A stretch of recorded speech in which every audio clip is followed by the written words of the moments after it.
A service of KIBMradio.com, the Internet's home for an all old-time radio.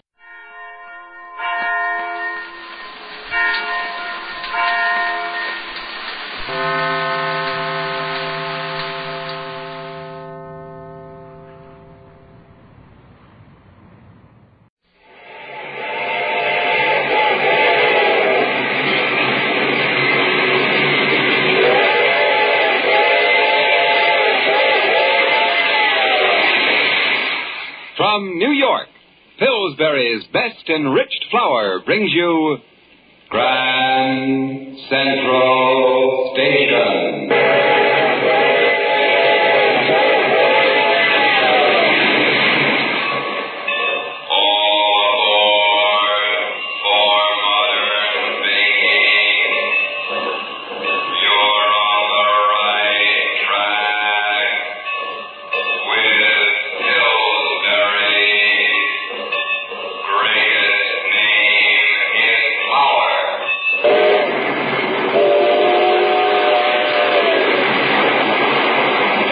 As a bullet seeks its target, shining rails in every part of our great country are aimed at Grand Central Station, heart of the nation's greatest city.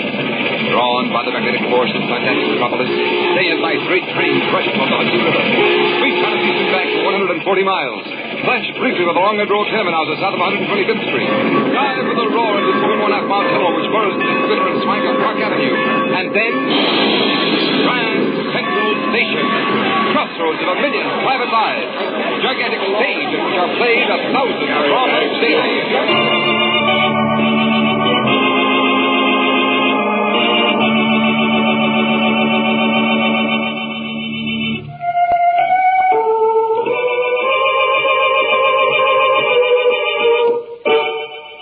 Now, for the 6th consecutive year, Pillsbury Mills of Minneapolis presents with pride Grand Central Station's traditional Christmas play, a drama you will long remember. This is Galen Drake, and before we get into our Christmas story, I want to say just a word about the 3 top prize-winning recipes in Pillsbury's Grand National Recipe and Baking Contest. The grand prize was awarded for a recipe for Pillsbury's $50,000 no-need water-rising twists. The second prize of $10,000 was for Starlight Mint Surprise Cookies. And the third prize of $4,000 was for a chocolate cake, Aunt Carrie's Bonbon Cake. Now, there's $64,000 worth of prize-winning recipes. Recipes won with Pillsbury's best flour. Now, as you know, you always bake your best with Pillsbury's best, and we have those 3 recipes ready for you now, and we'll be glad to send them to you. You just drop a penny postcard to Ann Pillsbury, Prize Recipe Department, Minneapolis 2, Minnesota, and she'll send you your copy. Ann Pillsbury, Prize Recipe Department, Minneapolis 2, Minnesota.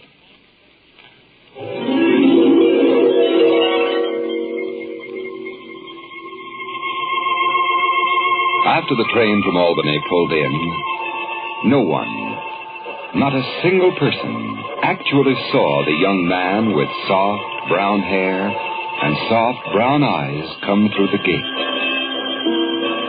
Still unseen, he walks the length of the great waiting room, now strangely tranquil as travel ebbs on Christmas Eve. Quietly, he goes out the door, down the street, and then up the broad marble stairs of the hospital.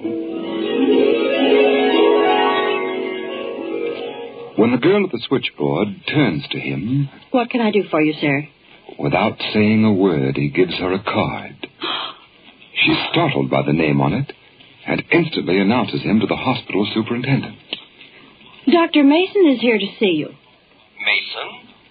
Dr. Mason who applied for an internship? Yes, Dr. Garrett, it is Dr. Mason from Albany. But that's impossible.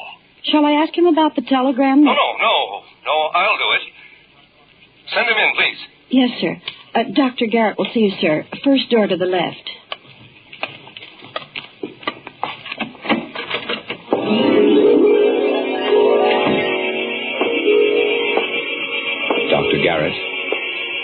Dr. Mason? You are Dr. Mason? I'm sorry that I was delayed, Dr. Garrett. But just 10 minutes ago, Yes. 10 minutes ago, you received a telegram. Why, that's right. I know. From your mother. I know. But, man, Why, look at it. It says that you... That I was killed. Do you mind if I tear up that telegram, Dr. Garrett? Well, I don't understand. I was so unnerved by that wire. I counted so much on your being here tonight. Christmas Eve. A night always busy with calls. You are short of interns. Oh, yes. Mason, these are the slums. Walk through block after block and you won't see a doctor shingle. Not one. The people here are too poor. They know only one healer. The intern and his ambulance. And tonight, night of mercy and goodwill, they would have cried out in vain. Well, now that you've come, I won't have to say to the suffering, wait. There's only one ambulance tonight, and that's out on a call. Wait and suffer. I have no one to send to you because Dr. Mason was killed. It's good that you're here, Mason. It's good. It's good to be here, Dr. Garrett. Well, you better get started. Take this slip down to the storeroom. See that they give you a warm sheepskin coat. Thank you. And a pair of mittens. From there, you go to the ambulance room. I'll have your driver waiting for you. His name is Mac. My name is Mac. The chief says I drive your crate tonight. Crate? Crate, jalopy, sick buggy, ambulance, take your pick. Oh, I see what you mean. You green interns, you're all the same. The first time you spy an ambulance, your eyes pop wide, like you've seen a heavenly chariot or something. Not me. I've been driving this old baby for 8 rotten years. An ambulance, Mac, is a sacred thing. It is a chariot of mercy. 2 bells, that says. Come on, Mason, that's your first call. 234 South Street. 234 South Street. 234 South Street.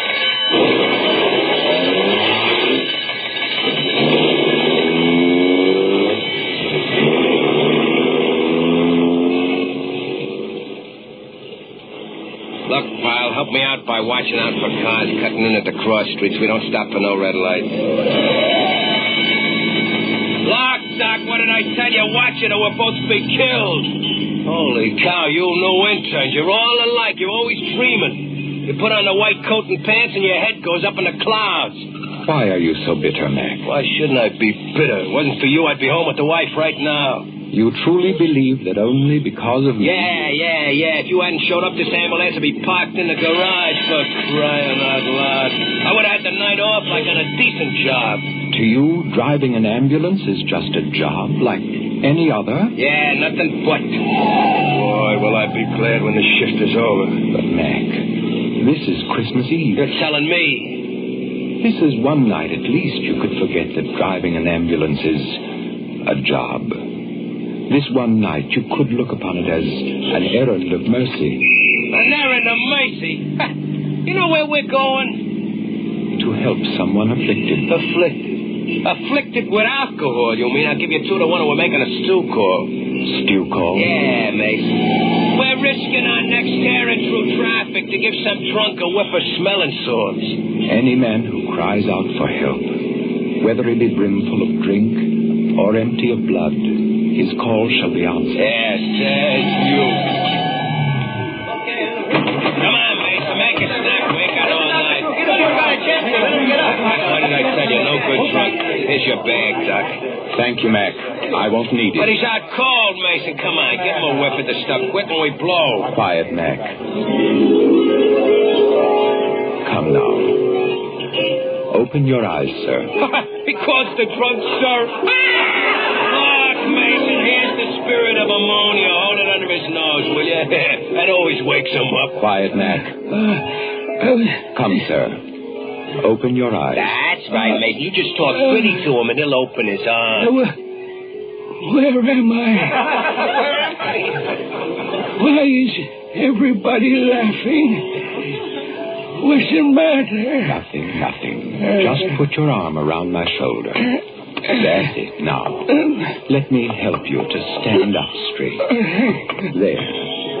Now, you feel better? Why, suddenly I feel all right. I feel fine. My head is so clear. Of course. All you needed was to stand on your own 2 feet. To be strong. Be of good cheer. Gosh, Doc. That's sure wonderful medicine you give me. Medicine? What kind of gag you pulling? He didn't give you no medicine. There was nothing the matter with you. You toss off a beer and you lay down in the street like you're out calling. We waste an ambulance on you. I got a mind to take a poke at you. That'll be enough, Mac. Tell me, sir, what is your name? Well, if it's all the same to you... Come on. Give me your name. He's got to make out his report. Pete Lanton, Doctor. Peter, you won't lose faith again. You will stand up, self-reliant, and you will face life courageously and with new hope. Come on, Mason. You ain't got all night. Let's get going. Doc. Yes, Peter? A Merry Christmas to you, Doc. Thank you, sir.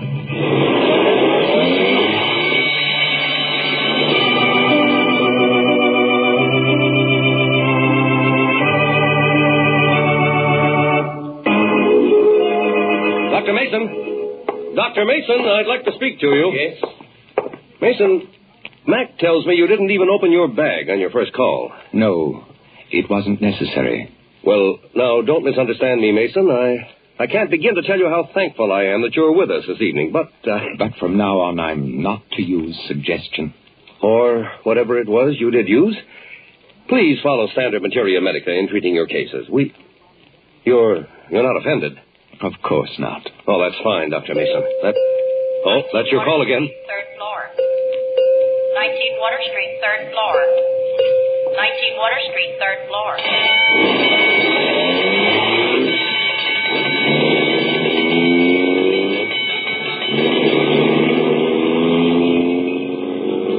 Well, Mac, you seem to be good at guessing. You were right the last time. What sort of call is this one going to be? There's no guessing, it's experience. This time it's no drunk. Oh? What do you think it is? A bird. Or maybe a jet. Christmas Eve. And someone is to live or die. It is better that one should live on Christmas Eve. Mac, let it be a birth we're going to. No difference to me, Doc. A birth or a death. I just drive. How long have you been doing it, Mac? Oh, like I told you. 8 rotten years, that's how long. What you call 8 rotten years were truly 8 glorious years, filled with service to your fellow men. Cut the chatter, Mason. This is it. Number 19 is Red Brick House upstairs. Come on, make a snap here. 3rd floor rear. Doctor, here! Keep your shirt on, we're coming. Even if you hurry. Doctor.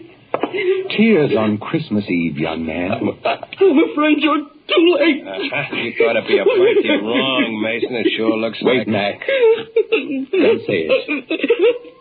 No. Perhaps we're not too late.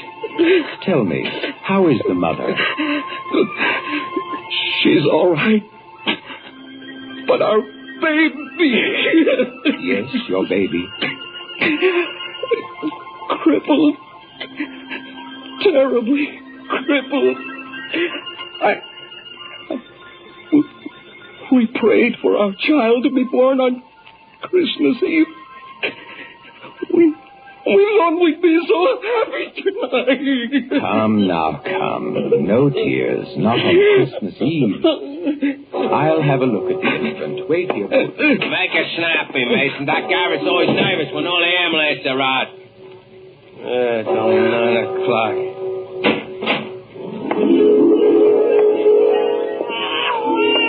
Hey, what's the idea of bringing the kid out here? Oh, let me hold him, Doctor, please. Of course. There you are.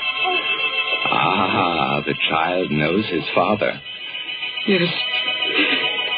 He knows me. He knows me. But he'll hate me when he's old enough to realize it. Doctor. Yes? His arms. His arms. What about the kid's arms? They're straight. Straight as arrows. So what?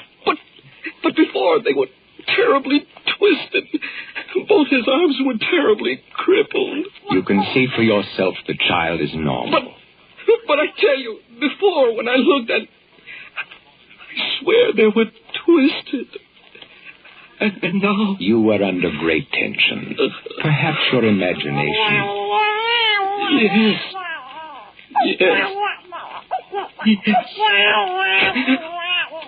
Oh, my little son. Aren't his tiny fingers so tiny? And now go in and tell your wife truthfully that her baby is normal in every way. Show her. Yes. You both look forward to a happy Christmas Eve. It is. Remember, tears are not for Christmas Eve. Hey. Come on, Mason. Forget all that good fairy stuff. This fella's hopped up enough as is. Let's go. Yes, Mac. Oh, Doctor. Yes?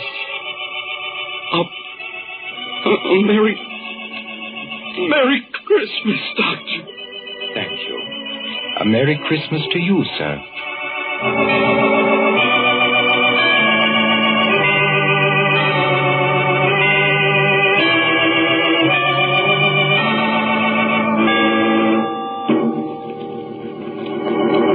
Mason! Dr. Mason! Yes, Dr. Garrett, you've been looking for Yes, me? sir. 471 Street. Only one bell. Go on, Dr. Garrett. Well, I must speak to you, Mason, about the telegram. Yes? The telegram which said that Dr. Mason was killed. The one you said was a mistake. Did I, Dr. Garrett? I've just spoken to the sender of that telegram. I have just finished talking to Dr. Mason's mother on the long-distance telephone. That's my call. I'm sorry, I must go, Doctor. Now, wait, man, wait. I want to talk to you. Listen to me, please. Dr. Mason was killed. Do you hear? 3 hours before you walked into my office, he was killed while driving to the Albany Railroad Station. And his mother saw him die.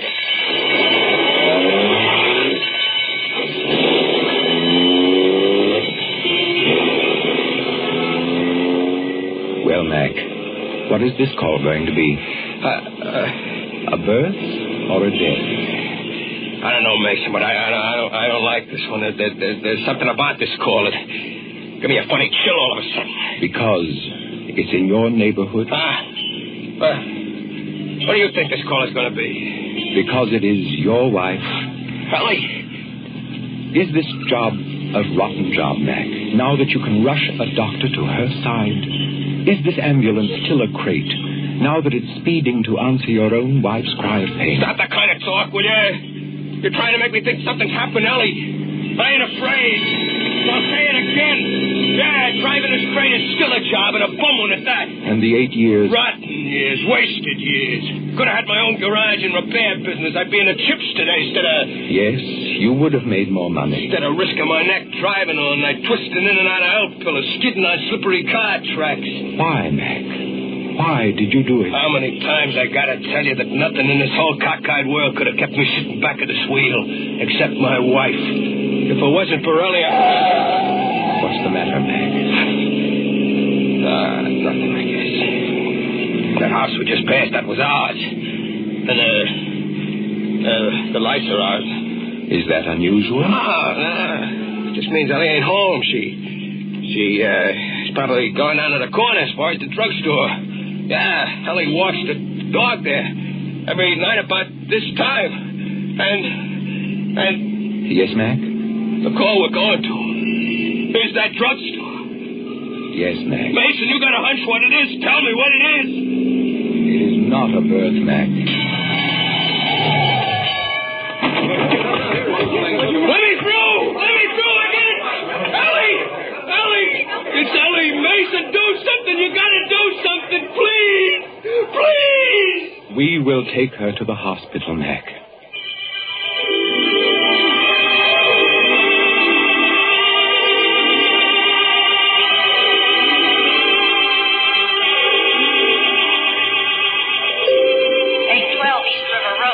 Come, let's get ready. The next call will be ours. 812 ready. River Road. Yes, you heard. The other ambulance just went out. Are you crazy? My wife is upstairs in the operating room, and you expect me to leave the hospital? To go out and drive? There are people who need us, Mac. Our work tonight is not yet finished. But Ellie needs me. What do I care about other people? There are people, Mac, who will cry out for help. As your wife did. We will answer. Not me. I ain't moving. It is Christmas Eve, Mac. Christmas Eve. What a Christmas present I got. 64 West Street. It's our turn, Mac. 64 West Street. All right, Mason. But this 64 is my West last Street. trip for the night. No, not for the night. Forever. I'm through, do you hear? All washed up. For good.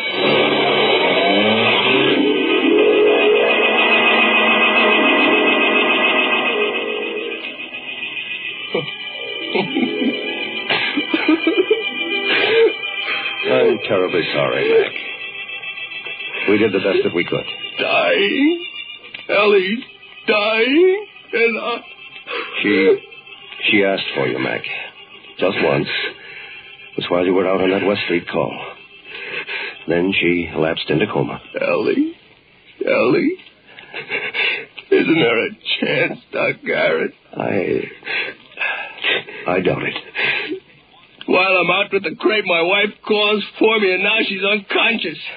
Think of others, he said, because it's Christmas Eve.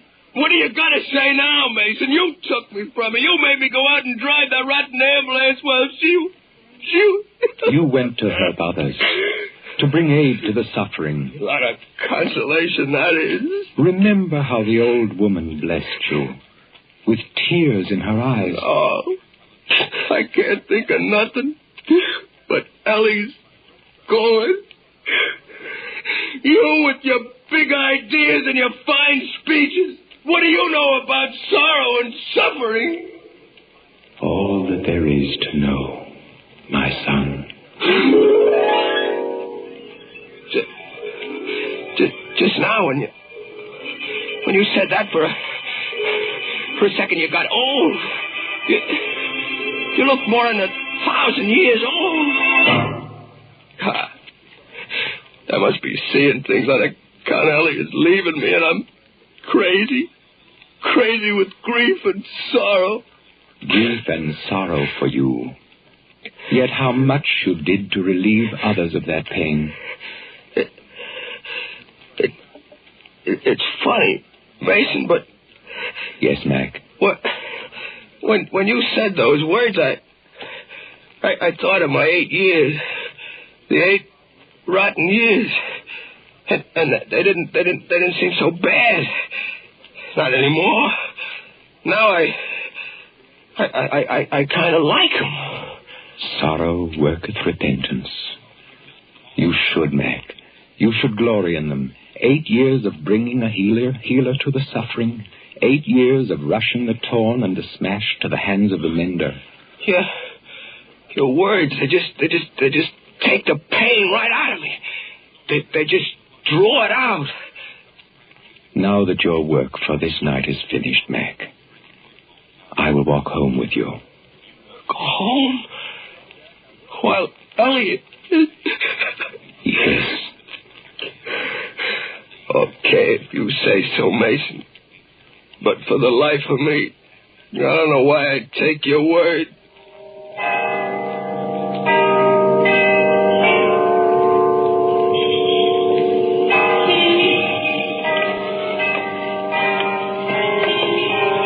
What a break. What a rotten break I got on Christmas Eve. You love her a great deal, don't you? Yeah.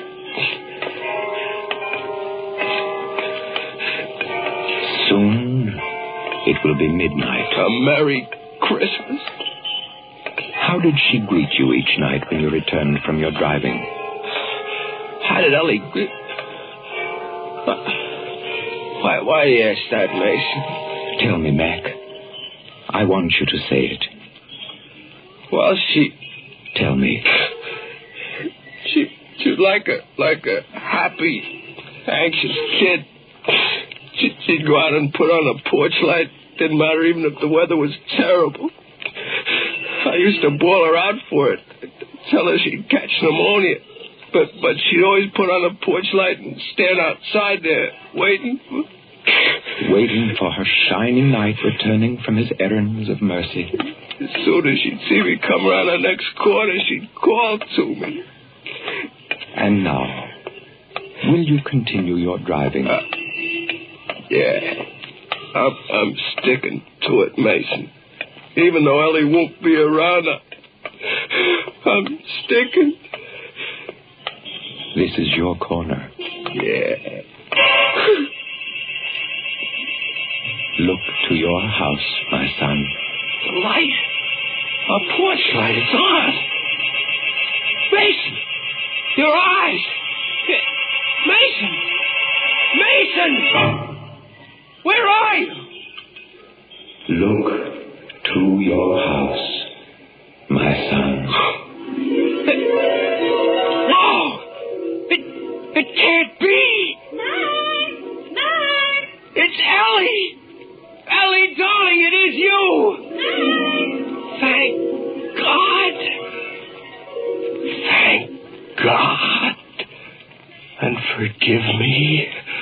I did not know who you were.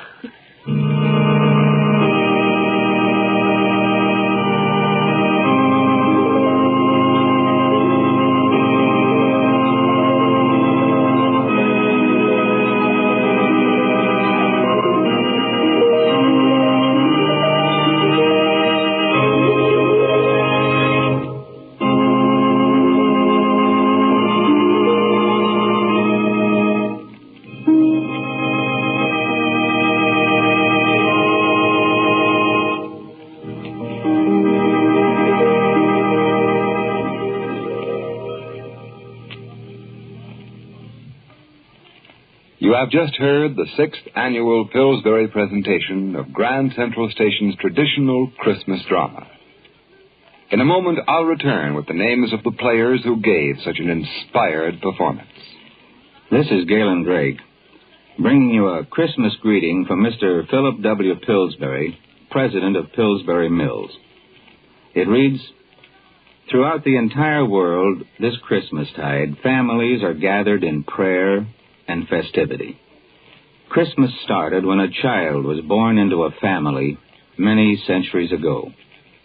And the families of the world have perpetuated the Christmas spirit. Fathers, mothers, sons, and daughters, united always in the hope that peace on earth, goodwill to men, will someday blanket the world. Only when the true spirit of Christmas stays with us every day shall we know the peace on earth that angels sang about so long ago. I extend a greeting to your family from the people who make up the Pillsbury family, and it's a big family. The farmer who plants the wheat, the employees in our mills and offices, and your grocer, baker, and feed dealer who carry our Pillsbury products. We at Pillsbury hope this Christmas will be a true day of joy, that there will be songs and feasting, a family gathered round the table, and a word of prayer, and above all, the laughter of children. For it's the children who will keep Christmas always the day of love and understanding." Signed, Philip W. Pillsbury. Our play, Miracle for Christmas, was written by Jay Bennett. Our stars, Mason Adams as Mac and Ralph Clanton as Dr. Mason. Gilbert Mack was featured as the young father, Walter Griset as Dr. Garrett, Madeline Pierce as the baby, with the music by Lou White and Burley Mills. Next week, the tender, affectionate drama of the young reporter whose human interest New Year's story never got printed because instead of writing it, he lived it.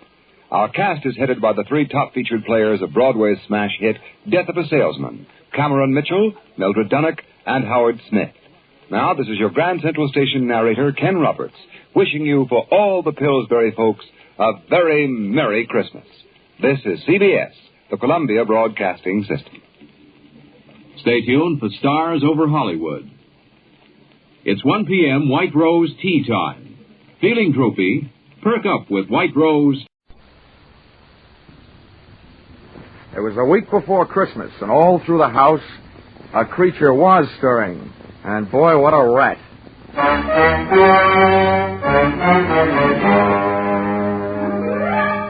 This is another in the adventures of America's fabulous freelance insurance investigator, Johnny Dollar, starring Charles Russell. At Insurance Investigation, Johnny Dollar is only an expert. At making out his expense account, he's an absolute genius.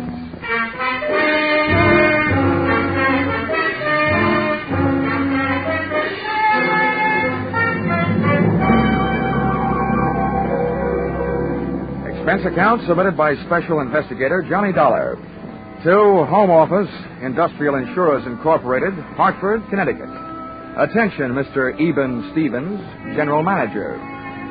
The following is an accounting of my expenditures during investigation of small-time swindles of big-time department stores. Or how I played Santa Claus and almost got left holding the sack. Or going for a sleigh ride without benefit of snow can be tough sledding. Expense account, item 1. $1. Tip to messenger who delivered this assignment writing by hand from my apartment. Thanks, Mr. Dollar. You have never been known as a fast man with a buck, Mr. Stevens, and I must say your note to me also marked you in my mind as an economist with words. Dear Dollar, our client, the Association of Department Stores of Greater Manhattan, has requested help on the following problem. A young man has been making the rounds of New York department stores during the current Christmas rush. Using his equipment and official-looking sales book, he goes to a business department, makes a quick sale on some large item, writes it up in his furious sales book, takes the customer's cash, and disappears. Enclosed find varying descriptions as furnished by victims to date, and check for your usual retainer fee. Please put a stop to this nefarious practice at once. Signed, Eben Stevens, General Manager. Expense account, item 2.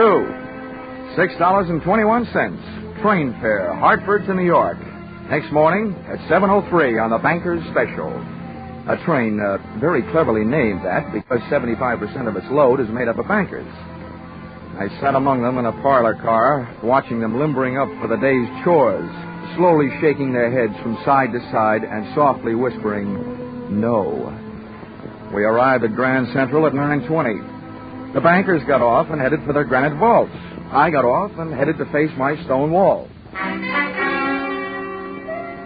Expense account, item 3. 4 bits, cab fare to offices of the Association of Department Stores of Greater Manhattan. There, things got brighter right away. Her name was Judy Whitehall. Boy, how she'd been missed by the scouts for the Copacabana, I'll never know. I have been assigned to help you all I can, Mr. Dollar. What would you like to know first? Your home phone number. Oh, well, maybe we better wait until later for that. How many stores are there in your association, Miss Whitehall? We have 120 member stores, Mr. Dollar. Great. You know, in one department store, I'm the kind of a guy that can't find the glove department. And now I've got 120 stores in which to find someone I don't even know. Well, we do have the man's description. Yeah, as a matter of fact, we have a lot of descriptions, all slightly different. And the regular store detectives are all on the lookout. It's like looking for a noodle in a spaghetti salad. And all the sales personnel have been warned. It's beautiful. What's beautiful? Your face. Well, really, Mr. Dollar. After all. Oh, yeah. Oh, yes, I know. Business. Well, before I start, maybe you'd better give me a letter of identification. If I spend all day moseying around department stores without buying anything, I can stand a good chance of getting picked up as a shoplifter. Right away. Follow me. All right. Oh, just a minute. Hello, this is Miss Whitehall. Oh, yes, Mrs. Sandler. Oh, my, that's terrible. My goodness, that's awful. Good gracious, that's worse. Well, the insurance investigator is here right now, Mr. Sanders. We'll be right over. What's so terrible? Well, that man, the one we're looking for, he was in the Miller's store making a phony sale in the camera department. Well, you also said it was awful. It was. A little girl picked up a camera and snapped his picture, and the man tried to take it away from her, and the girl yelled, and then her mother screamed. And what made it worse? Well, a store detective came running, and the man shot him. Then he grabbed the little girl, camera and all, and ran off. They called the police. Really? I can't imagine why.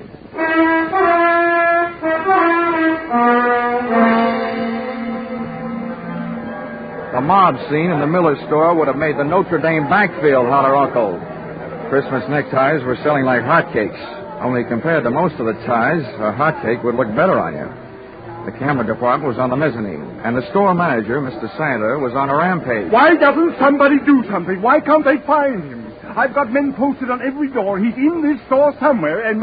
Oh, Miss Whitehall, it's about time. Who's this? Oh, this is Mr. Dollar, Mr. Sandler, from the insurance company. Well, I don't know what you can do, Dollar. I've already got 20 policemen running all over the store. It's absolutely ridiculous, preposterous, and fantastic. That's what it is. Also amazing. Now, tell me, Mr. Santa, about that little girl who picked up the camera and snapped the culprit's picture. Did they find her yet? They certainly did, in the rug department. She'd been shoved in the middle of a pile of 9 by 12 Orientals on sale at $123.50. She was scared, but not hurt. Now, the girl was found without the camera, I suppose. Naturally, but the camera wouldn't do us any good. After all, I'm sure the camera didn't have any film in it. They never do when on display. Well, how about the store detective, the one who got shot? In the hospital, Miss Hall. They'll call me here as soon as they find out how badly he's been hurt. Well, look, getting back to that kid, was she able to give you a good description of the guy who grabbed her? She hasn't stopped crying long enough. Well, how about her mother? Neither is she. Well, where are they now? They're in my office. That's why I'm staying right here. Where is your office? On the 8th floor, right next to the credit office. Well, this may be the first time I ever got past the credit office. Come on, Judy.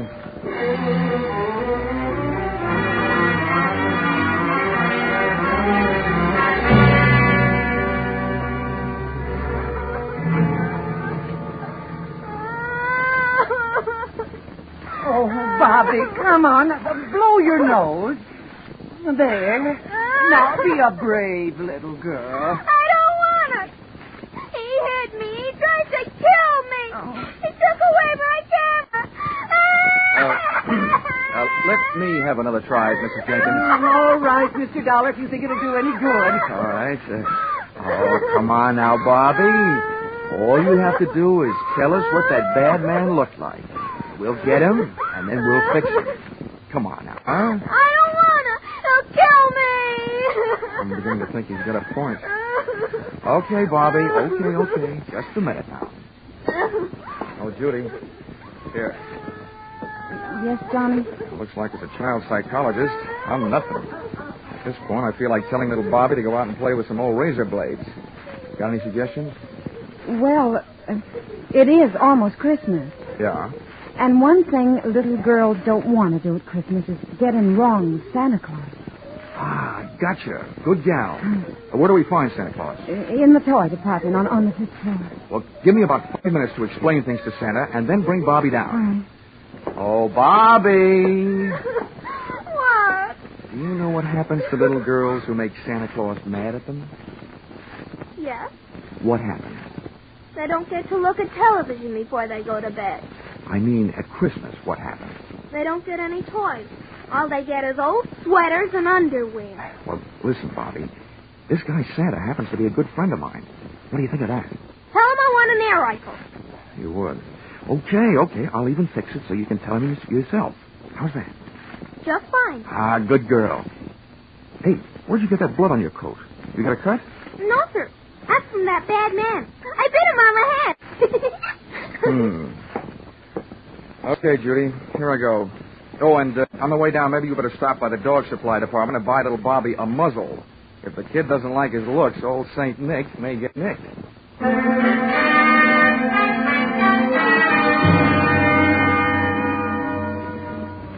Department stores should have some kind of a congressional medal for salespeople who work in the toy department just before Christmas. I took the elevator down to 5, and when that door slid open...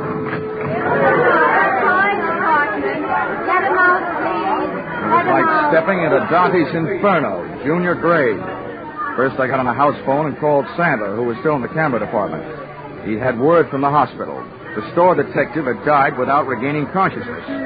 I was no longer trying to catch a cheap swindler. I was now out to swap blood with a dirty murderer. A line of fidgety kids led me to Santa Claus, sitting benignly on his throne.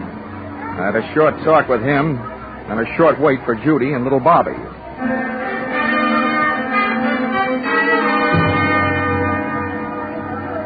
Okay, Santa. Now we've got to make her talk. That is, you've got to. All right, Dollar. All right now, kiddies. You'll have to wait for a moment.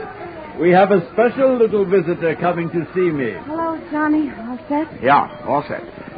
Okay, Bobby, my girl. Now just let me give you a hoist up into Santa's lap. He wants to ask you a few questions. I want an air rifle. Now, you be a good little girl and answer all Santa's nice questions, and you'll get it. But not where I'd like to give it to you. Up you go. Yes. Well, there we are, honey. Now, tell me, what do you want for Christmas? I want an air rifle. Well, we'll see what we can do about that. Tell me, have you been a good little girl? Yes, sir. Well, first we'll just have to look up your name in my little black book and make sure. Pretty good. All but one little thing. What'd I do? I didn't do nothing. Well, that's just it. You see, Bobby, I have a note here that today some people asked you what a certain man looked like and you wouldn't tell them. Is that right? I'm afraid. I don't want to tell. They can't make me. Well, Bobby, maybe you and I had better talk this over. If you won't do something for us, how do you expect it to happen?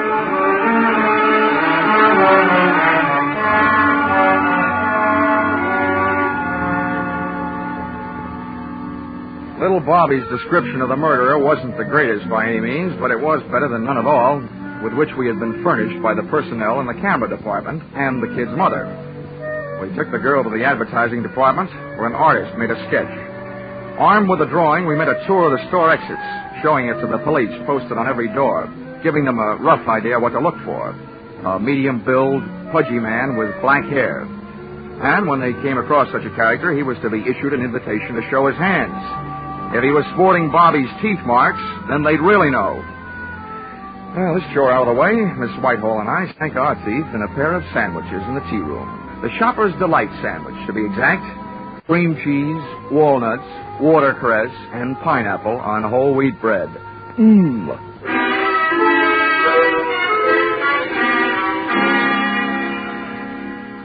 We found the store manager, Sandler, back in his office. He, too, was eating, but he was on a diet of straight fingernails. Oh, terrible, terrible, terrible. That's what it is. Now, don't worry, Mr. Sandler. He'll be caught. As a swindler, he might have gone on for years. But as a murderer, it won't be long, believe me. Oh, what to do? Well, I've got several ideas. And the first is to get out of your office and start at the top of the store and work my way down. They're already doing that, and not a sign of him. Well, I once found a mouse in a hayloft, so be not discouraged. And a pretty little mouse she was. Oh, dear. Oh, please, try to relax, Mr. Sandler. Everybody's doing their best. Yes, I'm sure they are. It's just that Oh. Hello? Yes, it's Mr. Sandler. Oh, no. Where? How long has he been there? Hello? I'll be right down. What's the matter now? About an hour and a half ago, our store Santa Claus kept out in the employee rest room for a smoke. He was slugged from behind. When he came to, he was all tied up in a broom closet, and somebody has stolen his Santa Claus suit. They just found him. About an hour and a half ago. Judy, you know what that means? Oh, no. Oh, yes. 45 minutes ago, when little Bobby was giving Santa Claus the murderer's description, he was giving it to the murderer himself. Oh, good gracious. Instead of a kid's air rifle, it could have gotten us a revolver, size 38.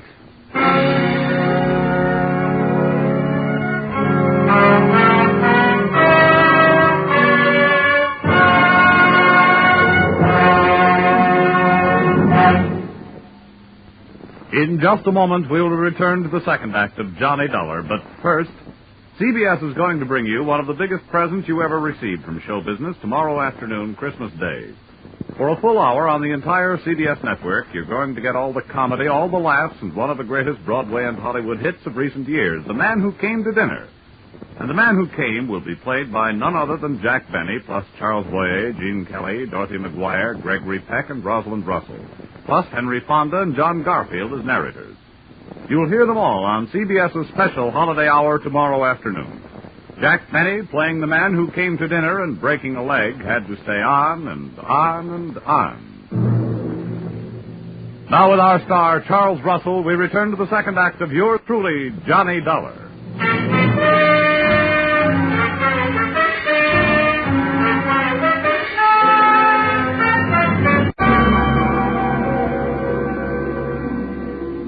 There's no place like a crowded department store for a fresh-made murderer to be on the loose, especially one that's playing Santa Claus for a lot of rosy-cheeked little nippers.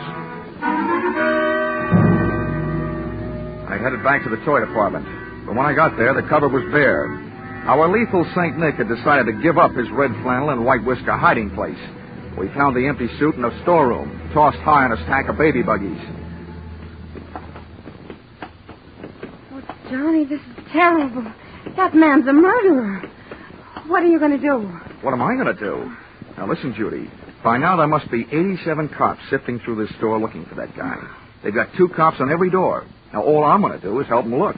This is one of those everybody's problems. You're right. I guess I'm just getting excited. Well, that you have a right to do.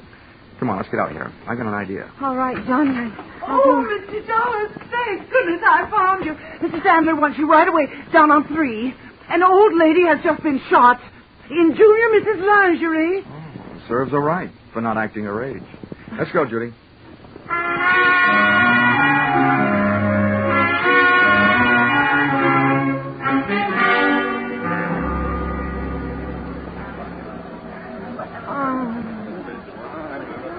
Right over here, Dollar. All right. Let him through, please. Lady, please stand back now. Well, Dollar, congratulations. Before, this store was only going to sue that company of yours for $1 million. Considering what this shooting will do to our reputation, I'm going to make that $5 million. Mr. Sandler, keep your powder dry. First of all, it's not my company. And second, you can't sue them for something they didn't do. And third, you'd better get this poor old gal to a hospital. How badly is she hurt, and how did it happen? The doctor's on his way, and we've sent for an ambulance. This woman was lost out on a big stairway looking for the ladies' room. That maniac saw her coming toward him and ran down the stairs, firing over his shoulder. The bullet just seemed to graze her left side. Pretty lucky. Where are the police? They're searching all over the store. Dollar, what are we going to do? This is terrible for business. Well, I suspect that any minute now, the cops will be telling you to do something that's going to be even worse for business. Close the store. Well, but close the store? Why, we're staying open late tonight. It's the last-minute rush. I'm just telling you what I think. I think the cops will double the lookouts on all the doors and make you close the store. Then they can go to work. We lose thousands of dollars. They can't make me close the store. You stay open, you might lose a few more customers. The hard way. Where's that doctor? He'll be here any minute. Mr. Sandler. Well, yes, what is it? Well, they called up from the sporting goods in the basement. That man has been down there and held them up. And he took 4 guns and 6 boxes of ammunition. 6 boxes of... Oh, my. Oh, what's this going to do to our store? If you're not careful, it's going to turn your store into the world's largest shooting gallery with live targets. You know what I suggest, Mr. Sandler? What? Tell me what? Don't wait for the police to tell you. Close the store.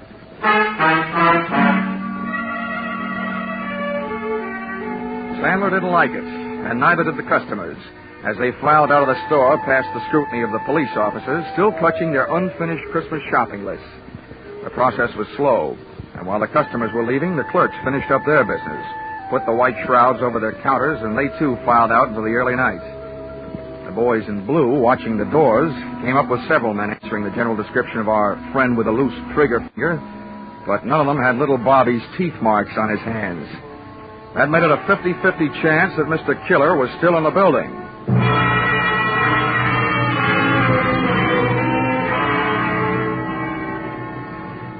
There's nothing more eerie than a department store after closing. And its white sheets, the whole joint seemed to be playing ghost. I sent Judy over to a steakhouse, Pietra's, on 3rd Avenue. Told her to wait. Then I had Sandler get me a gun from the sporting goods department. For that lonely, scared feeling, there's no medicine that quite takes the place of a piece of cool steel in your little hot hand.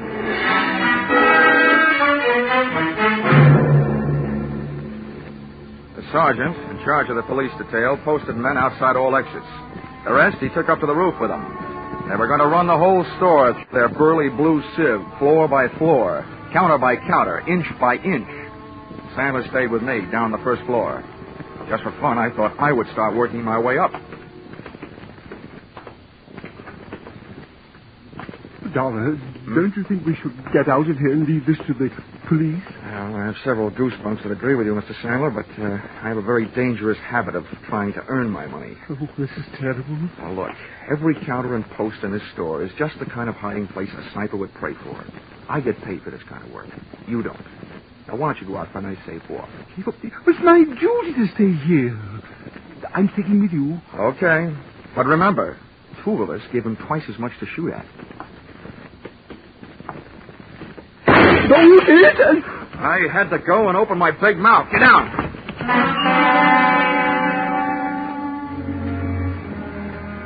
Getting down on that floor could have been committing suicide in itself. The killer's bullet had crashed into a showcase, and a sea of broken glass is a risky place to practice diving. Having to swim out of it was twice as bad, but that's what I had to do. Oh, Mr. Dollar. Now, Sandler, keep your head down. Bury your face in that glass, but keep your head down. Yes, Dollar. Tell me what to do, anything but get me out of here. I have a wife and 3 kids. Well, if you'll do what I tell you to do, your wife will go on having a husband, and your kids will still have a father. Yes, just tell me. I don't know exactly where that shot came from, but from the looks of this glass, it must have been from behind us. Now, I'm going to leave you and crawl over near those elevators. While I'm on my way, you rattle around in this glass. Let them hear where you are. Give me about 2 minutes, and then do something to draw his fire. What can I do? Do anything but one thing. Don't stand up. I'll think of something. You'd better. But don't take any chances. No. But what are you going to do? Take some chances.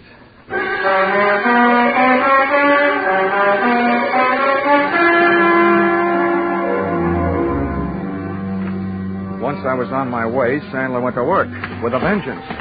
I could hear him thrashing around in that glass like he was trying to corner the Band-Aid market.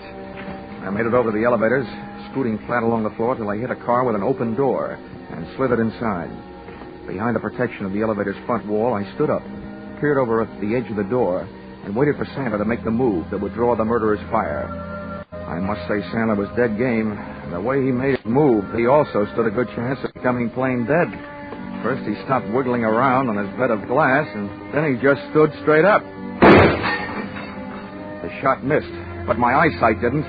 The killer was shooting from high up, behind a pole. He was standing up on a glass showcase, hoping for a better view. And it didn't take me long to decide to give him a better view of the inside of that glass showcase. I started deliberately shooting his foothold out from under him.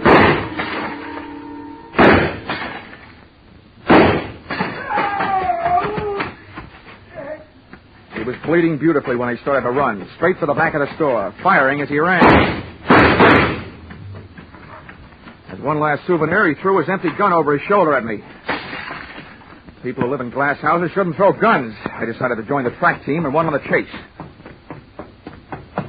Back out of the main floor, through the employees' entrance, out to the dimly lit shipping department, and its loading dock filled with packages ready for shipment. I could hear him moving around among them. Okay, get your hands up and come out. I'm giving you a chance, but it's not going to last long. Get moving. I don't need your chance. I've got something better. Okay, so you want to play. I think I'll give you a couple of Yuletide presents early, and I'm sure nobody will mind if I open your head before Christmas.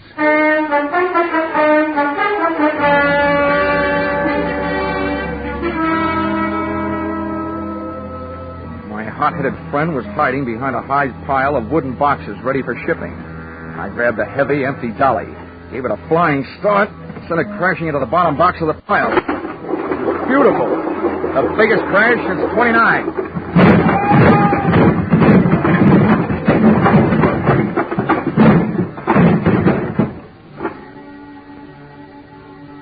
It was a tough fight, but, Mom, I don't think I won. At best, it was a draw. About the 15th time I belted him, he belted me right back. Then he got his hands on a hammer, laid it across the side of my head. I got the hammer, did the same for him. I made a hole in one. He fell squarely into a man-sized packing case lying at the foot of the packing bench. I was getting weak, dizzy. I had to hold him. One thing to do. Top a case lying right there. All ready. Nails part way in. Put it on right over him. Nail it on. Good. Tight. Good. Tight. Good. Tight. Everything is going black.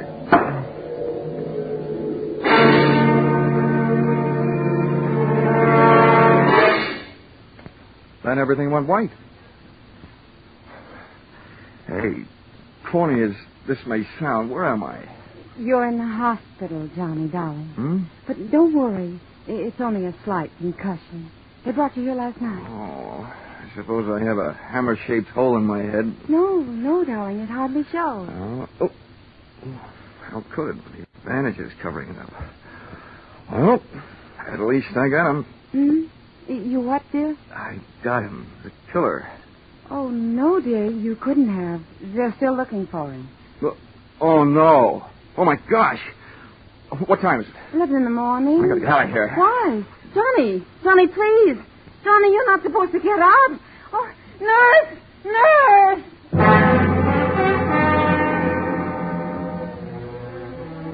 If they let him get away after all my trouble, somebody was going to need a doctor. Judy and I hit the department store in 12 minutes flat. 1 minute later, I was in the shipping department talking to the head man. Now, Mr. Dollar, just calm down. Everything's going to be all right.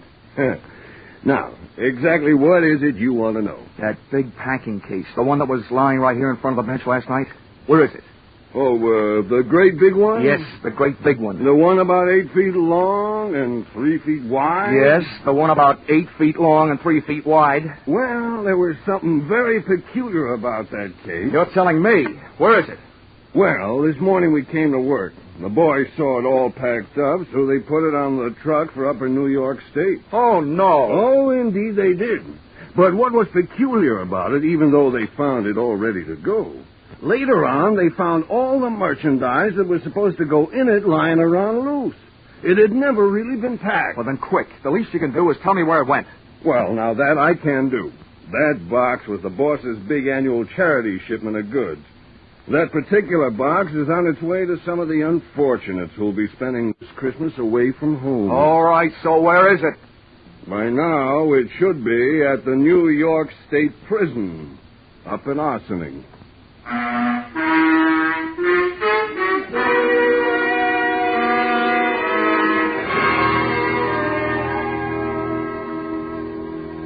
Expense account, item 5, $12.80. Dinner check at Pietro's, where I had asked Miss Judy Whitehall to wait for me the night before, and where I inadvertently stood her up. Although how a gal can stand up after eating $12.80 worth of food, more than I can figure out. Let's see.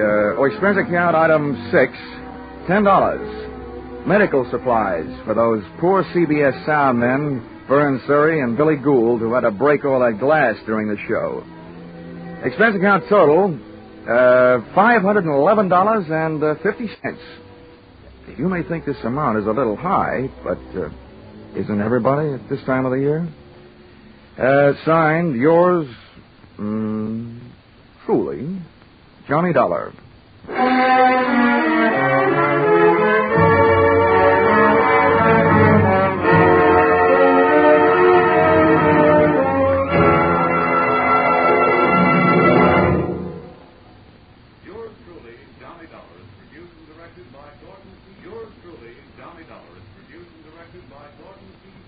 Stars Charles Russell.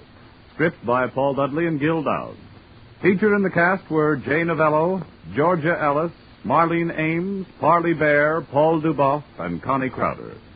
The special music is written and conducted by Leith Stevens. Your announcer is Bob Stevenson.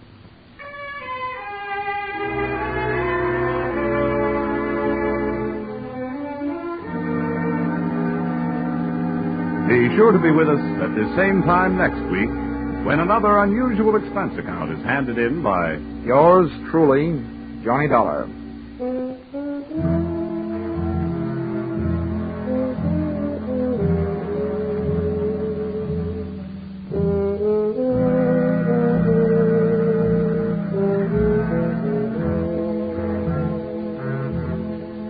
Those two pleasant gentlemen of music, Vaughn Monroe and Gene Autry, will be around with special Christmas music tonight on CBS. On his caravan, Vaughn will feature a medley of Christmas carols. And you'll hear the maestro and his band featuring Vaughn's new song success, The Jolly Old Man in the Bright Red Suit. Gene Autry will bring you Christmas music and the Christmas Eve story, Western style. Be sure to hear these two Saturday night CBS stars, Vaughn Monroe and Gene Autry, on most of these same CBS stations. Now stay tuned for Vaughn Monroe's Caravan, which follows on most of these same stations. This is CBS, where yours truly, Johnny Dollar, meets adventure every Saturday night. The Columbia Broadcasting System.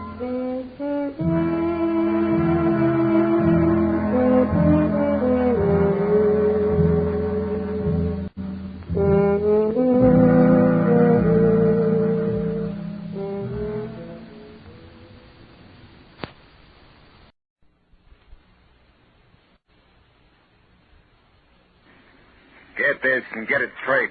Crime is a sucker's road, and those who travel it wind up in the gut of the prison or the grave. This time I started with a Romanian from left field. Got misled in the Philippine jungles, chased the beautiful blonde clear to Venice, and wound up with a friend from Siam. All without ever leaving Los Angeles. It happened like this.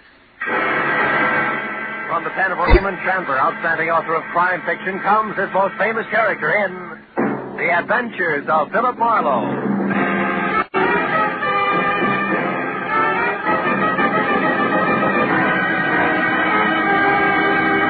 Now, with Gerald Moore, starred as Philip Marlowe, we bring you tonight's exciting story, The Sword of Cebu.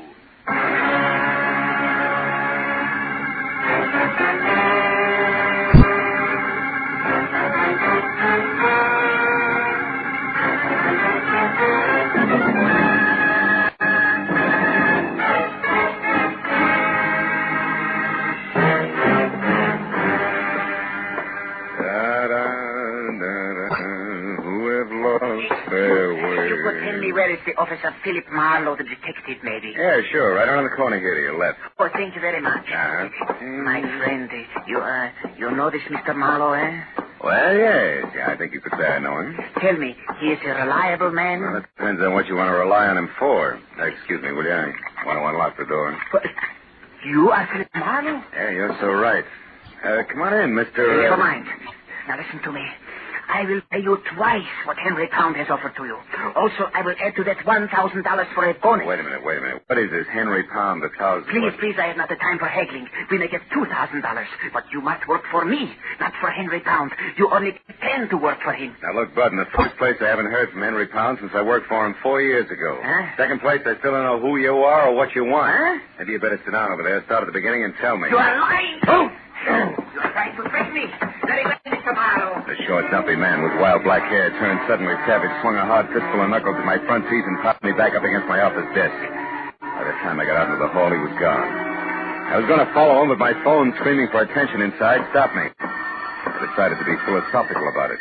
After all, screwballs find me all the time. Hello, Marlowe speaking. Hello, this is Henry Pound. Remember me? Yes. I just had a reminder. I've been trying to get hold of you for 2 hours. My boy, where have you been? Out to dinner. Now, listen, Mr. Pound, First, Marlowe, this is most important. What? I need your help again, immediately. Yeah, it no doubt includes the stubby crumb with a head full of wild black hair and a nasty temper that left you on the run 10 seconds ago.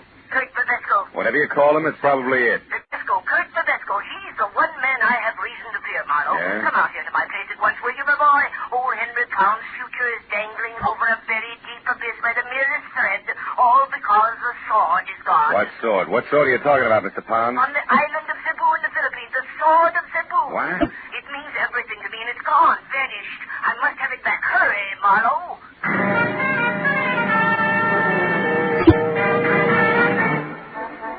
20 minutes later, I pulled up in front of the walled-in jungle Henry Pound called home and zigzagged in through an Okinawan anti-evil spirit gate. Waded past the grove of dripping elephant ears and ragged banana trees and finally made the front door. The house itself, from turned-up eaves to thatched nipa lanai, must have been gathered piecemeal on Pacific Islands, all the way from Hokkaido to the New Hebrides. It was Henry Pound himself who answered the door. Oh, Marlowe. You know, the only thing wrong with you is I never get to see you except when I'm in trouble. That's the business I'm in. Well, come in. Sure. Hey, it's quite a place you have here, Mr. Pound. The islands, my boy, yes. Since business keeps me away from them, I brought their atmosphere here to me. Even the music, huh? All but the mosquitoes. Oh, shoo-shoo. Now, stay away from underfoot, will you? Oh, Shoo-shoo, huh? That's an albino Siamese, isn't it? Yes, quite unusual. Yeah? But he sheds that abominable white fur of his like any common cat this time of year. Yeah. By the way, did you see my servant, Hideki? Was I supposed to? Well, when I couldn't reach you by phone, I sent him down to your office to wait. Well, he must have gotten lost then. Well, no matter. Let's get down to cases, my boy. Now, sit down, will you please? And listen closely. All right. My major business, as you remember, is importing pearls from the Orient. I remember. And since you worked for me last, I acquired a partner, a fine fellow named Voss in Manila. With his contacts there and mine here in the States, we've been extremely successful. Was he the one who sent you that sword you mentioned? Yes, it arrived 2 days ago, but he sent over half the curios you see in this room. That's why I failed to realize that there was anything special about the sword of Cebu. Well, what is so special about it, Mr. Pound? Here, read this letter I got from him. Henry, I'm certain now there's going to be trouble. From one Kurt Bebesco in particular. The man you told me that? Yeah, I see. However, I've taken every precaution. Rest assured, Henry, that if anything ever happens to me, I shall somehow get the complete list of my contacts here into your hands. Sincerely, Eugene Voss. Well? Eugene Voss was murdered 4 days ago in Manila. Murdered for that list of contacts. Do you think the sword ties in some way? Well, I'm positive of it. Well, what's it look like? Well, it's 3 feet long, Marlowe. The handle and the sheath are from the same gorgeous piece of white mahogany, and literally covered with intricate and exquisite carving. Sounds wonderful. Oh, it is. When the sword is in the sheath, the two pieces form a complete pattern. I thought of it at once, of course, but when I came in to examine it again, it was gone, stolen. Naturally, I called you instead of the police. I've got to get it back, Marlowe, intact and without publicity. Why, that sword is worth... what the... Hideki! Hey, he's hurt. Hideki, Mr. Tom, Hideki very sorry. He did not see Honorable Mr. Marlowe. Hideki was attacked outside the minute he left. By a stocky guy with wild black hair? Oh, yes, that's him, yes. He found out where Hideki was going, then he hit Hideki.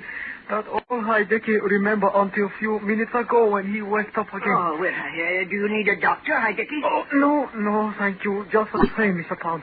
Hideki already feel much better. Well, if you're sure, well, now you better go lie down anyway. So, thank you. We'll wash head first and be ship-shape no time. Very sorry, Hideki was so cool, Mr. Pound. Excuse me, very sorry. Well, now, that explains how Bisco got to your office, my boy. He's our man, all right. Yeah, but I don't think Babesco has the sword. You see, he's looking for it. He offered $2,000 to me to double-cross you. Oh.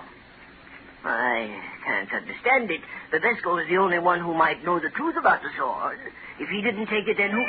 Oh, you stupid cat, get out there. Now! I knew it. Now see what you've done, broken my signing vase. Yeah, he was playing with a piece of paper over there. Wait a minute. Oh, yeah, here it is. Eh? It's a rent receipt made out of somebody named Saunders. Let me see it. Sure. Received $40.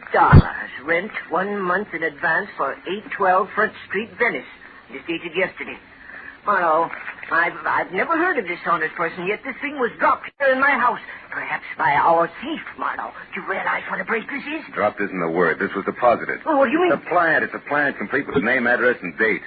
It was left here by someone who wanted it to be found, because whoever has the sword of Cebu right now might also have it up for sale. I think you're right, my boy. Wait, what do you plan to do? The only thing I can do, go to Venice and strike a bargain in our favor, I hope. I'll call you, Mr. Pound. I pushed my way out through the jungle to my car, turned around at the dead end of the street, and went down the way I'd come. At the first intersection, leaning against a lamppost, was 6 feet of lantern-jawed redhead in a turtleneck sweater and seaman's jacket. Gave me a hard, steady once-over until I was out of sight. Later, halfway to Venice, I picked up a pair of very sticky headlights in my rearview mirror, but lost them again. I turned onto Front Street and finally found number 812 all by itself out at the far end. I parked a block away and walked back. It was a battered, rickety beach shack. I moved in gently and found a crack wide enough to look through. There was no furniture, just one big packing crate, a kerosene lamp, and a blonde. Ho, what a blonde. She belonged in that joint like an orchid in a blacksmith.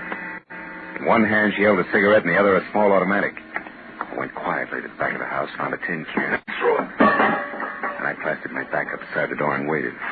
She came out slowly, gun first. And when there was enough showing to get a hold of, I grabbed. The gun, sister. Come on, here. Now we can go in and talk, huh? You think you're so clever. I get by. Hey, cozy little spot you picked. You got here, so it serves its purpose. Who are you? Philip Marlowe, Henry Pound's private detective. Where's the sword? These things to talk over. Your but... bargaining position is lousy, Miss Saunders. What's the offer? 0, baby. I'm getting it back for free. Now, where is it? Take your hands off me. The sword is here in the house, but the scabbard isn't. And one's quite worthless without the other, you know. You're not taking a lot of chances, are you, kid? The sword has already brought me $5,000, Marlowe, and I've only just begun. So make an offer, and make it good. You're a liar. Sword's not worth 1/10 that. Not of itself, no. But this one's special, and I know why. And I'll tell you something else. You bet you will. You'll tell me where it is and fast. Not that fast, mister. Don't move. Drop the gun. Now you can turn around. Well, a lantern Joe with red hair. Well, you were tailing me after all. Yeah, you said it. Now, wait a minute. Shut up. But I... Get out. The front door. Go on, beat it. I'll see you later. Now you, mister. Now what? Now we sit down, a couple of smart guys, and find a good, sensible way to work this out. Only I'm just a little smarter, because I got the only gun. Keep talking. What'd you say the sword was? Speak up, fella. Time's running out. Sounds like time's not the only thing that's running out, Red. Somebody's in the back room. Sorry, Tootsie, but now this only works one way. Oh!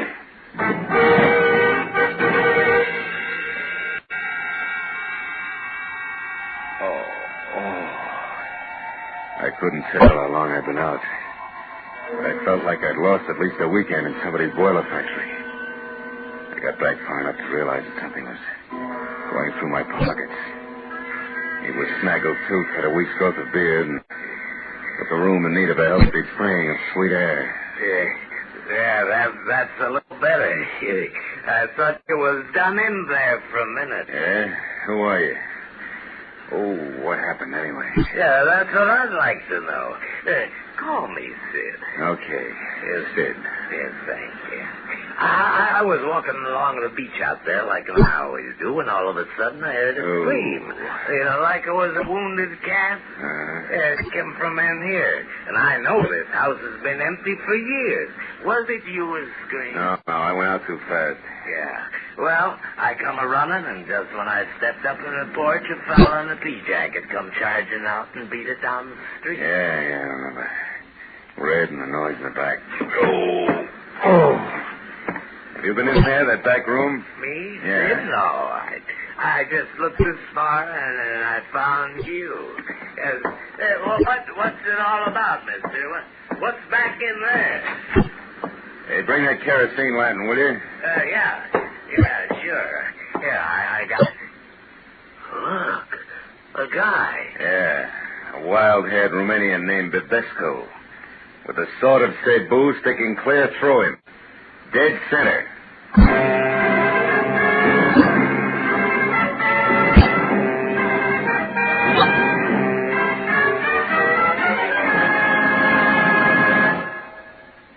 Now, with our star, Gerald Moore, we continue with the second act of Philip Marlowe in tonight's story, The Sword of Cebu.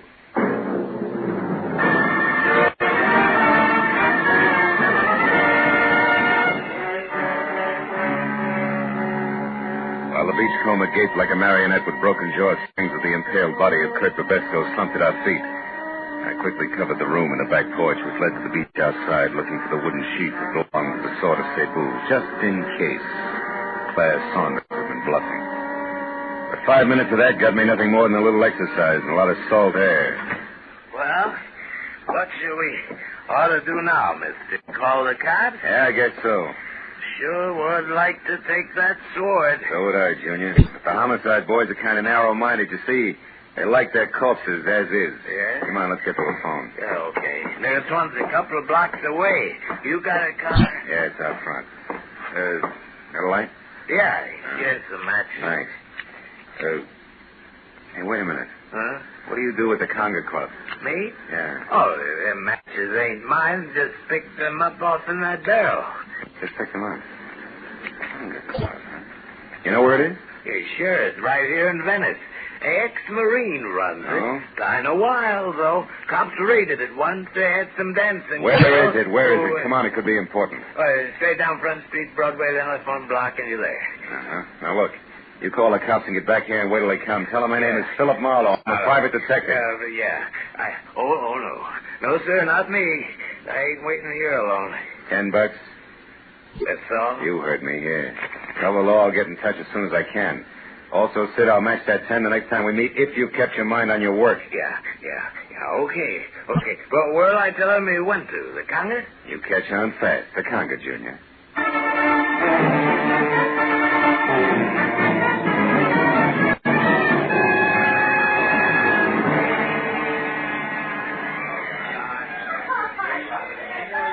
What'll it be, Mac?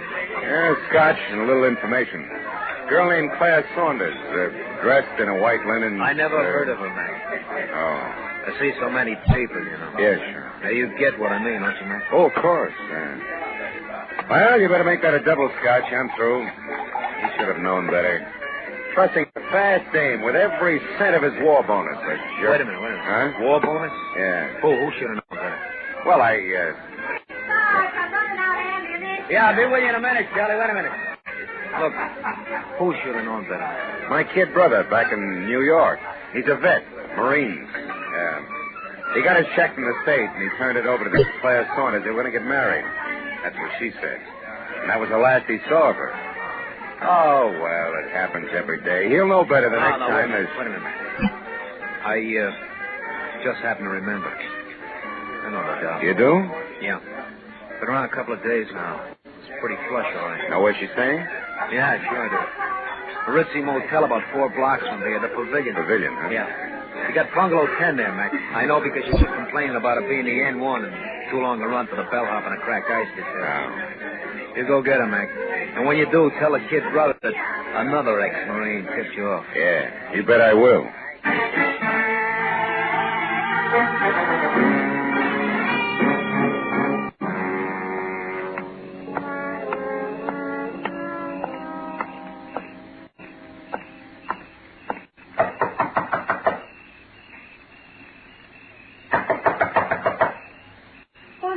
Bellhop, ice. Oh, there must be some mistake. And you made it. Yeah, we're going to straighten it out right now. Don't see him. Quiet down, Duchess. Now, sit down, over there.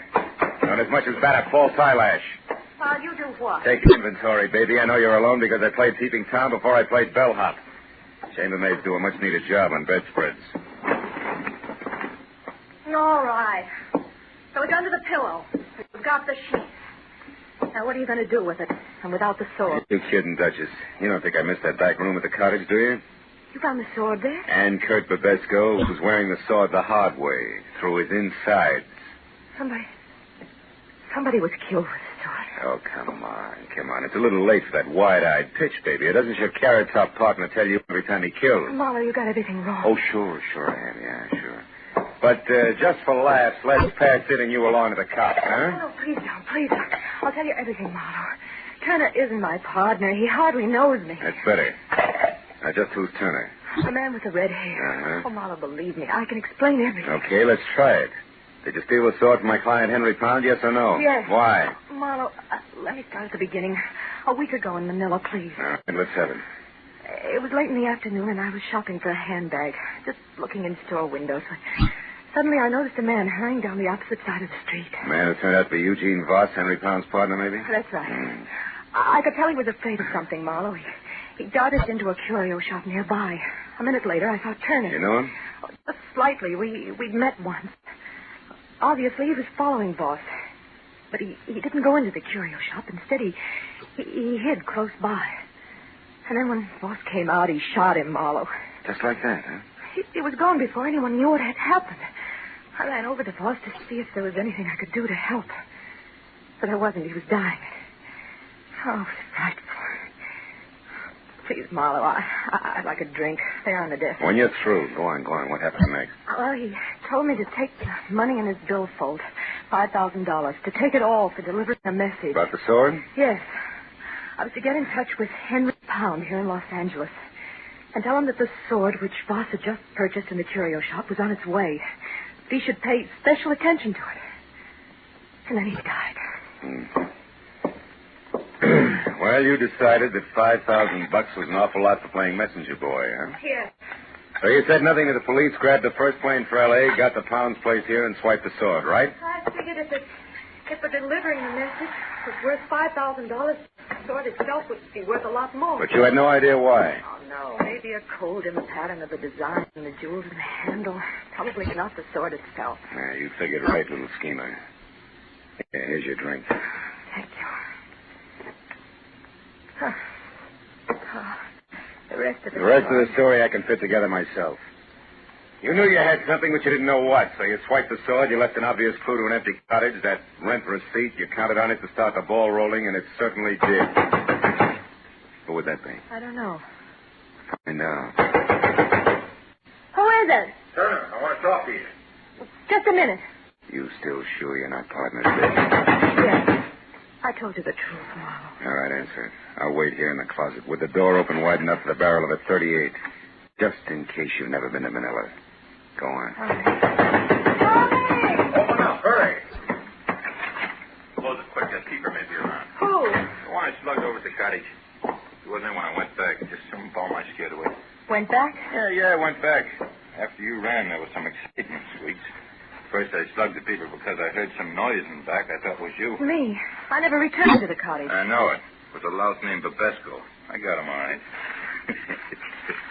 With the very sword he was after. The little number right here in my hand. He was competition. So were you, Sweets, except that I doped your angle a long time ago. What do you mean? Well, Voss told you something before he died in Manila. I stopped after I ran, doll. I even came back. I saw you go for his billfold. I'll mumble something. When I ran into you again here in L.A., I knew you were swinging in the dark. It was a nice try, Sweets. But you missed. Now give me the sheet. These two belong together.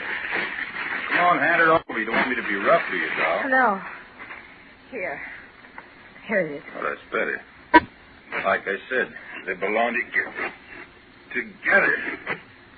Huh. That's funny. It should fit them. What are you laughing at? The answer, Sweets, a slip of paper with a list of people on it. I think it's crumpled in the bottom of the sheet here, and that's why the sword won't go all the way home. Yeah, here it is. A piece of paper. It's a valuable piece of paper. Sure. Names and numbers of all the players. That's it.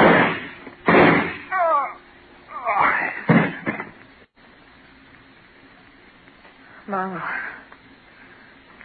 Oh, he's dead, isn't he? Yeah. He's about as dead as a guy named Eugene Voss was last week on a sidewalk in Manila. Or the party called Babesco. What is it? Turner's dead, but I don't think his partner is. Marlowe, you thought I was his partner. Oh, yes, and I thought wrong, Claire. But now I got a little more to go on. I'll see you, honey. Oh, no, wait. What am I supposed to do? Call the police and explain it all away as a practical joke?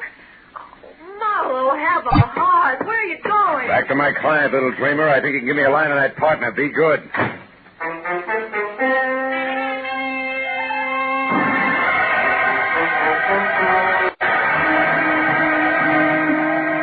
I was an hour plus driving slowly back to the transplanted world on Crestline Drive, and all the way I kept adding and subtracting all the screwball figures I'd run into, hoping that someplace I'd find a mistake. But when I was there through the junior jungle and standing at the front door, I knew that my hunch was right. Marlowe, you got the sword? The sword and sheath alike, Mr. Pound, are in my car. Also, I got news. Babesco's dead. I'm not sorry. So is Turner. I don't know any Turner, but why haven't you brought the sword and sheath in with you? Because they don't count, Mr. Pound. There wasn't any code in the pattern on either one. The answer was a slip of paper jammed down in the sheath. Here. Is that what we're after? Let me see. Yes, Marlowe, this is it. Oh, I knew he wouldn't fail me. I knew Boss was loyal. I knew it. Oh, better than that, Mr. Pound. You counted on it. And don't move a finger, Happy. It's a great night for killing. Now, go on. Into the study. We're going to use the phone. But, Marlowe, you're insane. Sure I am. So much so that I let the hairs from an affectionate Siamese cat change my mind. About everything. Keep moving. The cat? What do you mean? I mean the Turner who shot Eugene Voss in Manila, who murdered Babesco out at the beach, who I just killed before he could kill me, Had white hairs from a molting white Siamese cat all over his suit. The same kind of white hairs I got on mine when Shoo-Shoo rubbed against me. Now, go on, open that door. In other words, Pound Turner was a friend here, not foe, and from there on in, it all figures. Or do you still think I'm insane? Yes, No, Marlowe, you're right. You bet I'm right. Turner was in this with me. A partner, you might say. You see, I knew that Eugene Voss was worried about competitors. Like the Besco, go on. Well, I knew that Voss would see I got his clients' list, the pearl dealers, if his life was really in danger. That gave you a brilliant idea. Put his life in danger. So you sent Turner to Manila to kill Voss once the list was on its way. Oh, how neat. But tell me, clean cut, why didn't you let Turner know about the sword at once? Because he was tricked. Voss planted a fake list at his hotel, hoping that Turner would find it and go his merry way, which Turner did. He didn't know it was fake until he arrived here this morning. Which, of course, didn't affect the scheduled murder. Nice and thorough, aren't you? Or have you left out some little detail I should know, like why you bothered having Turner get mixed up in this at all tonight?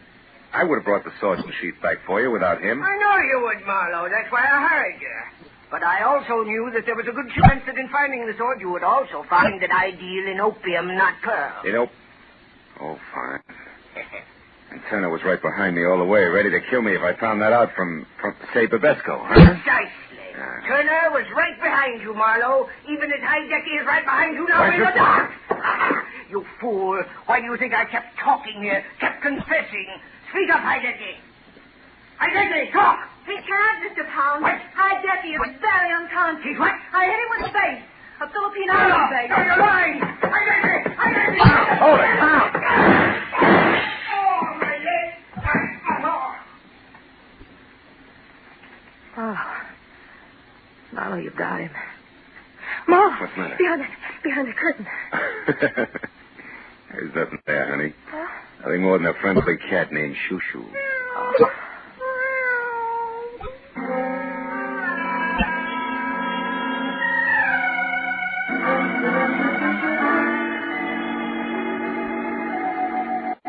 It took a long time. It always does. But finally, the police in Los Angeles and the police in Manila knew exactly who had done what to whom and why. All of which left Henry Pound, the vicious little character who wouldn't even recognize honor among thieves, with a short, unpleasant future. And I thought about him and every rotten thing he'd done as I walked through his imported island jungle to my car. I thought about him and Babesco, about Turner, the houseboy, about Eugene Voss, and I didn't think about Claire Saunders until I got to my car. I was in behind the wheel, headlights on. The words were written in lipstick the length and breadth of my windshield. Bill, dear, I stepped out when nobody was looking. But don't fret. Because from here on out, I'm going to be very good. I've learned my lesson. P.S.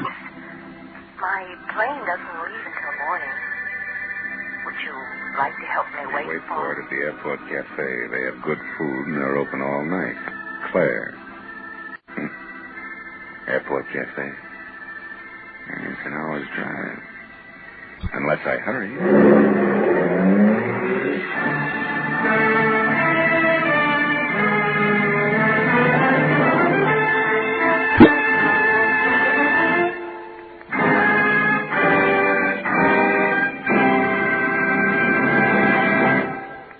Adventures of Philip Marlowe, bringing you Raymond Chandler's most famous character, star Gerald Moore, are produced and directed by Nolan McDonnell and are written for radio by Robert Mitchell and Gene Levitt.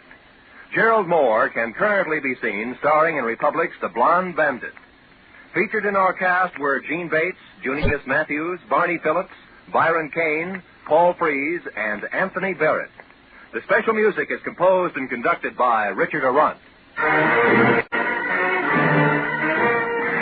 Be sure and be with us again next week when Philip Marlowe says... This time an old Spanish woman who cared, a redhead and a mink who didn't, and a green suede button beside a corpse, all led me to a wounded man with a gun in his hand, cornered on a warehouse roof.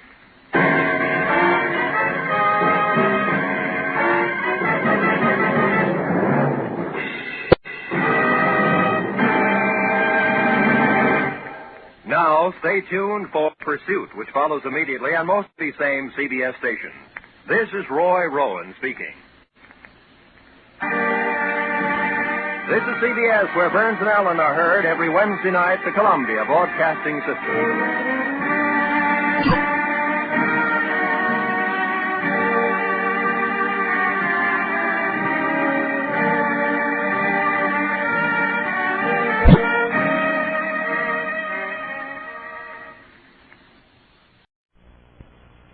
Broadway's my beat. From Times Square to Columbus Circle, the gaudiest, the most violent, the lonesomest mile in the world.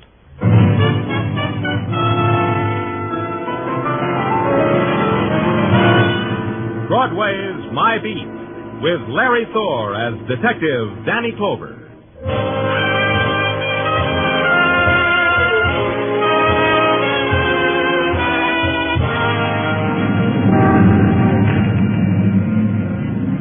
Broadway. On Christmas Eve, Broadway's natives dance their Christmas dance to the music of carols flowing out of tinseled loudspeakers. The kids mash their noses against plate glass, lick it, and watch the mechanical clown, the mechanized tour army, the tin man dancing a jig on the tin box, and their eyes are dark with desire and hunger. They make a wish on a neon star. That's how it is on Christmas Eve on Broadway. My beat.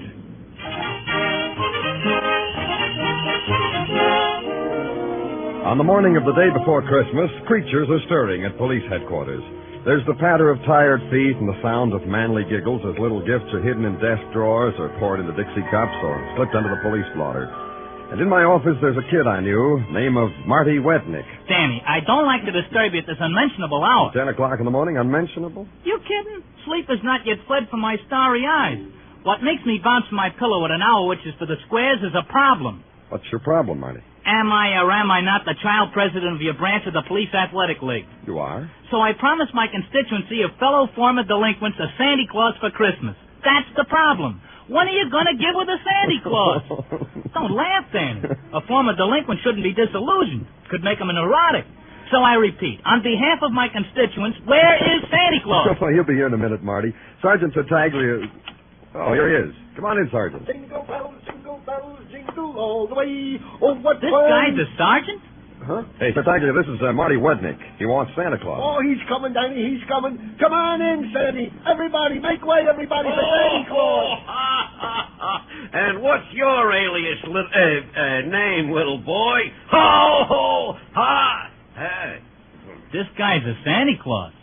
Who's the kid? The punk, Danny. Who is he? Marty Wednick, that's who I am. So you're Santa Claus, huh? Audition me something. What? Why, you crummy Take little... your hands off me, Santa Claus. Is this the Christmas spirit? I'll give it to you in the mouth, fresh kid. You and how many Hey, rings? now, wait a minute, you two. Marty, this is Nick Norman. Nick Norman, the ex-con? How do you like this monster? For 15 years, I've been playing Santa Claus at Sing Sing with no complaints, mind you. The first day I am a free civilian playing me old part, the squirt gives me the hook. I resigned from Santa Claus. I didn't get treatment like this even from the guards. Take it easy, Nick. Marty didn't mean it. Did you, Marty? How was I to know that Santa Claus here was the world-famous light-fingered safecracker? Ex-light-fingered, world-famous safecracker, you. Well, does he meet with your approval, Marty? Well, the costume is sloppy, the beard's moth-eaten, but yeah, he'll do. Don't do me no favors, punk. You want to know something, Nick? What's something? I like you. I think you are the best Santa Claus it has ever been my privilege to present to my constituents of the PAL. This is from the heart, Nick. Oh, that's better. You gotta show respect for Santa Claus. What time's your party? 8 o'clock tonight. You'll be there? I'll be there. Well, so long, Danny. Sergeant, Santa Claus. See you at the party. Merry Christmas. That's a good kid. Appreciates the finer things. Feels good to be out, huh, Nick? 15 years is a long night without sleep, Danny. Yeah, feels good. And thanks for the job of Santa Claus. I would miss it after all these years. The deal we made. That feels good, too, huh? Oh, yeah, the deal, sure, Danny. I'll keep my promise to you. That's good. You won't forget what happened 15 years ago on Christmas Eve. How can I forget it was like today? I was all dressed up like Santa Claus. I had a few idle hours, and right in front of me there just happened to be an idle safe. So I cracked it. So I got caught. Uh-huh. Now, what are you going to do now, between now and 8 o'clock, the time the party starts? Walk the thoroughfares and wish everybody joyous tidings and pat kids on the head. And leave their mothers' purses alone. Oh, Danny, how can you talk to Sandy Claus that way? I promised you that... Sure you did. Hey, Tartaglia. Yeah, Danny. Tag along with Santa Claus. Fresh air will do you both good. Oh, gee, thanks, Danny, thanks. You know, the fresh air will do us both good. Yeah, but hold his hand, Tartaglia, so he won't get lost. We don't want him to get lost, do we? Oh, no, Danny. No, because what's Christmas without Santa Claus? Have fun, boys.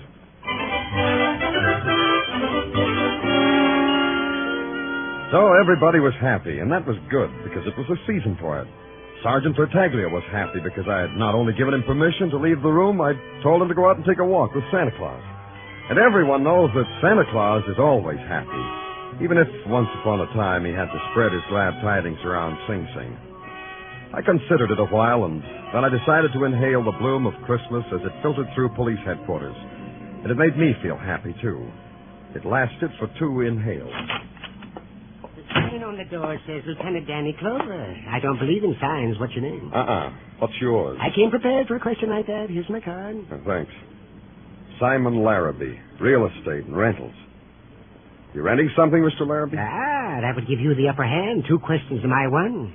And you haven't answered it yet. Danny Clover, like the sign says. That's my name. You're quite right. I am renting something. Go ahead. Rent away. I like to watch. I'm doing it now. Just looking at you. I'm renting that property known as the Warehouse at 2290 East Grand Street. Well, if it makes you happy... Wait a minute. That's our clubhouse. That's where the kids are having our Christmas party. Are you? What's the... What else can it be? Where's the rent? Rent for what? Rent for that property known as the Warehouse at 2290 East Grand Street. You mean it hasn't been paid? How much is it? It's $62.50 a month. Oh, that includes utilities. I'll pay it. The club's treasurer will reimburse me. You don't understand, Mr. Clever. When I rent something, I get a year's rent in advance. That comes to $750. And I want it before there's any party there. Are you kidding? Where are those kids going to get money like that? Well, I'll give you until 8 o'clock to get the money, and I'll just sit right here until then. All right. Grab yourself a police gazette. Never touch the stuff. Suit yourself. Well, excuse me, Simon. Danny Clover speaking. Danny, this is Patrolman Curcio. Yeah, what is it? I can hardly hear you, Curcio. Yeah, well, no wonder. Listen when I got to talk through. Listen, Danny. Hey, you see what I mean? Why the sirens? What's the trouble? Sergeant Tartaglia's up a tree. What? Sergeant Tartaglia is in a tree on the Avenue A playground, Danny. He flipped his lid. He's telling anyone that'll listen that there ain't no Santa Claus. Hey, you better come on down, Danny.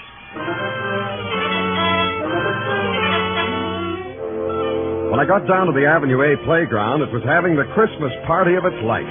A 30-foot tree, complete with tinsel, candy canes, colored popcorn balls, firemen, and a scared sergeant policeman, forlorn and lost, pinned to its top branch. The fire department finally convinced Tartaglia that a ladder was a safe invention for getting down on a tall tree. At the bottom rung, he almost believed it.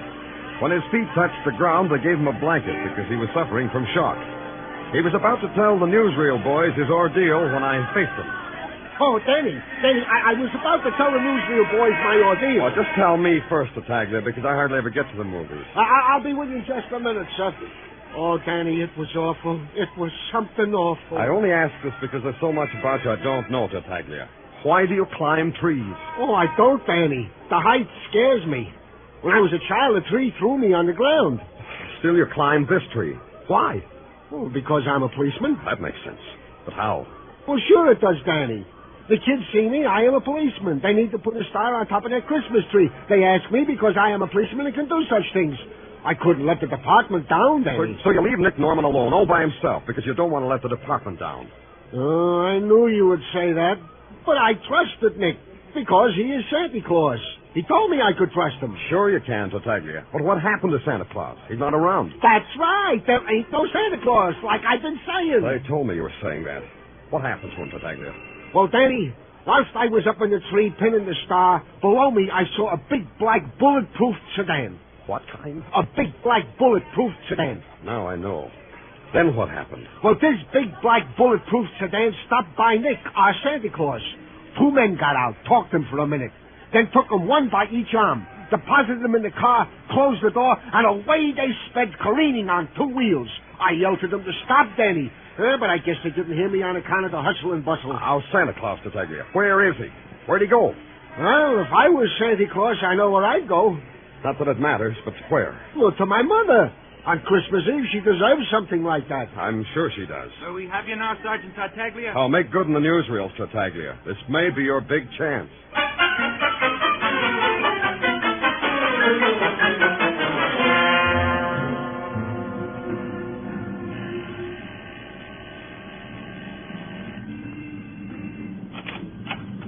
Yeah? Are you Mrs. Norman?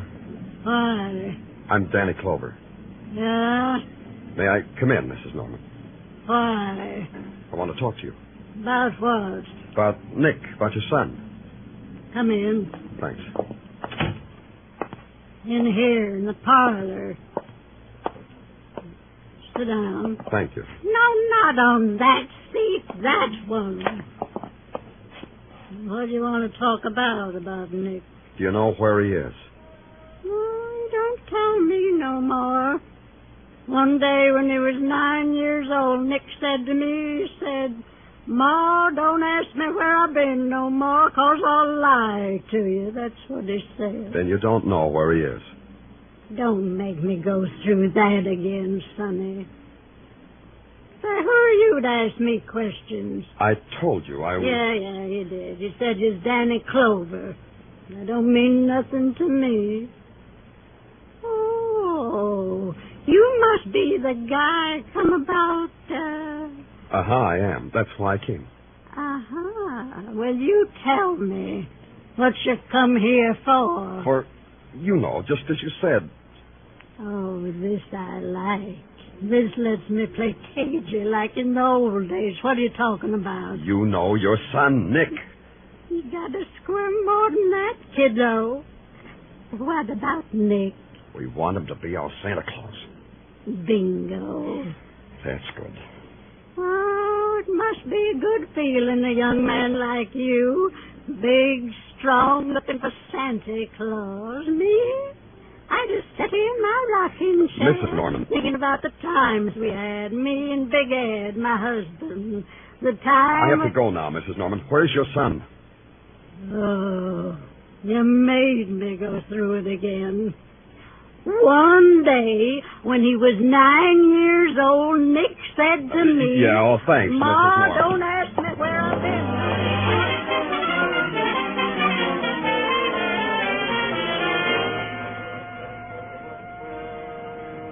Hi, Danny. Did you find Santa Claus? No, Tartaglia. What are you doing about it? Me? Nothing. That's good. Anyone to see me? Yeah, in your office. Hey, Danny, well, what are you angry at me for, huh, Danny? Hey, Danny, what's this I hear about Santa Claus taking a powder? You'll get your Santa Claus, Marty. You still here, Simon Larrabee? Yes, I'm waiting. Just as I told you, I'm waiting for my $750 rent. Can you imagine this kind of Danny? On Christmas Eve, he wants his rent.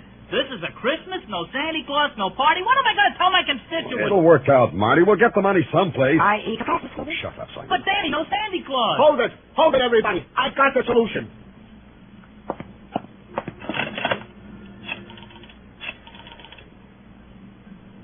Communications, this is Sergeant Tartaglia in Danny Clover's office. An all-points bulletin. Pickup man. Description as follows. Height, 5 feet 11. Weight, 235. When last seen, was wearing a red suit, a red hat with bells, and black boots. Identifying marks. Has a long, snow-white beard. What's his name? Santa Claus!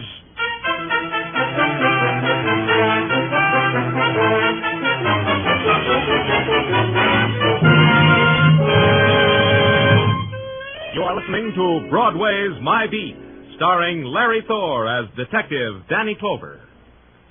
$51,000 in cash and wonderful prizes. Danny Seymour might play Santa Claus to you tonight, and he might fill up your stockings with that $51 grand if you can identify the phantom voice. Listen in just a little later tonight to Sing It Again.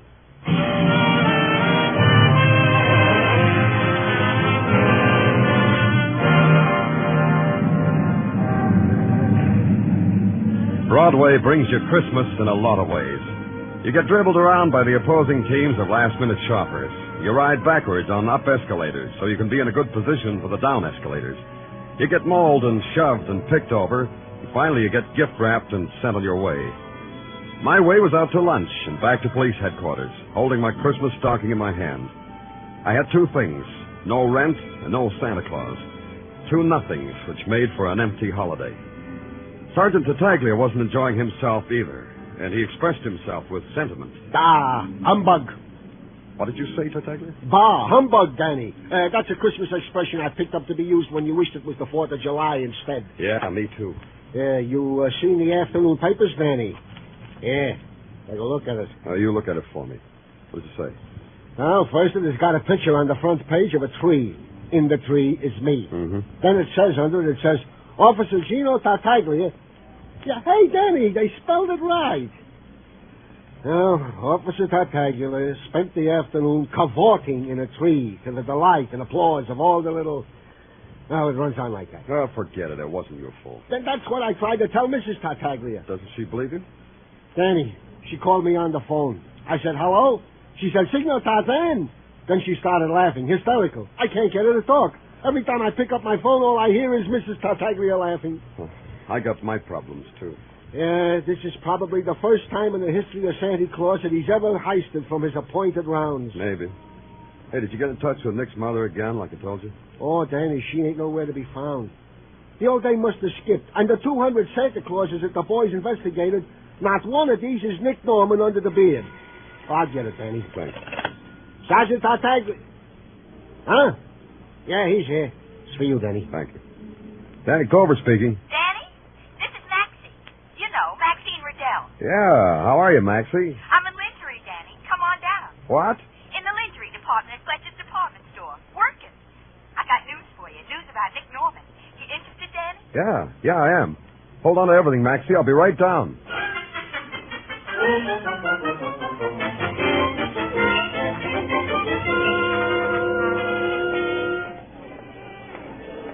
Here, mister. Take this black nightgown over to that girl over there. She'll just wrap it up. Hi, Danny. How am I doing? Great, Maxie. Only great. How long you been working here? Only for the Christmas season, Danny. But the way I've been operating, I think maybe they'll keep me on. No questions about your background? You mean about me being a shoplifter? Uh-huh. That's the reason I got the job. The way I was lifting things, I told them it'd be cheaper for them if they put me on the sales force. So they did. So for $22 a week, I'm an honest mouse. Anyway, it's steady. Keep it that way, huh, Maxie? Anything you say, Danny. Well, now that we've had our tea, I guess you want to know about Nick. Yeah. Breaks my heart to be a stoolie. You know how it is, Danny. Me with my former alliances. But it's different now. Yeah, different. I want it to be different for Tussie, too. You remember how it was between me and Tussie. How was it? It was gorgeous. That's why I'm being a pigeon, Danny. If Nick made up his mind to be a kosher citizen, he should stick to it. Not fall back into the arms of a mob like a doll who says mama. Which mob, Maxie? Tussie Khan. Such a name for a gorilla. Tussie. How do you figure a name like that? I don't know him. Where do I find him? Tussie just got back from Chicago. He bought the Domino Club. I happened to be passing there on my lunch hour, and I saw Nick in a Santa Claus suit drinking grape juice with Tussie. Oh, excuse me, Danny, a customer. Yes, madam. Something for yourself. Thanks, Maxie. For what? We have some gorgeous outside girdles, madam, for everyday wear. They're right over here.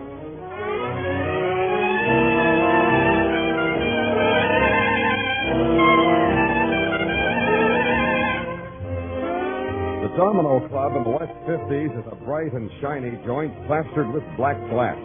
It stands close to the ground between two peeling brownstones.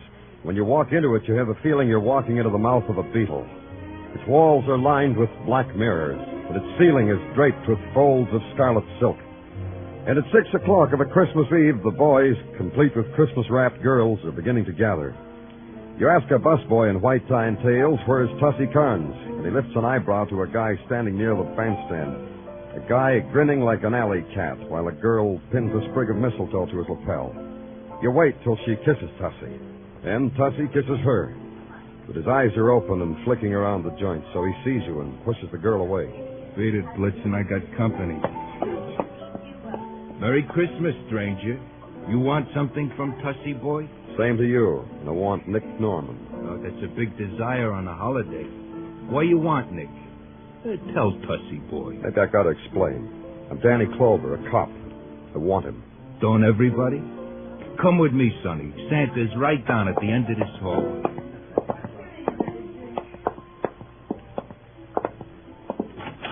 Merry Christmas, Melvin. Ain't it though, Tussie? Merry Christmas, George. Likewise, I'm sure. I brought you a present, boys. Goody. Likewise. Where's Nick Norman? This fella here, he says to Tussie boy he wants Nick Norman, our Santa Claus. Uh-oh. What big eyes you have, mister. And you know something else that's plain precious, boys? No. Do tell us, Tussie. The fella says he is a cop. Isn't that cute, huh? I could die. Yeah. So show the fella Santa Claus, huh, fellas? Merry Christmas, Danny Clover. Oh, Tussie boy said that, didn't he? Stay away from me. But first we want to wish you on a star. Like that. You too crazy. Stay away from me. I think that was not enough stars. I'll give him another package. You know that Tussie is good to us. He gave us the best Christmas present two fellas could ever have. Don't be greedy, Melvin. Leave some for me. Oh, look at that. It's all gone.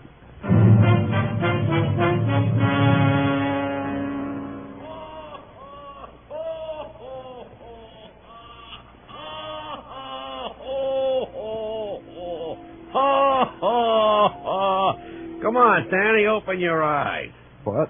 Yeah, open your eyes, Danny. It's getting late. Ain't you heard? Christmas is coming. Hey, it's you, Nick Norman. Oh, Danny, call me Sandy Claus. That's the nicest alias I got. Now, look, Nick, I'm going to... Oh, here, I'll help you up, Danny. Sit on the edge of the sofa there. Yeah.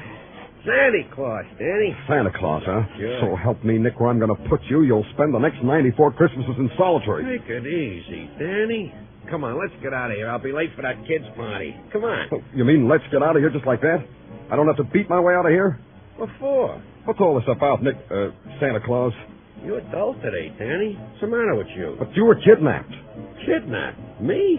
Who would want to do a thing like that to jolly old me? A man in a tree said two guys pushed you into a car.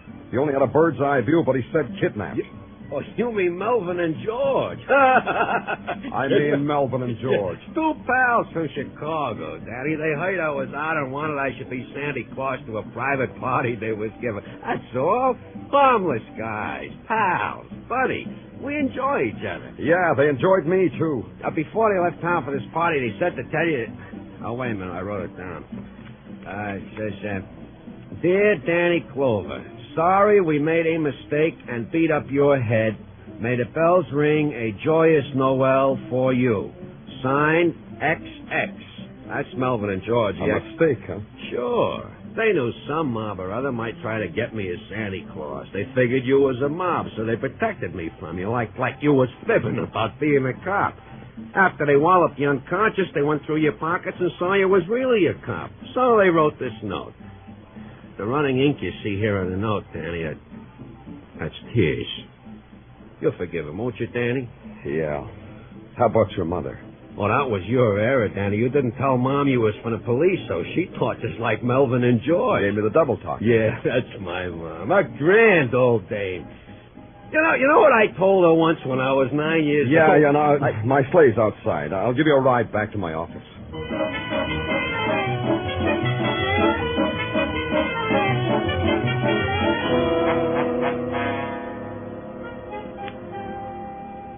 Well, that means the whole thing was an error in identification and motive, as they say, huh, Danny? That's right. Isn't that right, Santa? Sure. I'll tell it to you again if you want. No, never mind. What happened to Simon Larrabee? Oh, he went out for a feast of spud nuts and coffee. Hey, you don't look very happy, Tartaglia. No, Danny. I ain't happy. Unhappy. Very. What's the matter? We've got Santa Claus? Come on, smile. It's going to be a fine Christmas. I can't, Danny. I just can't. It's Mrs. Tartaglia. Yeah, now she ain't laughing anymore. The neighbors are laughing and Mrs. Tartaglia is crying. Why?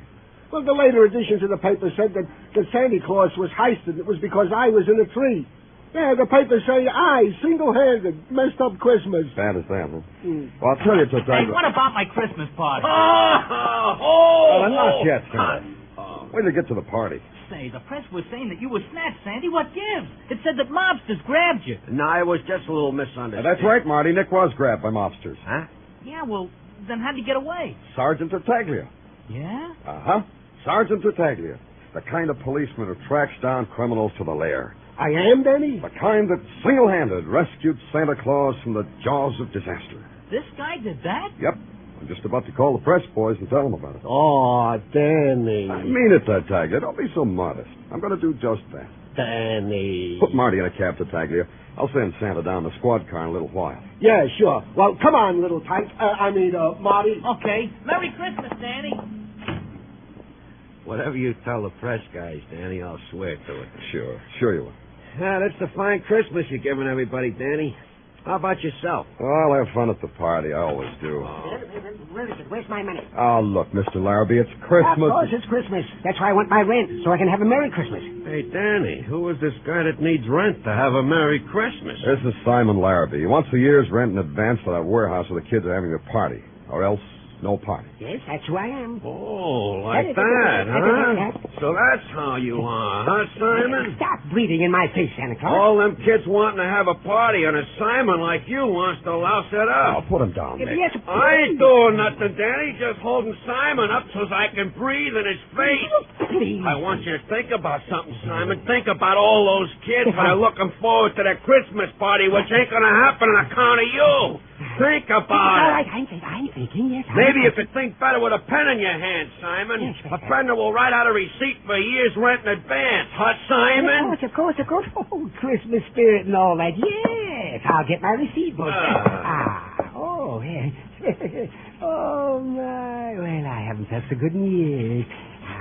Yes, here you are, Mr. Glover. A receipt for a year's rent in advance. And tell the darlings, Merry Christmas with her. Yeah, I will. Ain't he a nice fella, Danny? Come on, nice fella. I'll take you to a party.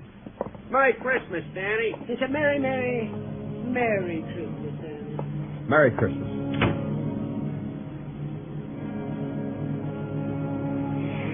Yeah. Merry Christmas.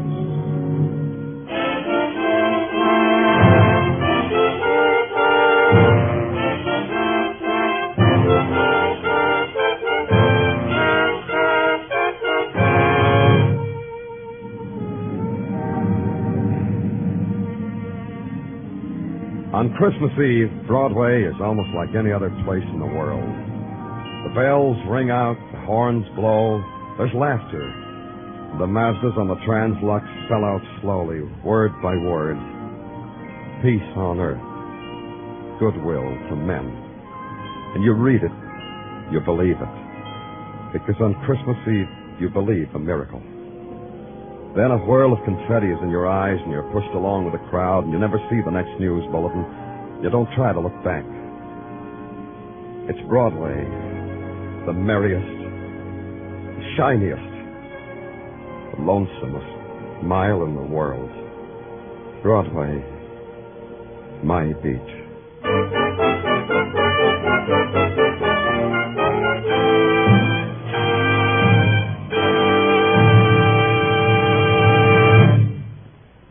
Broadway's My Beat stars Larry Thor as Detective Danny Clover and is written by Morton Fine and David Friedkin. The musical score was composed by Alexander Courage and conducted by Wilbur Hatch, and the program was produced and directed by Elliott Lewis. The cast tonight included Charles Calvert, Gil Stratton Jr., Howard McNear, Hal March, Bert Holland, Shep Menken, Estelle Dodge, and Peggy Weber.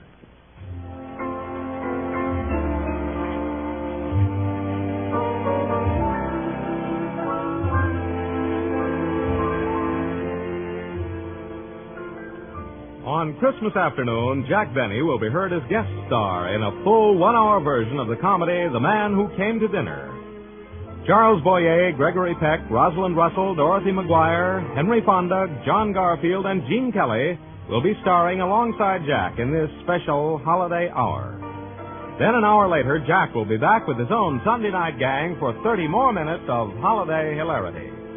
In fact, the best idea really is stay tuned to CBS all day Christmas Day.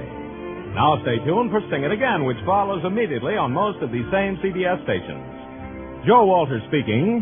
This is CBS, where you find Broadway is My Beat every Saturday night, the Columbia Broadcasting System.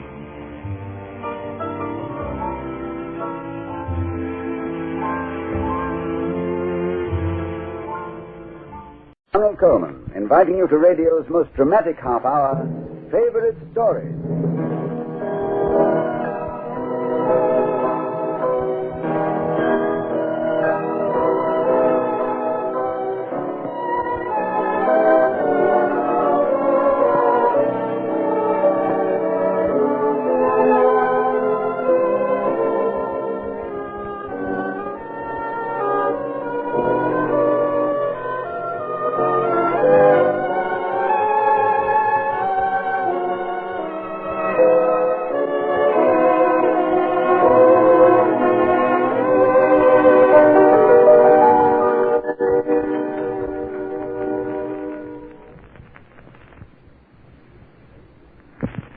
This week's favorite story is the choice of no one person, but of everyone in the English-speaking world. It embodies the spirit and the beauty of Christmas more than any other writing in our language. Our sponsor sends it to you as a special Christmas gift. A Christmas Carol by Charles Dickens. Starring in the role of Ebenezer Scrooge is your favorite story host, Ronald Coleman. Mr. Coleman is supported by an all-star cast in this special production of Dickens' Christmas Carol, the world's favorite Christmas story.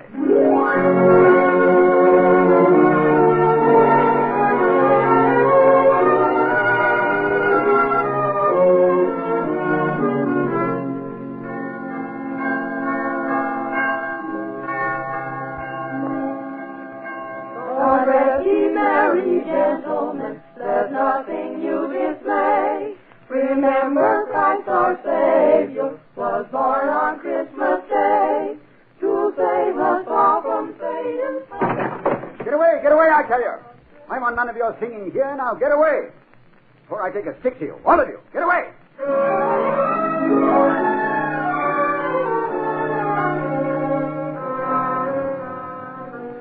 It was I who said those words. May heaven help my soul. It was I who called them out into the London night on Christmas Eve and sent those children scampering into the fog with fear in their hearts, where but a moment before had been the love of fellow man and God. I have learned a great deal since then, and my story bears telling. My name is Ebenezer Scrooge, and the time of which I speak was Christmas, in the year of our Lord 1843. It was cold, bleak, biting weather. In my counting house, where I sat working busily over my ledgers, the fog came pouring in at every chink and keyhole. But I remember noting with silent glee that it had been a good year, and I was a much richer man. The city clocks had only just struck 3, but already it was quite dark, and I had lit a candle to see by. My clerk had also lit a candle, and the miserable wretch was warming his hands by it, wasting good time and money. I was just about to reprimand him when the door opened with a clatter. Merry Christmas, Uncle. God save you. Close that door. Do you want to freeze us out? Oh, I'm sorry, Uncle. Merry Christmas. Merry Christmas. And what reason have you to be merry? Huh? Heaven knows you're poor enough. Well, then what reason have you to be sour? You're rich enough. This is a place of business, nephew. I'll thank you to leave us alone. Oh, now don't be angry, Uncle. What else can I be when I live in such a world of fools? Merry Christmas. Humbug! What does it mean but a time for paying bills without money? A time for finding yourself a year older, but not an hour richer. If I had my way, every fool who goes about with Merry Christmas on his lips should be boiled in his own pudding and buried with a stake of holly through his heart. Now, get out. Oh, Uncle Ebenezer, Keep your Christmas in your own way and let me keep it in mine. Oh, but that's just it. You don't keep it. I came to ask you to have dinner with us tomorrow. Thank you, nephew. I'll starve first. But why? We don't want anything from you. We ask nothing of you. Really? Not even a gift for your charming wife? A bauble for your pretty little child? Oh, come. Oh, I'm sorry you don't understand, Uncle. I came here purely out of the Christmas spirit. And when you go, would you please take it with you? Now, good night, nephew. Oh, good night, sir. Merry Christmas. Humbug!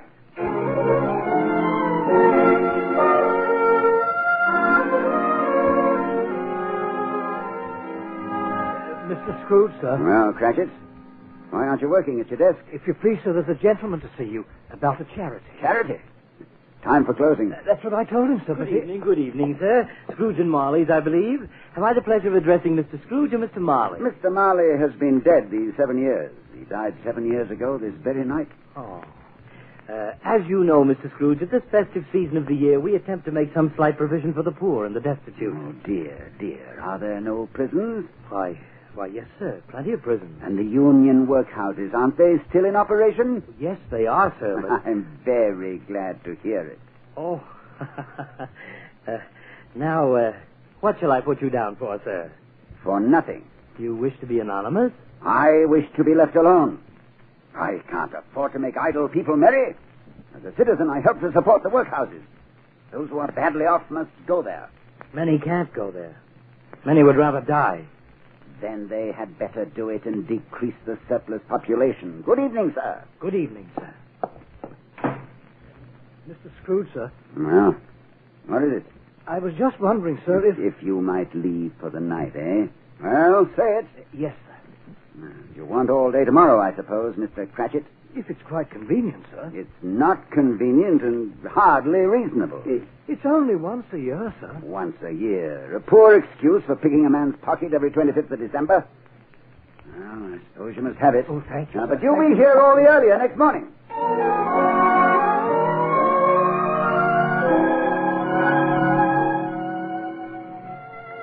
I felt no twinge of conscience that fateful Christmas Eve. No pang of remorse. No sense of guilt. For I had never known these weakling sentiments. Why, then, did my dark chambers seem darker than they ever had before? Why did I start in fear as I crossed the gloomy threshold of my house? What was there waiting for me? I stood in the blackness, suddenly shaken by a chill, as though an icy hand had clasped its fingers round my heart. Then, slowly, I mounted the stairs. Once in my room, I knew I would be safe. Once locked behind my heavy door, this nameless fear that clutched at me would be gone. Quickly, I made myself ready for bed. And then, in the flickering light of my solitary candle, I saw it.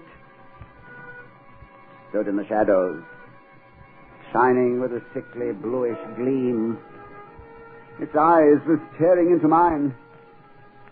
Two dead eyes staring out of a dead face. Who are you? What do you want with me? Who are you? Ask me rather who I was. You. In life, I was your partner, Jacob Marley. Marley. I know you now. But you're dead. You're dead. Why have you come here? It is required of every man that the spirit within him should walk abroad among his fellow men and travel far and wide. And if that spirit goes not forth in life, it is condemned to do so after death. No, stand back. His spirit is doomed to wander through the world and witness happiness it cannot share, but might have shared on earth. You are fettered. You're in chains. Tell me why. I wear the chain I forged in life. Of my own free will I wore it. I made it link by link and yard by yard. Is its pattern strange to you? Money boxes, keys, and padlocks. Yes. Heavy purses wrought in steel. I think you know this pattern well. You were always a good man of business, Marley. Business. Mankind was my business. Charity, mercy, forbearance were my business. But I turned my back on these and looked for wealth. I suffer for it now. But you are 7 years dead. You are beyond suffering. Hear me. My time is nearly gone. As I have suffered, so will you. For your life is mean. Your soul is shriveled, as mine was. But while that life still beats in you, you have yet one chance, one hope of escaping my fate. What hope is that you speak of? Tell me, Marley. You will be haunted by 3 spirits. Look for the first in the dark of the morning when the clock strikes 1. The second spirit on the stroke of 2. The third will come when the bell tolls 3. Look to see me no more, but remember well what I have said. Remember and take heed.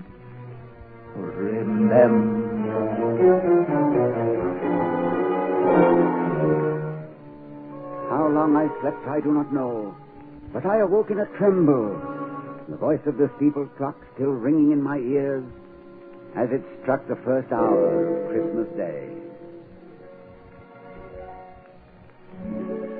There, at my bedside, as old Marley had warned, was the spirit who had come to haunt me. It was a strange figure, like a child, and yet its hair was white with age. It held a branch of fresh green holly in its hand, and strangest of all, from the crown of its head there sprung a bright, clear light. You must come with me, Ebenezer Scrooge. Are you the spirit whose coming was foretold me? I am. Who and what are you? I am the ghost of Christmas past. Long past? No, your past. Well, why have you come? What brings you here? Your welfare and your reclamation. Rise and walk with me. Walk? Where? Through your window, out into the night, out on the wings of the wind. Come with me, Ebenezer Scrooge.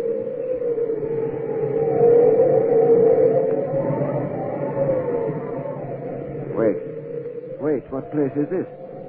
Where are we? Look there below, and tell me what you see. I see a school. A cold and draughty hall. I see a long, bare, melancholy room in which a boy sits reading. A solitary child, neglected by his friends, for they have all gone home for Christmas. He wants to cry, but he doesn't dare. Now he lifts his head. I see his face. His name? His name is Ebenezer Scrooge.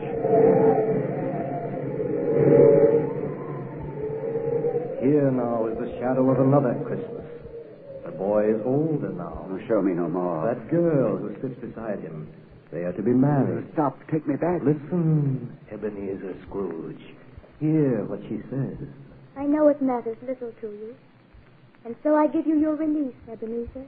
Spirit, take me back. You have changed. And your love is not for me any longer. You love money now. And power. Another idol has displaced me. A golden one. No. Goodbye, Ebenezer. She has gone. Out of the room. Out of your life. Show me no more, I say. One shadow more. No more. One glimpse of her at still another Christmas. No. Happy in a home that might have been your home. No. Laughing with her children who might have been yours. No, leave me. Haunt me no longer, do you hear? Haunt me no longer.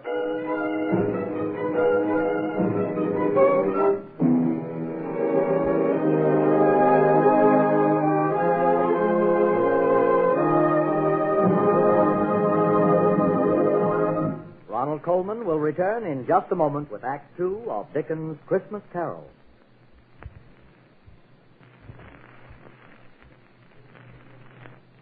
And now we continue with Act 2 of the world's favorite Christmas story, A Christmas Carol, by Charles Dickens. Our star in this favorite story production is your host on this series, Ronald Coleman, who recreates especially for our favorite story listeners the role of Scrooge, which he portrayed so memorably in a recent Decca album. In his gloomy bedchamber, Ebenezer Scrooge has just bade farewell to the ghosts of Christmas past. Again I slept, Again the steeple clock tolled out the hour on the Christmas morning air.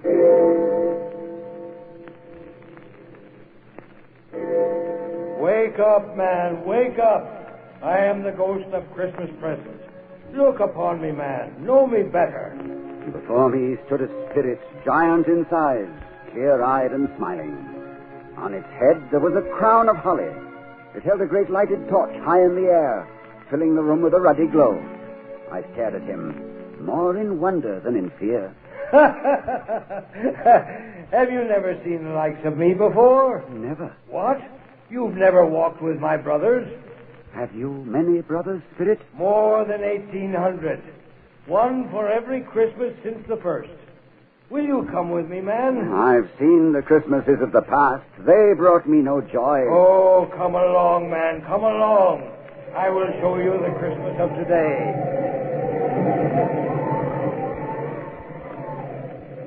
There is a miserable room in a miserable house where lives a man that you know well. There, do you see him? Why, that's my clerk, Bob Cratchit. But the others, I know them not. Bob Cratchit has a wife and children, 5 children. And all of these mouths are fed and bodies clothed on the 15 shillings which you so kindly give him every week.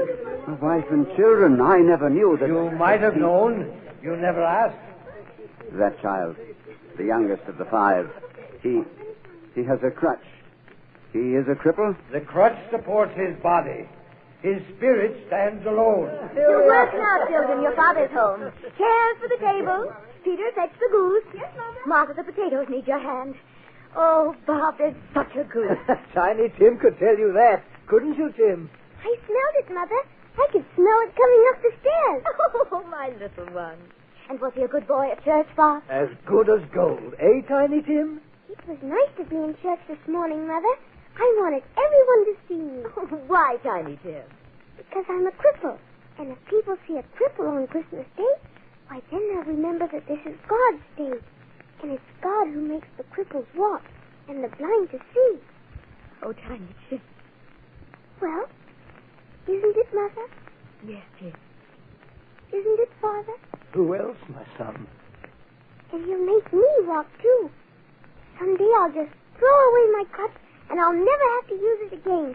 Will I, Father? Never. Why, you're growing stronger every day. Feel his arm, Mother. Just feel it. Feel my arm, Mother. Feel my arm.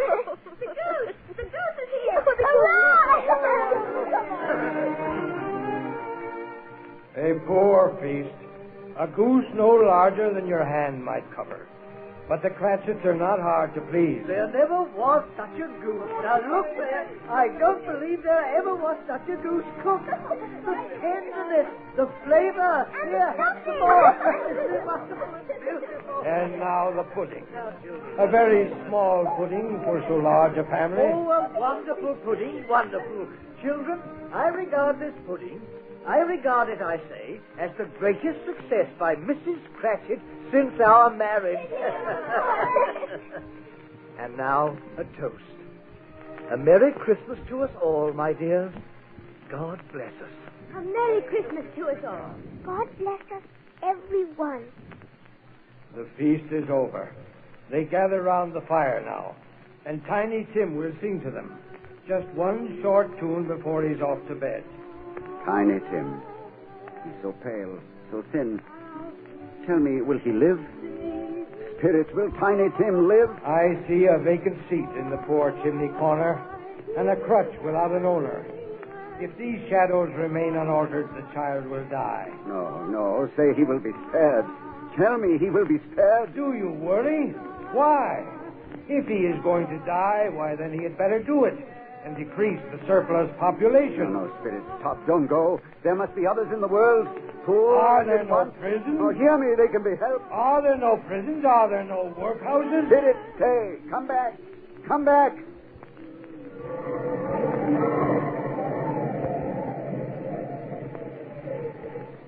The Spirit had gone. I was alone in the wind-swept street, my shoulders bowed with shame. From far off, I heard the hours strike.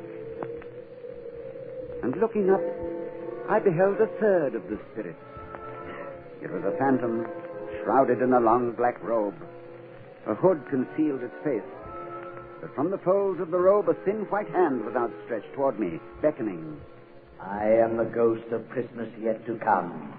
I will show you the shadows of things that have not happened, but will happen in the time before us. Ghost of the future, I fear you more than any specter I have seen. Come.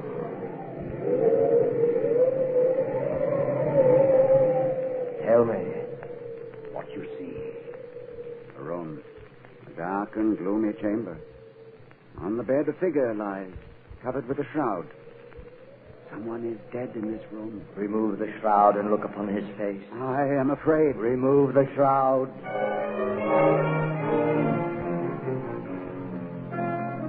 It is my own face that I see. My own. You are dead, Ebenezer Scrooge. But why am I alone? Why is there no one here? There are none to mourn you. Not one voice lifted in prayer. Not one tear shed. Alone in the dark forever. Alone. No, there must be someone. I have friends. Come. A graveyard. Have I not seen enough of death? You looked in vain for mourners at your bed. Now see the face of one lost in grief. A figure by a gravestone kneeling in the fresh turned earth. Why, it's Bob Cratchit. Bob Cratchit? But why? Why? Death has passed his humble house and laid a wreath upon its depth. But the grave, such a small grave. Did Tiny Tim die? Hear the father mourning for his son. I wish that you could see this place, Tiny Tim. There's grass here, such as you've never seen before. And flowers, too. And birds. You'll like it here, Tiny Tim. There'll be no pain, and you can throw your crutch away at last. And you won't be alone either, for I'll come here every Sunday as I promised. And as I walk home, I'll feel your tiny weight upon my shoulder, the way we used to walk. Eh, Tim? And I'll hear your laugh, and I'll see your smile. And I'll think to myself, why, he's here just as he always was. He's here. Tiny Tim. Tiny Tim. Tiny Tim. Born 1838. Departed this life, aged 7 years. Must this be? Must that father cry out his heart upon a gravestone? Tell me, this must not be. There was a man named Ebenezer Scrooge. He might have saved this child. He will. Let me have one chance. It was promised me if I altered my life. I will honor Christmas in my heart and try to keep it all the year. I will live in the past, the present, and the future. The Spirit of God shall strive in me, I swear. Only tell me. Tell me that I may sponge away the writing on that gravestone. Tell me.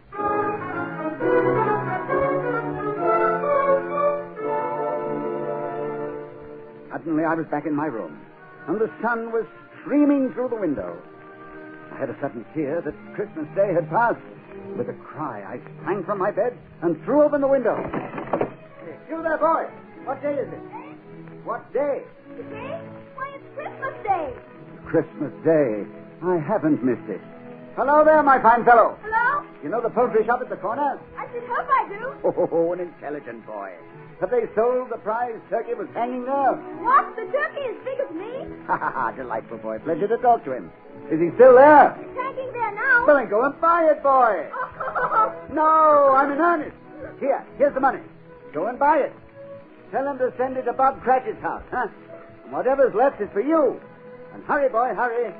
I've been invited to my nephew's for dinner. I'm going. And, boy. Yes, sir? Merry Christmas, boy. Merry Christmas.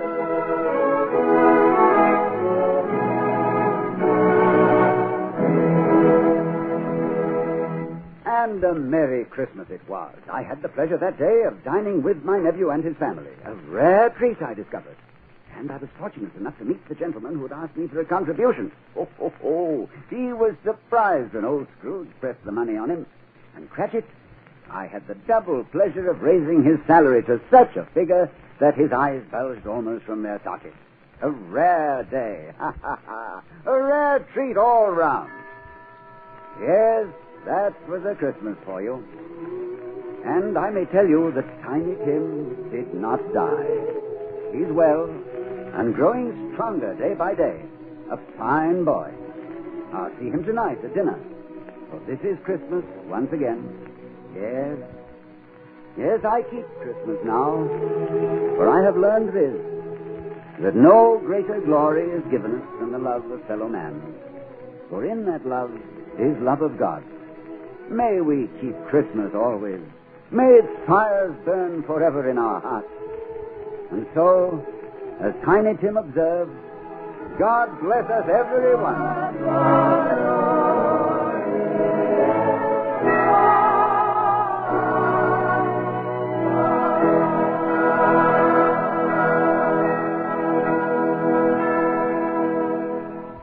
You have just heard the world's favorite Christmas story, A Christmas Carol by Charles Dickens, starring Ronald Colman.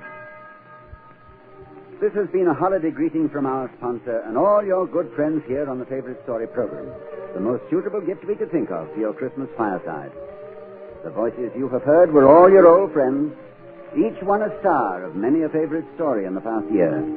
You'll remember them. John Beale, Urine Tuttle, Jimmy Lydon, Joe Kearns, Arthur Q. Bryan, Henry Blair, Eric Snowden, Jerry Farber, Cyrus Kendall, and Earl Lee. Robert Mitchell directed the vocal effects, and Claude Sweeten conducted the orchestra.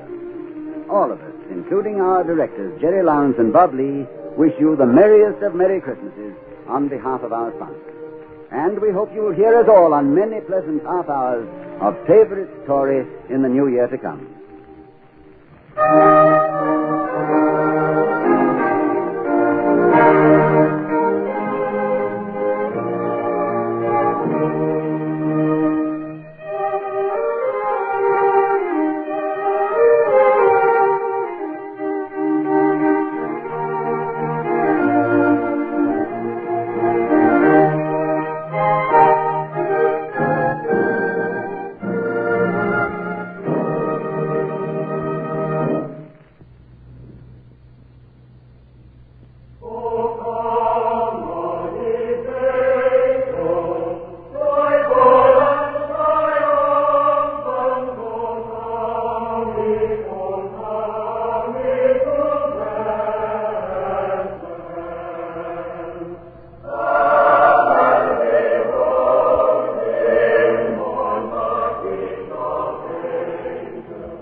Dick Powell as Richard Diamond, private detective.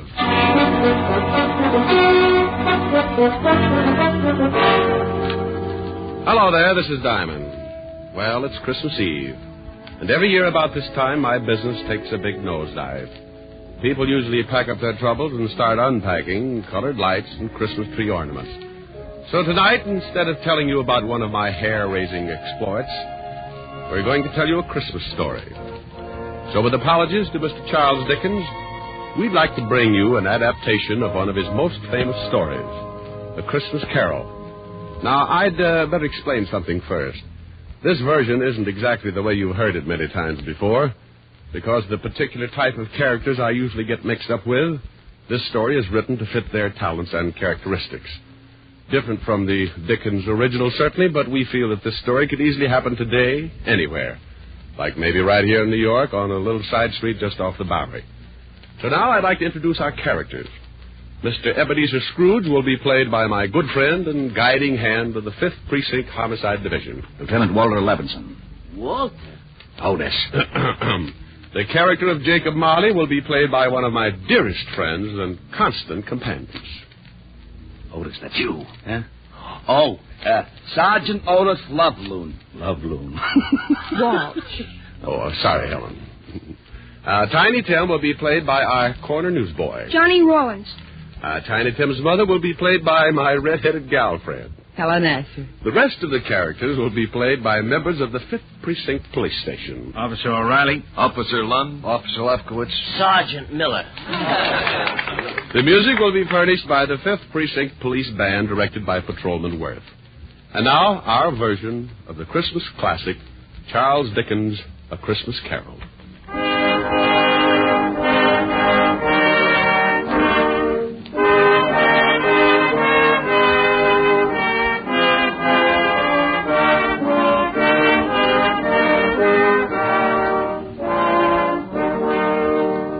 Once upon a time, there was a nasty old guy named Ebenezer Scrooge. He was nasty, all right.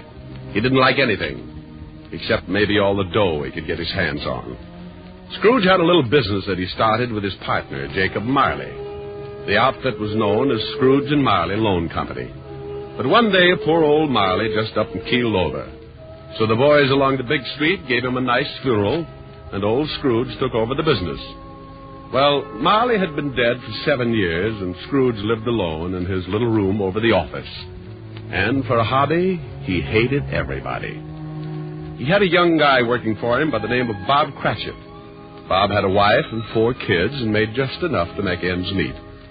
Scrooge used to ride him all the time. When it got so cold the polar bears complained, Cratchit would turn on the little heater, and Scrooge would say, Cratchit, what do you think you're doing? Turning on the heat, that's what I'm doing. My fingers look like popsicles. Well, I don't care if they come in 6 delicious flavors. Every time you turn on that heater, it costs me money. Business is not good, so get back to your work and turn off the heat. Oh, now look, Mr. Scrooge, I'm freezing. Now, this pen ain't guaranteed to ride under ice. I tell you once more, get back to your work. Okay, Mr. Scrooge. I don't know why you worry about business. Why not just put up a sign, turn the joint into a skating rink?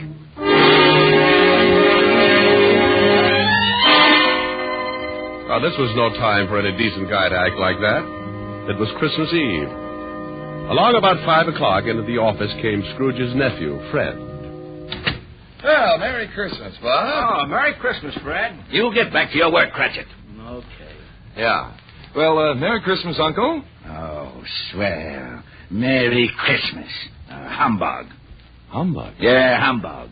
My old man didn't like Christmas, and that's what he used to say. Humbug. Okay, humbug. But it's still Christmas, and I don't see where you get off not liking it. This is supposed to be the time everybody gets with it. Everything stops that ain't much good, and you put your arm around the next guy, you tell him Merry Christmas. I'll put my arm around you with a hammer on the end of it if you don't lay off that goodwill stuff. Look, what's with you? What have you got against Christmas? You show me a way to make $100 every Christmas, and I'll fall in love with it. Every time the holidays roll around, nobody pays their bills, and they all run around like they own the Chrysler Building. Look at you. $60 a week, and you're coming on like Rockefeller. Well, sure, I make a lousy $60, but it ain't easy. But once a year, something happens with everybody in this big world. Well, nearly everybody. Because this is a day that somebody else started to make things right for us, and he had a really tough time doing it. It's more than just remembering. It's feeling. It's all around you. Christmas has got to be merry. Don't you get it? You want me to be merry? Well, sure. Then go get some of these joyous clients of mine to pay off their loans. The missus asked me to invite you over for dinner tomorrow. Now, don't hold your breath. Okay. Merry Christmas, Bob. Merry Christmas, Fred. Merry Christmas, Uncle. Merry Christmas. Merry Christmas. Humbug.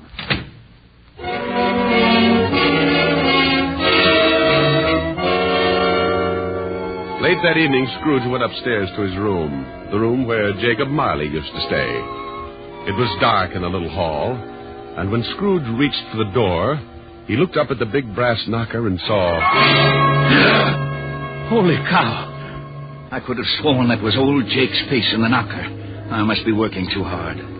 So in he went. A little shaky after seeing Jake Marley's face, but he just passed it off his nerves. He closed the door and locked it, then went over and sat down in front of the fireplace. He got a fire going and started to relax. But every tile around the fireplace started looking like Jake Marley's face. Oh, now, come on, Eb, old boy. You got to get hold of yourself. This is ridiculous, and I haven't touched a drop in weeks. He got up and walked around the room a few times, then went back and sat down again. He stretched, rested his head on the back of the chair. From somewhere a bell started chiming, and Scrooge sat straight up in his chair. He heard something else, too. Something from downstairs. What the... Oh, now, what is that? What's going on? Who's that? Come on, who's out there? Then all of a sudden it came right through the wall. Marley! Jake Marley. Oh, no. I got to stop eating lobster. Oh, it couldn't be. Hey, what's with you? Who are you? Jake Marley. Who else? You're dead. The deadest. But nevertheless, Jake Marley. His ghost. You're very sharp today, Scrooge, old boy. I don't believe it. You got eyes, ain't you? Yeah, and I got a bad stomach, too. That's who you are. Nothing but a bad case of indigestion. You don't think I'm a ghost, huh? Okay, maybe a good scare will change your mind. Whoa! Oh, no. Stay away from me. I believe you. Sold on the idea? Yeah, but why do you got to come to see me? Regulations. Every man is supposed to live his life and help his buddies. If he don't do it while he's alive, then he's got to do it after he kicks off. Oh! Now, stop that. Hey, what's with all those chains and things you got wrapped around you? Oh, these? Well, this here chain is like my life. Each one of these links is something I did wrong. But why do you have to hold it around with you? Why don't you check it someplace? Scrooge, old boy, when we was in business together, I never took time out to do any good. I just kept making a buck and figured that was enough. Well, now I got to pay for it. I got to haul this chain around and try to make up for all the things I didn't do when I was alive. But why come to me? Because you're going to end up just like me, unless we do something in a hurry. Now, I haven't got much time, so you better listen. Oh, I don't want to be like you. I'll listen. Okay. You're going to have 3 visitors. You're going to be haunted by 3 spirits. Oh, no. It's the only way you can keep from being like me. When you hear that bell strike 1, the first one will be here. Well, I got to be going. You won't see me again, but you remember what I told you. So long, Scrooge, old boy. Your goosebumps can relax now. After the ghost took off, Scrooge just refused to believe it. Nuts. It's ridiculous. Humbug. Then he climbed into the sack and was soon snoring up a storm. When Scrooge awoke, it was still dark, and the bell from the church on 53rd Street was striking 12. He laid awake listening and thinking to himself. Just a dream. Ghosts. Bah! Finally, he dropped off again and slept for about an hour. Then the big bell struck 1. 1 o'clock, and I don't see no ghost. I knew it was something I ate. All of a sudden, a big light flashed in the room. The first of the spirits stood before him. Oh, Jake was right. Are you the first spirit that Jake said would come to haunt me? Yeah, you know it. Well, who are you? Me? I'm the ghost of Christmas past. Yeah? How long past? Your past. Come on, we're going to take a walk. Oh, where are we going? Just relax. I'm running this tour. Oh, well, let me get my pants. You got them. Hey, they're on me.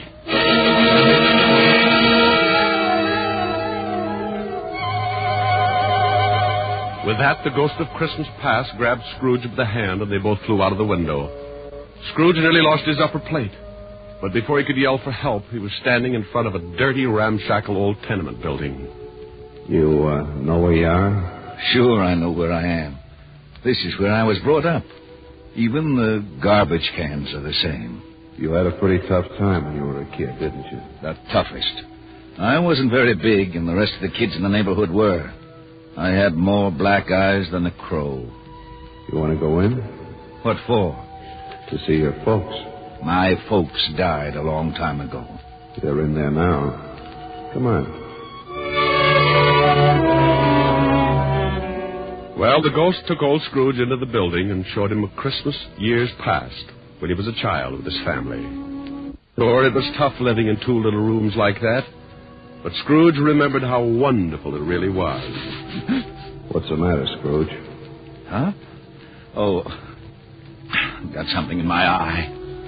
You were pretty lonely when your folks, when they... Yeah. You know, there was a young kid that came around earlier this evening and sang some carols.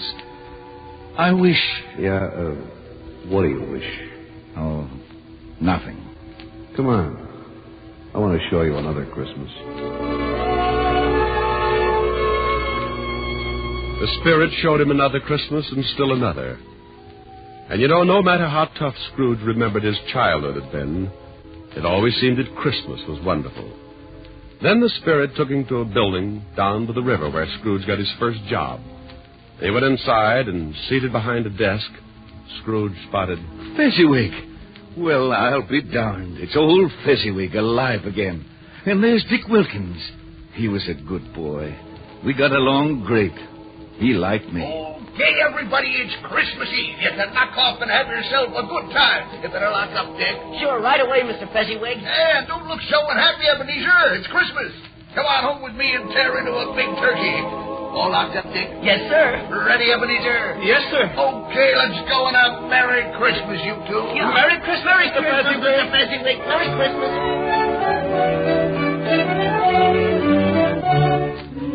Then the Spirit took Scrooge over to Fezziwig's house, and they saw the wonderful party that Mrs. Fezziwig had gotten together. Scrooge watched and remembered, and the Spirit said, Wasn't Fezziwig a stupid, sentimental old goat? Oh, yeah? Well, let me tell you something. He was a great guy, he was. You know... What, Scrooge? I was just thinking about Bob Cratchit, who works for me. I think I'd like to do something for him. You know he's got a wife and 4 kids? Is that right? Yeah, 4 kids. Come on, I've seen enough.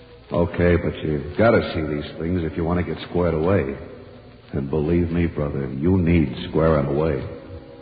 Let's go home, Scrooge. Before he knew it, Scrooge was back in his little room, and the Spirit was gone. Scrooge was pretty beat, and he climbed into bed and dropped into a heavy sleep.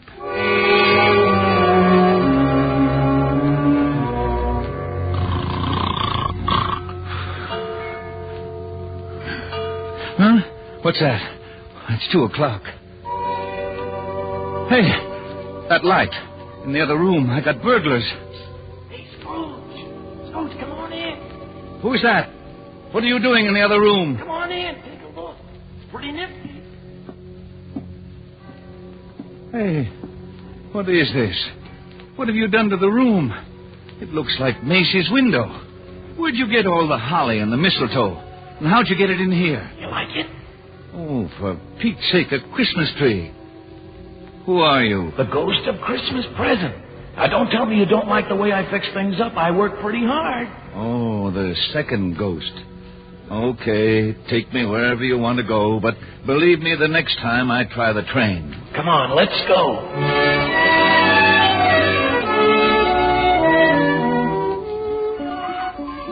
Now, what do you see?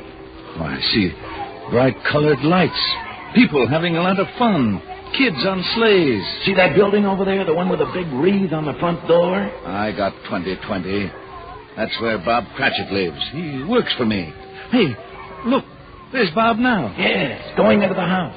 Up all those stairs to the 5th floor. And he's got his little boy on his back. Tiny Tim. Yeah, got polio last summer. Pretty sick little boy. I know. Bob said he'd need a lot of care if he was ever going to walk again. Let's take a peek. Bunny? You and Tim have a good time? Bet. Didn't we, Tim? Yeah, Dad. We watched all the kids in the block on their sleds. Mom, will I ever be able to ride a sled? Of course, Tim. Won't he, dear? Sure thing, Roughneck. Next Christmas, you'll be out there doing belly whoppers with the rest of them. Dad, what's the matter? Your eyes are all wet. Nothing, Tim. I just got some snow in them. Want some dinner, Tim? Oh, Mom, stew for Christmas? I'm sorry, Tim. Oh, that's okay, Mom. I like stew. Bob, will you please say grace? Can I say something first, Mom? Of course, Tim. What would you like to say? God bless us. Everyone.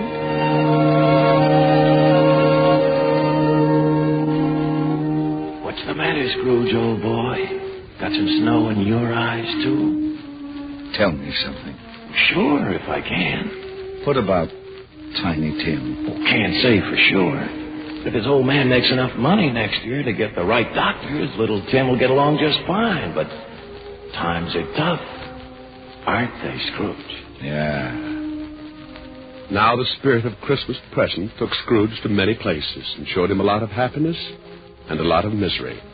And finally, back to his little room, and the spirit was gone. Oh, I don't know whether I can take much more of this.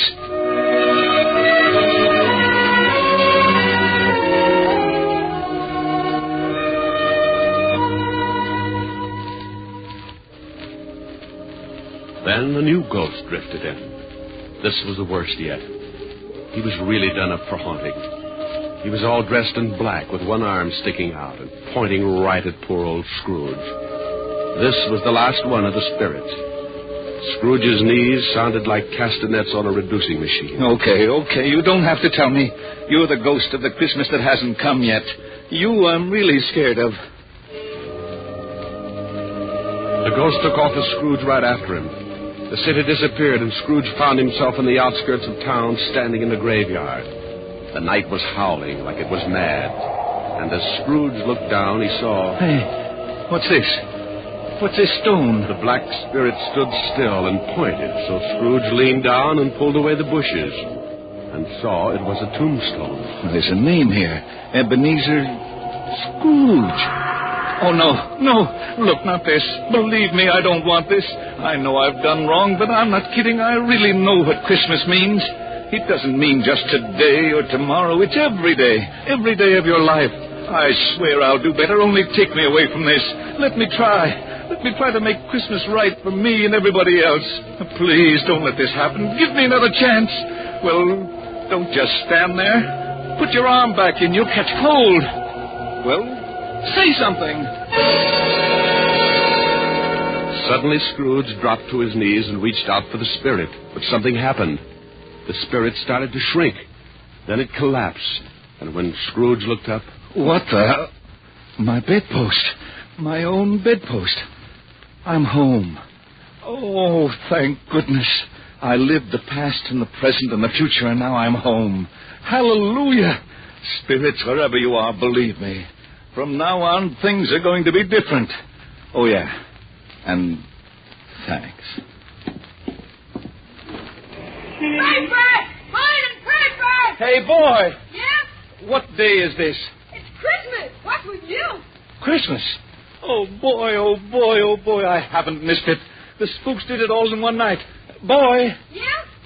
Oh, it's you, Mr. Scrooge. How many papers have you got? I don't know. Why? Well, here's $5. Throw them away and go have yourself a Merry Christmas. Gee, thanks, Mr. Scrooge. And a Merry Christmas to you. Hey, boy, say that again. Thanks? No, the other. You mean Merry Christmas? Yeah, that's it. Merry Christmas.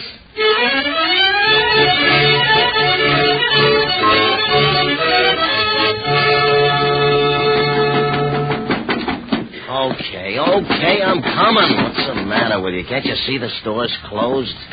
Look, mister, this is... Ebenezer Scrooge. Merry Christmas, Barney. Huh? Hey, you been drinking? Not a drop. Well, what's the matter with you? Ain't you going to wish me a Merry Christmas? Wish? Sure. Come on in. Wife's upstairs with her mother, but I got a bottle in the back. I think maybe you better have something strong. Look, your grocery store's closed, but you could still sell me a turkey, couldn't you? Well, I don't know. Oh, you got a couple? They'll just go to waste. What do you want a turkey for? You've been eating at the automat every Christmas for the last 7 years. Well, it's not for me. But nevertheless, I have been invited to my nephew Fred's house for a Christmas dinner. Well, then who's the bird for? Bob Cratchit. You know, the young guy that works for me. Oh, yeah. How much you going to charge him? Here's $20. That ought to be enough for the bird. No. It ain't worth that much. You sure you ain't been into something? Well, if it's too much, give the rest to your kid and have him deliver the turkey to Cratchit's house. Huh? Here's the address, and don't tell Cratchit who sent the thing, okay? Okay. Merry Christmas, Barney. Yeah. Merry Christmas.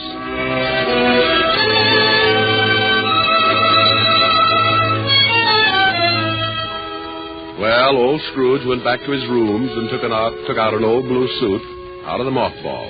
He shook it out, put a few creases in it, and went out into the street. The old boy was really with it. Everybody he passed, he greeted them with, "Merry Christmas." Merry Christmas. Merry Christmas. Oh, Merry Christmas. Merry Christmas. Merry Christmas. Scrooge went to church and gave a large donation, and Father McCarthy nearly forgot his sermon. And then Scrooge went out on the street again and down into the Bowery.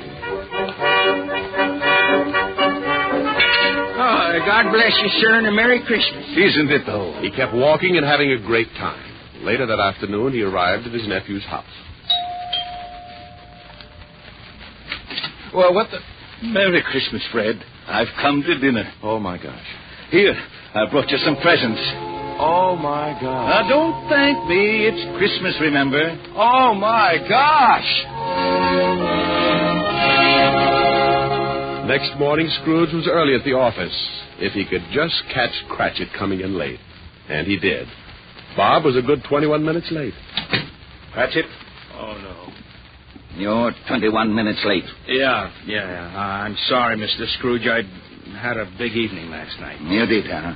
You know what I told you if I caught you fancy putting it in here late again. Okay, so I'm canned. You think you got it coming? Oh, I'm too tired to argue, Mr. Scrooge. Jobs are tough enough, and I hate to lose this one, but I'm just too tired. A raise would help, huh? That's the silliest question of the year. Then you got it. It's in that envelope. Well, what? Yeah, and maybe after we see how the funds are, we can do something about Tiny Tim. Oh, I don't get it. A raise? You want to do something about Tim? I don't get it. Sure you do, Bob. Haven't you heard? It's Christmas. Now, go on home, take the day off. Yeah. Take the week off. Oh. Come back when you feel like it. Merry Christmas. Mr. Scrooge? Yeah? Merry Christmas.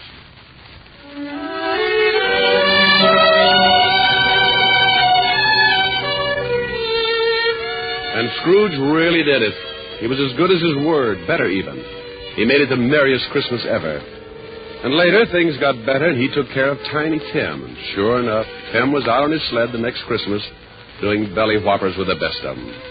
Every Christmas thereafter, all along the big street, it was said, if anyone knew how to make Christmas merry, old Ebenezer Scrooge was that one. And I hope that can really be said about all of us, just like Tiny Tim said. God bless us. Everyone. That's right, Tim. God bless us. Everyone. Merry Christmas. God bless everyone.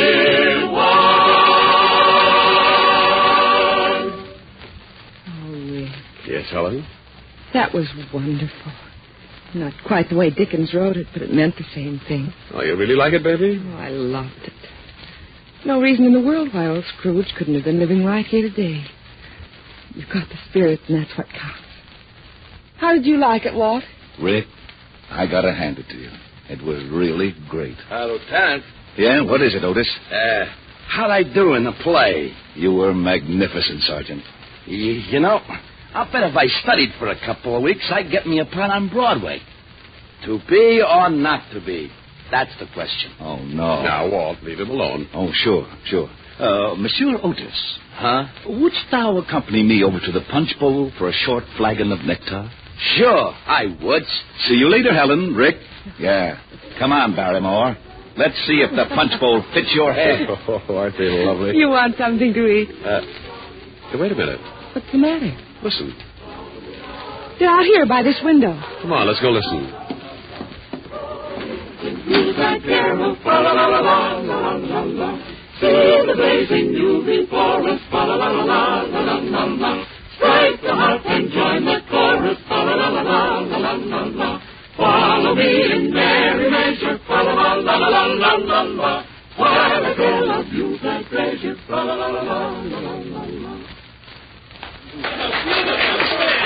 Oh, wasn't that wonderful, Rick? It sure was. Rick, sing something with them. Oh, no, honey, I don't want to loss it. Yeah? Please, Rick, come on. All right. I tell you what I'll do. Everybody usually sings Christmas songs about snow. I'm going to sing one about sunshine. It's called Melikalikimaka. Melikalikimaka? Well, it means Merry Christmas in Hawaiian. In Hawaii? Sure. It's a brand new song.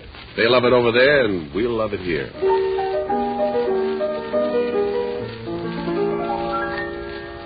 Melikalikimaka is the thing to say, and haolimaka hiki-ho. That's our Christmas greeting in Hawaii, and a happy new year too. With the hope that Christmas may be green and bright, the sun to shine by day and all the stars that night. Melikalikimaka is Hawaii's way to say Merry Christmas to you. With the hope that Christmas may be green and bright, the sun to shine by day, and all the stars that night.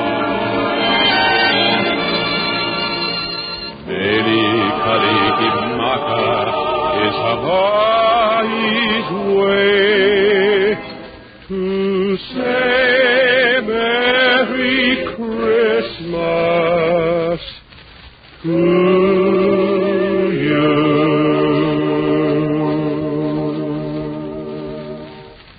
Rick. Mm-hmm. Merry Christmas. Yes.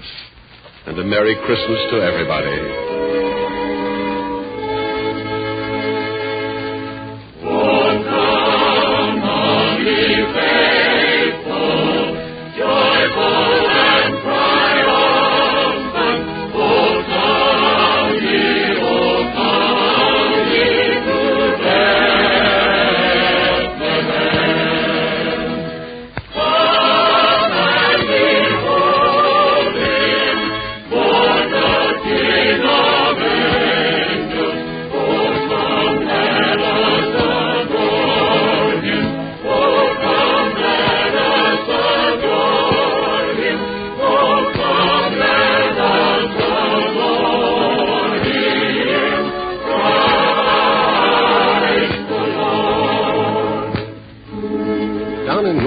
Pennsylvania, radio station WBRE today is celebrating its silver anniversary of serving the people of the coal country with better programming. From all of us in Hollywood, congratulations to NBC affiliate WBRE on 25 years of broadcasting and best wishes for another 25. Dick Powell as Richard Diamond, private detective, will return to the air at a new day and time, Sunday, January 15th. Till then, this is Eddie King relaying our best wishes for the holiday season. Now hear Home for Christmas and Hopalong Cassidy on NBC.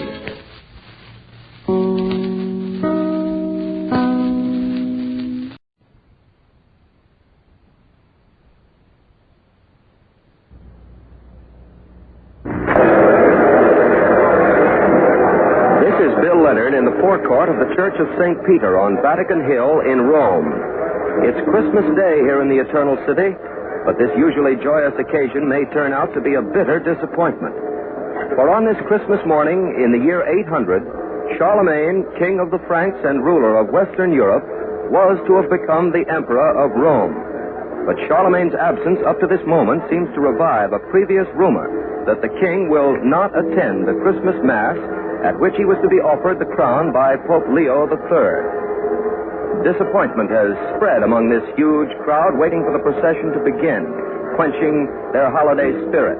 The intense anticipation with which these people gathered has turned to gloom. Christmas Day of the year 800 in Rome. You are there.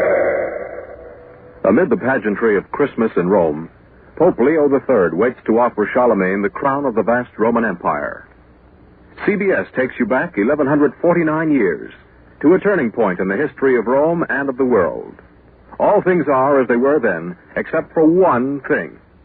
With all the modern facilities of radio present, and CBS newsmen reporting from the scene, You are there. You Are There is based on authentic historical fact and quotation.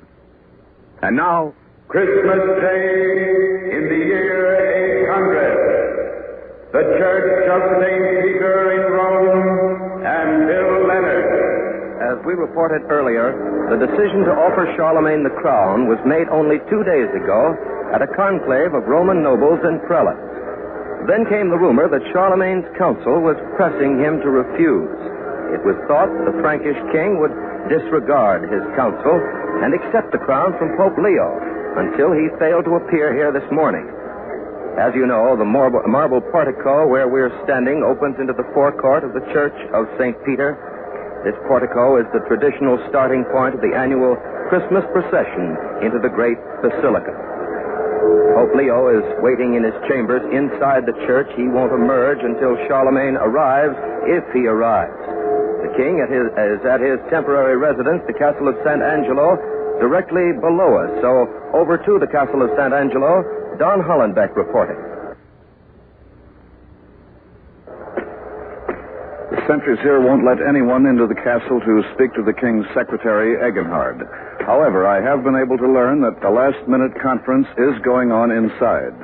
Charlemagne's council is making an 11th-hour effort to dissuade him from attending this mass. Gregorius, Cardinal Bishop of Ostia, was here just a few moments ago to see Charlemagne. He came at the behest of Pope Leo. There's nothing else to report right now. I'll stand by and keep you posted if something does develop. This is Don Hollenbeck. Now back to Bill Leonard. The spectators here are beginning to show impatience. There are thousands of people between this portico and the entrance to St. Peter's, and some of them are shouting for Charlemagne. They want Charlemagne to be crowned emperor. That would regain for Rome her place as capital of the Roman Empire, a place Rome lost 5 centuries ago to the new Rome of Constantine, now called Constantinople, of course. These people don't pay any attention to the fact that the Empress Irene in Constantinople is the nominal ruler of the empire, because Rome has achieved virtual independence under the protectorship of the Frankish king. The people of Rome are eager now to renounce their allegiance to Irene and elevate Charlemagne, emperor of all Rome, in her place. Cardinal Gregorius has just returned from his audience with Charlemagne. The cardinal is tall, slender, aesthetic-looking. Our CBS Special Events Director is speaking to him now. The cardinal nods. He's walking this way. Cardinal Gregorius, Your Eminence, it's very good of you to grant us an interview, sir. Not at all, my son. Your Eminence, you've spoken with Charlemagne. Will the king attend the Mass today? The king is not yet decided. Is it true, Cardinal, that Charlemagne's council is urging him not to attend? Yes. The council urges him not to accept the crown? Yes. Well, do you think Charlemagne will follow their advice? Let us pray that Charlemagne will overrule his misguided advices and come forth. He must honor the oath he has sworn to defend Christendom against her enemies. But Your Eminence, Charlemagne is already the ruler of Western Europe and the protector of Rome. My son, the barbarians threaten from the Northland. The Saracens attack us from Spain. Their raiders pillage the coast of Italy itself. Constantinople is far away. And Empress Irene is a woman. These infidels regard her rule over vast regions of the Roman Empire as a sign of Christian weakness. It encourages them to attack. But if Charlemagne accepts the crown, Your Eminence, wouldn't that be a usurpation of Irene's authority? Usurpation? That Jezebel, that corrupt, iniquitous woman, she is the usurper. How did she come to the throne? By stabbing out the eyes of her own son, the Emperor Constantine. By murder. Legally, the throne is vacant. Well, does the Pope have the authority to bestow the crown on Charlemagne? My son, His Holiness Pope Leo is God's vicar on earth. There can be no higher authority than that of the Holy Fathers. And now I must join my colleagues, if you will excuse me. Thank you, Cardinal Gregorius. His Eminence has joined a group of prelates nearby. As you heard, the Cardinal has challenged Empress Irene's legal right to sit on the throne. CBS reporter Larry Lasser is standing by in Constantinople, and we'll take you there for comment as soon as arrangements have been completed. We can just barely hear trumpets down below in the courtyard of the Castle of San Angelo. What's happening there, Don? Over to Don Hollenbeck. Charlemagne will attend the Christmas Mass. I'll repeat that important news. Charlemagne will attend the Christmas Mass. He's just emerged from the great circular castle.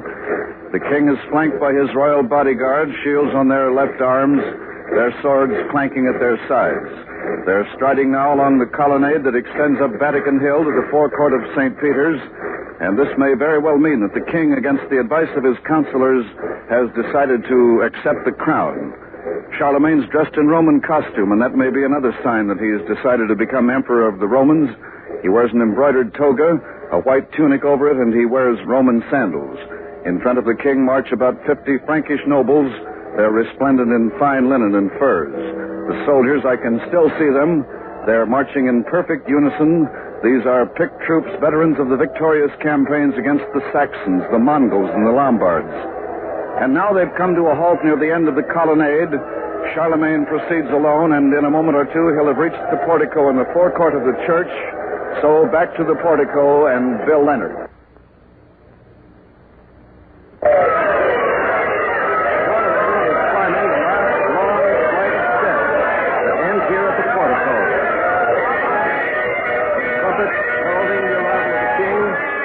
Leo left the church a few moments ago and has arrived to meet Charlemagne. He wears the white cassock and pallium of his office on his head. I can see the golden paper crown suspended from his neck by a chain of gold with a large golden cross studded with jewels. Charlemagne has reached the portico. The Pope has proceeded to the top of the steps to place the rings for the meeting.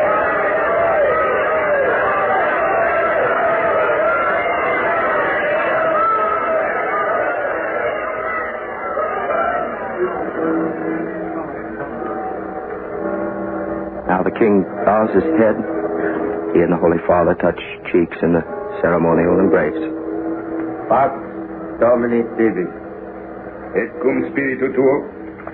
Pope Leo has greeted Charles, who replies in the traditional manner. Now the Pope turns to the leader of the Schola Cantorum. He nods. The leader motions to the choir. Now the choir is chanting Hodie Christus Natus Est. The choir will be the first group, and now the procession begins. The choir is starting to move into the courtyard towards the Basilica of St. Peter. The other contingents of the procession, clergy and laity, fall into line behind the choir. It's a brilliant scene. Sumptuously attired nobles, the Roman Franklin, the hierarchy in white, black, purple, and crimson are moving there with slow and solemn step. By tradition, Pope Leo, accompanied by Charlemagne, will be the last to join in the procession. It will be some time before they reach the church. The procession must pass through that mass of worshippers and spectators who are jamming every inch of the great courtyard. Jack Walters is out there at the far end of the courtyard near the entrance of the church, so over to Jack Walters.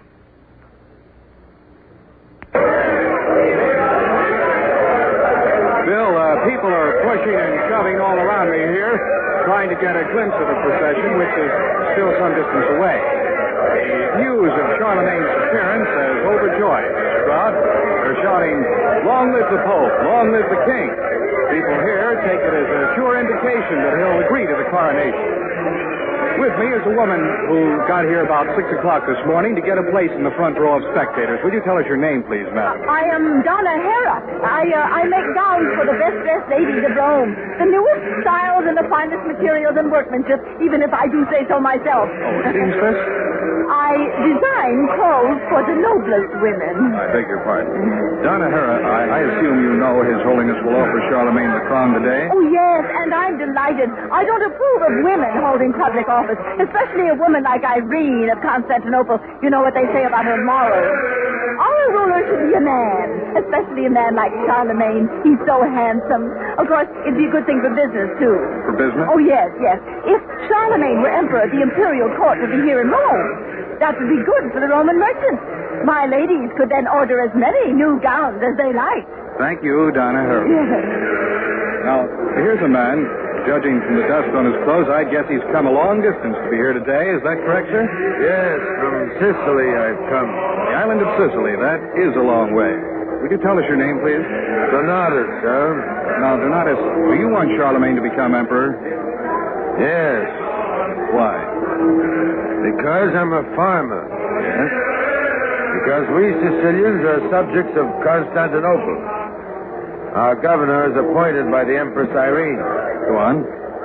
Because the governor, sensualist, steals the bread from our mouths.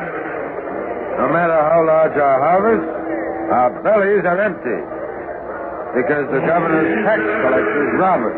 But, Donatus, if Charlemagne becomes emperor, it may take a war to drive Irene's governor out of Sicily. Would the Sicilian peasants be willing to fight to liberate your island?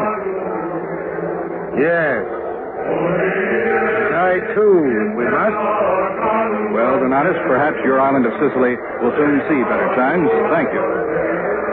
The huge crucifix borne at the vanguard of the procession is still some distance away. Don Hollenbeck at Charlemagne's residence, the Castle of St. Angelo, has arranged for an interview with Count Egenhard, a member of Charlemagne's staff. So, over now to Don Hollenbeck. Count Egenhard, who's here with me at our CBS microphone, is one of Charlemagne's chief advisors and his personal secretary. He didn't accompany the king to St. Peter's because he's confined to his apartment here with the leg injury incurred during the journey to Rome. Count Egenhard, does Charlemagne's decision to escort Pope Leo to St. Peter's mean that he will accept the crown of the Roman Empire? No, absolutely no. Not at all. We wanted to avoid such unfounded speculation. That is why we urged His Majesty not to go to St. Peter's. Well, then, what was Charlemagne's reason for going? His Majesty is a pious Christian. By attending St. Peter's, he's merely fulfilling his Christian duty. Now, does that mean that Charlemagne will reject the crown if it's offered? It does.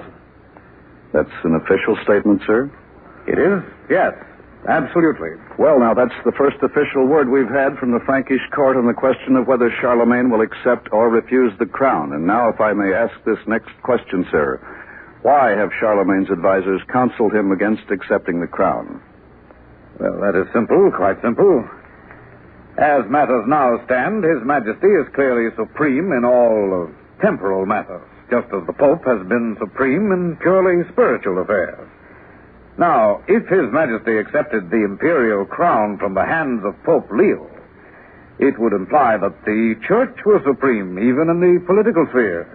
It would imply that Charlemagne owed his imperial title and powers to the Pope. And you're afraid that might set a precedent for the future?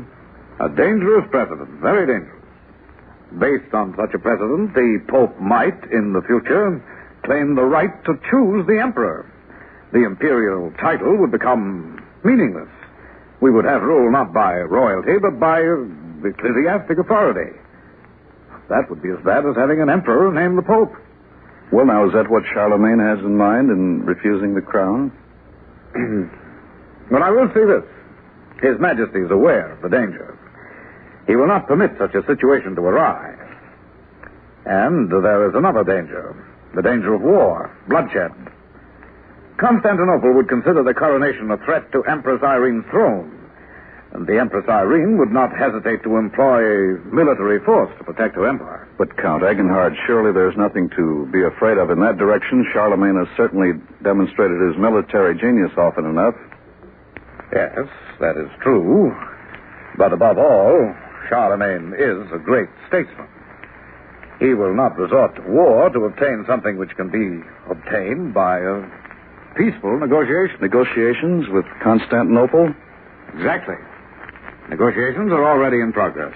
But do you suppose the Empress Irene will yield her immensely rich empire by negotiation? Well, she's not being asked to yield, only to arrange matters in a manner which will be beneficial to both parties. Yes, but how can I'm not at liberty to comment on that.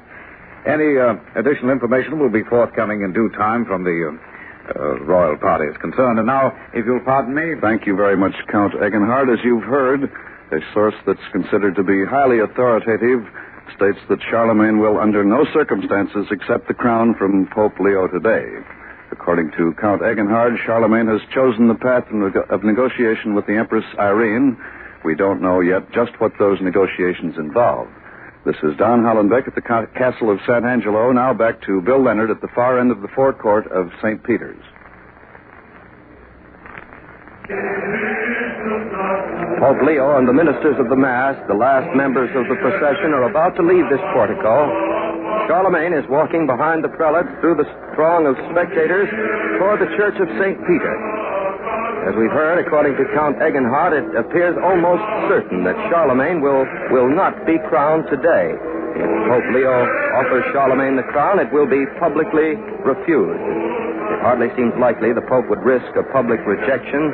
Such a rebuff on a high holiday in full view of all Rome would reflect badly on the prestige of the Pope. So it's possible that the crown may not be offered at all. Communications with Constantinople have now been arranged. We hope we may soon know more about Charlemagne's negotiations with Empress Irene. CBS correspondent Larry Lester is standing by in the Imperial Palace. Within is Nicephorus, Empress Irene's chancellor. We take you now to Constantinople. Larry Lester reporting.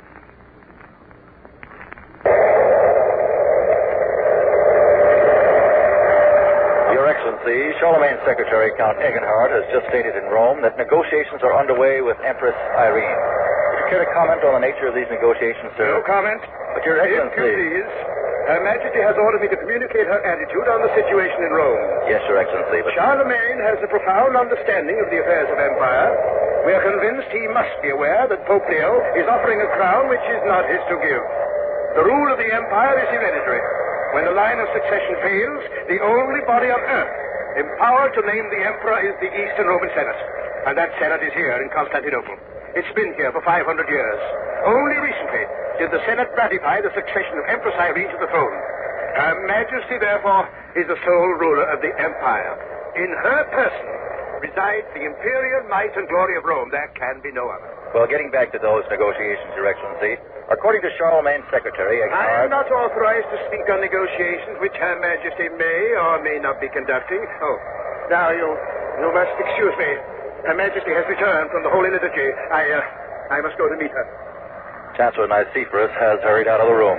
He's going to the palace entrance, and as he said, the Empress is in the palace courtyard, surrounded by her bodyguard. I can see her through an open window. She's stepped out of her chariot. She's walking toward the palace entrance, over a rich purple carpet, unrolled by servants in front of her to protect her feet from the ground. The Empress is now 48 years old, of course, but she retains much of her famous beauty. 20 years ago, when she married the late Emperor, Irene was considered one of the most beautiful women in the world. The Empress is still youthfully slim, and there are no signs of gray in her jet-black hair. She's passed through the palace entrance and now out of sight. The bodyguard cavalry have mounted their horses, and now they ride out of the courtyard. The royal chariot, however, it remains behind. It's truly an amazing vehicle, that chariot, made of hammered gold, drawn by six 6-foot white horses. The reins of each horse are held by a noble, and when the chariot is in motion, those nobles run alongside on foot. Irene, Empress of the Romans. The Empress has entered the room. She's coming towards the microphone. Your Majesty. Her Majesty desires to make an announcement. Ladies and gentlemen, Her Majesty the Empress. Citizens and subjects of the Empire, we have heard reports that Charlemagne, King of Frankland, will attempt to claim our throne. Nothing, we say nothing could be further from the truth. To silence forever this malicious canard, we hereby announce that Charlemagne has made representations petitioning our hand in marriage. The negotiations are well advanced, proceeding in a favorable atmosphere. We are confident that Charles of the Franks will soon share our throne in marriage.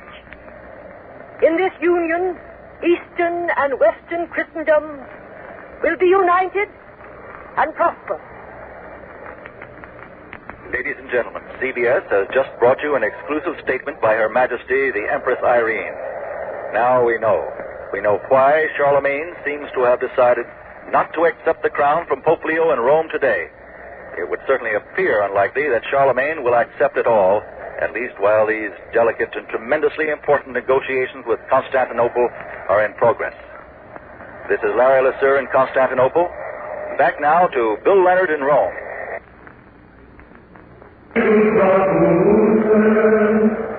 We left our position in the portico, and we're speaking now from our broadcasting booth in the nave of the Church of St. Peter. The crown with which Pope Leo hopes to make Charlemagne Emperor of Rome, is here in the church. We saw it as soon as we entered. It's in plain view, resting on a velvet pillow on a credence table near the altar of St. Peter. It seems that in spite of everything we heard, in spite of all the evidence that Charlemagne will not accept, it appears that Pope Leo will make the offer and risk a public refusal. The crown is a worthy symbol of empire. It's richly wrought, solid gold, resplendent with precious jewels. The main body of the procession is already here and fills the center section of this great church. The choir of the Schola Cantorum and the prelates have taken up their places in the sanctuary. The Roman nobles are standing on the left side of the choir section. On the right are the Frankish counts. Everyone is awaiting the arrival of His Holiness and Charlemagne. Charlemagne has entered. He's entered. He's passed through the great portal leading from the narthex, the vestibule of the church, walking with measured tread down the nave toward the sanctuary of the church. All eyes are on Charlemagne. Everyone here has seen the crown. They must be wondering how the Pope will go about making the offer of the crown and what Charlemagne's reaction will be. They must also be wondering how a public rebuff, a rebuff that's now considered inevitable, will affect relations between the Pope and the protector of Rome. Charlemagne has reached the sanctuary. He kneels at a prayer stool below the altar, a spot traditionally reserved for royalty. He's praying. And now the Schola Cantorum is chanting the Ecce Sacerdos Magnus. Behold the mighty priest.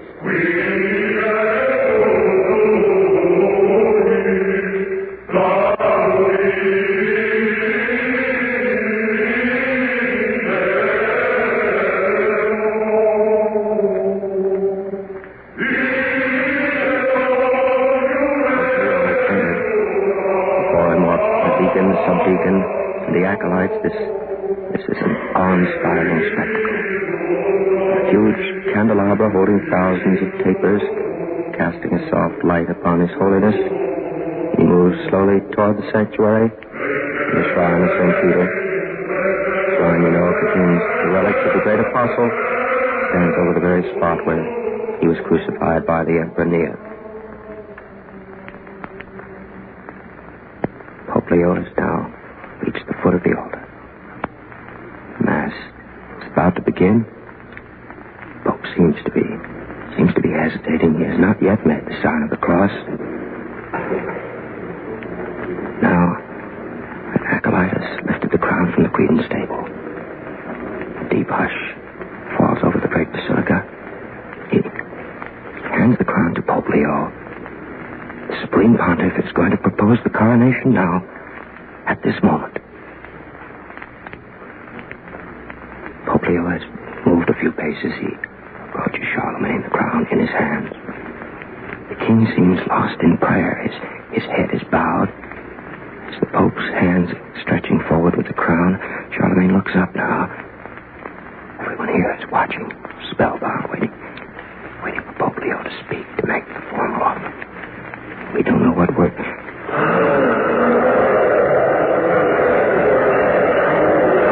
Poplio has placed the crown on Charlemagne's head. He has crowned Charlemagne without asking leave to do so. This is completely unexpected. The congregation gasps in stunned silence. Rise, my son. Charlemagne rises. The king appears bewildered by the suddenness of the Pope's bold action.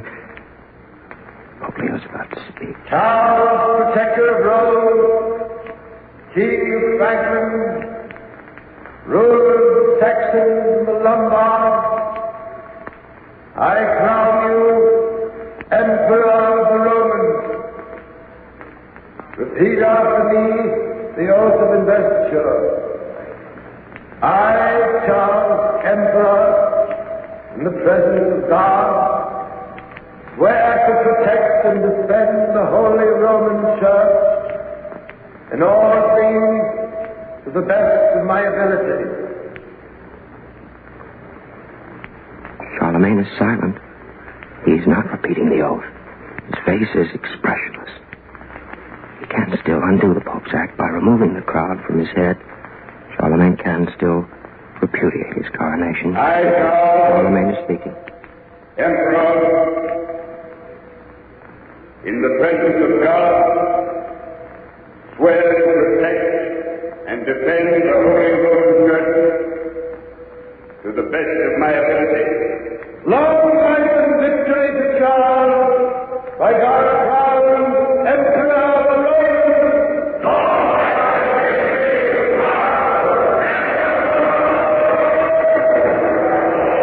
Charlemagne has accepted the crown. He is now Emperor of the Romans. The decision is irrevocable. Charlemagne seems to have put aside his doubts, his hesitation. He's standing there, erect, proud. The imperial crown is flashing on his head. The worshippers thronging this great basilica are exalted. The Schola Cantorum is singing the Gloria, a hymn of jubilation and thanks to the Almighty. Christmas Day in the year 800. Charlemagne is crowned Emperor of the Romans, and Rome enters the new era of power and glory. You are there. You've been listening to the crowning of Charlemagne in the series You Are There. Today's program was written by Michael Sklar, directed by John Dietz, and produced by the CBS Documentary Unit under the supervision of Werner Michel. Charlemagne was played by Guy Sorel. Joseph DeSantis was Poplio III. Abby Lewis was Empress Irene. Ian Martin was Count Egenhard, and Charles Webster was Cardinal Gregorius. Others in the cast included Hester Sondergaard and Mercer McLeod. The choir, especially transcribed for this program, was conducted by Don Craig. You Are There is brought to you every fourth Sunday over most of these same stations. The next broadcast will be heard Sunday, January 22nd, 1950, but at a new time, at 4:30 p.m. Eastern Standard Time. 4 weeks from today, at 4:30... September 1st, 1664. Peter Stuyvesant surrendered New Amsterdam to the British. You are there. Many of the new Christmas books that we have or will receive this year are historical novels and adventure tales about America's exciting past. It will give you new pride in your country to read about the men and women who were the builders of this great democracy. Perhaps we all take our liberty too much for granted. We don't realize that freedom can be lost without constant work and vigilance on the part of every one of us. Let's resolve to be better citizens this year. This is CBS, where our Miss Brooks holds classes every Sunday night, the Columbia Broadcasting System.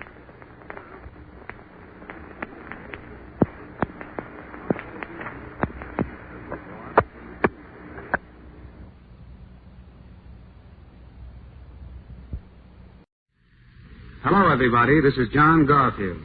By way of wishing you all a very Merry Christmas, we of the Actors Company bring you an extra special holiday present.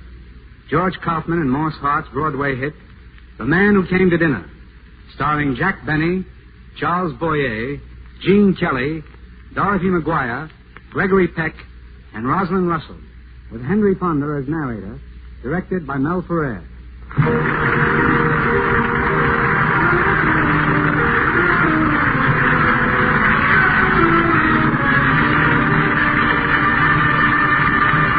Presenting the Hotpoint Holiday Hour.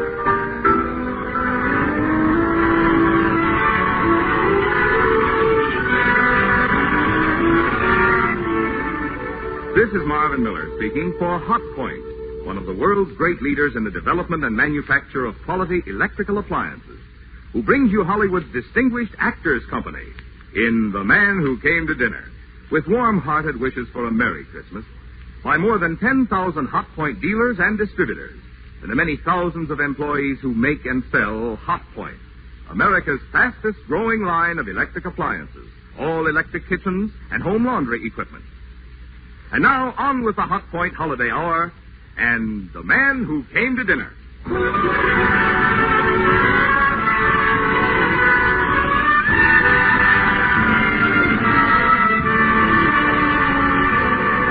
now, transcribe your narrator, Henry Fonda. Have you ever had a guest drop in at your house for dinner and stay for 2 weeks? I mean, aside from your relatives. There might be a better way to upset a household, but they haven't discovered one yet. Anyway, that's what our story is all about. Did you happen to see this week's Time magazine?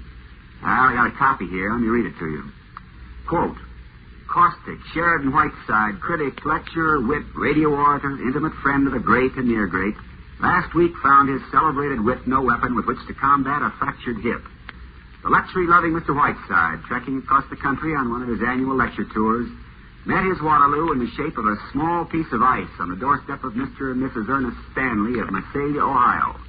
Result, canceled lectures and disappointment to thousands of adoring club women in Omaha, Denver, and Points West. Further result, the idol of the airways rests until further notice in the home of surprise Mr. and Mrs. Stanley. Possibility Christmas may be postponed this year.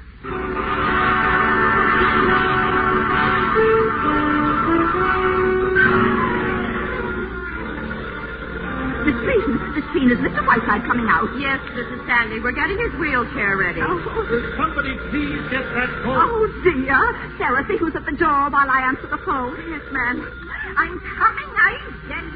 We need some pillows. Just a moment, Miss Green, until I answer the phone. Hello?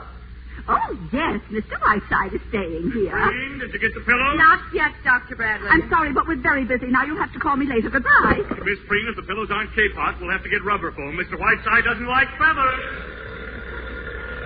It was the expressman again, Mrs. Stanley. 2 more boxes for Mr. Whiteside. A crate from Alaska. There's 2 penguins in it. And an octopus from William Beebe. Oh, and a piano came this morning from Arthur Rubinstein.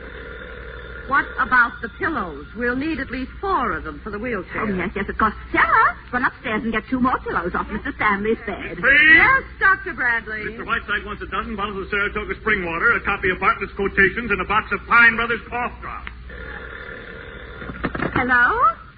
Oh, hello, Clara. Yes, the phone's been going all day. Yes, I know. He just never goes to dinner anywhere. And then this had to happen. Poor Mr. Whiteside. Daisy, will you please give me a moment of your attention? Just a minute, Ernest, dear. I'm so sorry, Clara. Daisy, I must get to the office. I'll speak to you later, Clara. Goodbye. Daisy, I'm sure it's a great honor, Sheridan Whiteside in our house, but it is a little upsetting. Phone going all the time, doorbell ringing, messengers. Sandy, have the cough drops come yet? Well, they're on their way, Miss Cutler. Oh, Ernest. This is Miss Cutler, Mr. Whiteside's secretary. How do you do? How do you do? May I move this chair? You mean he's coming out now? He is indeed. Oh, Sarah. Yes, ma'am. Mr. Whiteside's coming out. Oh, Ernest. Well, here we are, merry and bright. Miss Green, wheel our little patient out.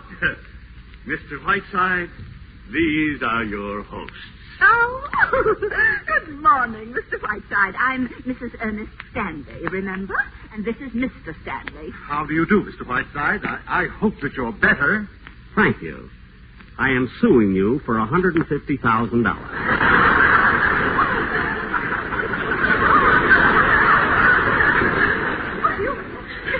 You mean because you fell on our steps, Mr. Whiteside? Jerry Giesler will explain it to you in court. And now, Mr. Stanley, I shall require the exclusive use of this room as well as that drafty sewer which you call the library. What do you mean, sir? My diction is excellent. I would suggest you have your ears blown. Mr. Whiteside, if I may say... You may not, sir. I'll call you from the office later, Daisy. Miss Stanley, here's the menu for lunch. But I've already ordered lunch. It will be sent up to you on a tray. I am using the dining room for my guests. Oh, well, here, Sarah, prepare this menu for Mr. Whiteside. I'll have my lunch upstairs on a tray. Yes, ma'am. Well, Mr. Whiteside, I think I can safely leave you in your secretary's capable hands. Shall I look in again this afternoon? If you do, Dr. Bradley, I shall spit right in your eye. Oh, what a sense of humor you writers have. By the way, Mr. Whiteside, I've written a book myself. It isn't really worth mentioning. Then why mention it? It's very comprehensive. I just happen to have a copy with me. It's called 40 Years an Ohio Doctor. I'll leave it here. Yes. It's only 2,000 pages. Will you read it? I'll be glad to if I can lift it. Now, keep that hip quiet and don't forget those little pills. Good day. Maggie, will you take this 40 years in an iron lung or whatever it's called and put it in the fireplace? Excuse me, but my name is Harriet Stanley. I know you are Sheridan Whiteside. I brought you this sprig of holly. I remember what you wrote about Kent and you, the obscure. It was the nicest present I could bring you. Goodbye. For heaven's sake, what was that? That? Oh, that was Mr. Stanley's sister, Harriet. I've talked to her a few times. She's quite strange. Strange. She looks like something out of an Adams cartoon. You know, I've seen that face before somewhere. Nonsense you couldn't have. Oh, well, let's get down to work. What date is this? December 10th. Send a wire to William Paley, Columbia Broadcasting System. For a special New Year's Eve broadcast, we'll have as my guests Yasha Heifetz, Helen Hayes, Albert Einstein, the Lunts, and Maxie Rosenblum. Whiteside. Send a wire to Toscanini, counting on you January 4th, Metropolitan Opera House, for my annual benefit, Home for Parole Convicts. As you know, this is a very worthy cause and close to my heart. Tibbet, Pons, Pinza, and Margaret Truman have promised me personally to oppose. Will you have quiet supper with me and the Ritz brothers afterwards? Whiteside. Excuse me, Mr. Whiteside. Oh, the nurse. Now, what do you want, Miss Preen? It's your pills. It's time to take them. Well, don't come near me. Stay where you are and roll them over. If these people intend to have their friends using the front door... What do you want them to use, a rope ladder? I will not have a lot of gawking yokels rushing in and out of this house. Oh, good morning. There's nobody home. The Stanleys have been arrested for smuggling opium. Now go away. Good morning, Mr. Whiteside. I'm Jefferson of the Massalia Journal. Get rid of him. I'm sorry, Mr. Whiteside is seeing no one. Well, you know, if I'm going to be brushed off, I'd like it to be by Mr. Whiteside himself. I never did like carbon copies. Not bad. And a Massalia, too. Will you please leave, Mr. Washington? It's Jefferson. How about an interview, Mr. Whiteside? I never give them. And will you hand me that box of candy on your way out? Here you are. The trouble is, Mr. Whiteside, that your being in this town comes under the heading of news, and my subscribers want their 2 cents worth. Delicious candy. Pecan butternut fudge.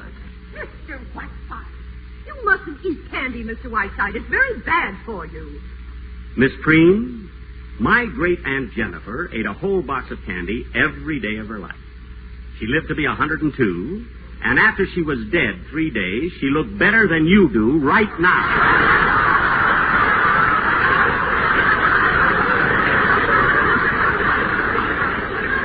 Really, Mr. Whiteside. Well, I can at least report to my readers that chivalry is not yet dead. We won't discuss it. I suppose you've written that novel. No, I've written that play. Well, I hope you don't expect me to read it. Well, and how about a brief talk on famous murders? You're an authority on murder as a fine art. My dear boy, when I talk about murder, I get paid for it. All right. What do you think of Massalia? How long are you going to be here? Where are you going? Things like that. Very well. A, Massalia is a town of irresistible charm. B, I cannot wait to get out of it. And C, I'm going from here to Crockfield for my annual visit to the Crockfield Home for Parole Convicts. Jefferson, did you ever hear how Crockfield started? A couple of crooks got together and got cropped. Sit down. This aging debutante, Mr. Jefferson, I retain in my employ only because she is the sole support of her two-headed brother. I understand. Well, thanks a lot, Mr. Whiteside, for being so unpleasant. Oh, by the way, I'm a cribbage player if you need one while you're here. Fine. How much can you afford to lose? I usually win. Well, we'll change that. Come back at 8:30. We'll play three-handed with Beatrice Fairfax here. Oh, Mr. Whiteside, there are 3 men here to see you. 2 of them are wearing prison uniforms, and the other one has a rifle. Mr. Whiteside, I don't know who these men are, but I will not stand Then here. go upstairs. Oh. Those are probably my luncheon guests. Jefferson, stay for lunch. Sarah, there'll be one more. Hello, Mr. Whiteside. Well, I brought the boys. Fine, Sheriff, fine. Maggie, take the sheriff's rifle and put it in the umbrella stand. Well, I guess it'll be all right, as long as I keep the cuffs on them. Lunch is ready, Mr. Whiteside. Good. Let's go right in. Now, let me see if I can remember your name. You're Michelson, aren't you? Butcher shop murder? Yes, sir. Thought I recognized you. And you're Henderson, the hatchet fiend. Always chops them up in a salad bowl. That right? Isn't it? That's right. Gentlemen, I must apologize. We're just having chicken, livers, tetrazzini, and cherry jubilee for dessert. I haven't got this kitchen organized yet. Mr. Whiteside. The chicken either. Mr. Whiteside, those cuts. Mrs. Stanley, your presence is unwelcome. Here, serve the white wine with the fish, Sarah, and close the doors. I don't want a lot of people prying on their betters.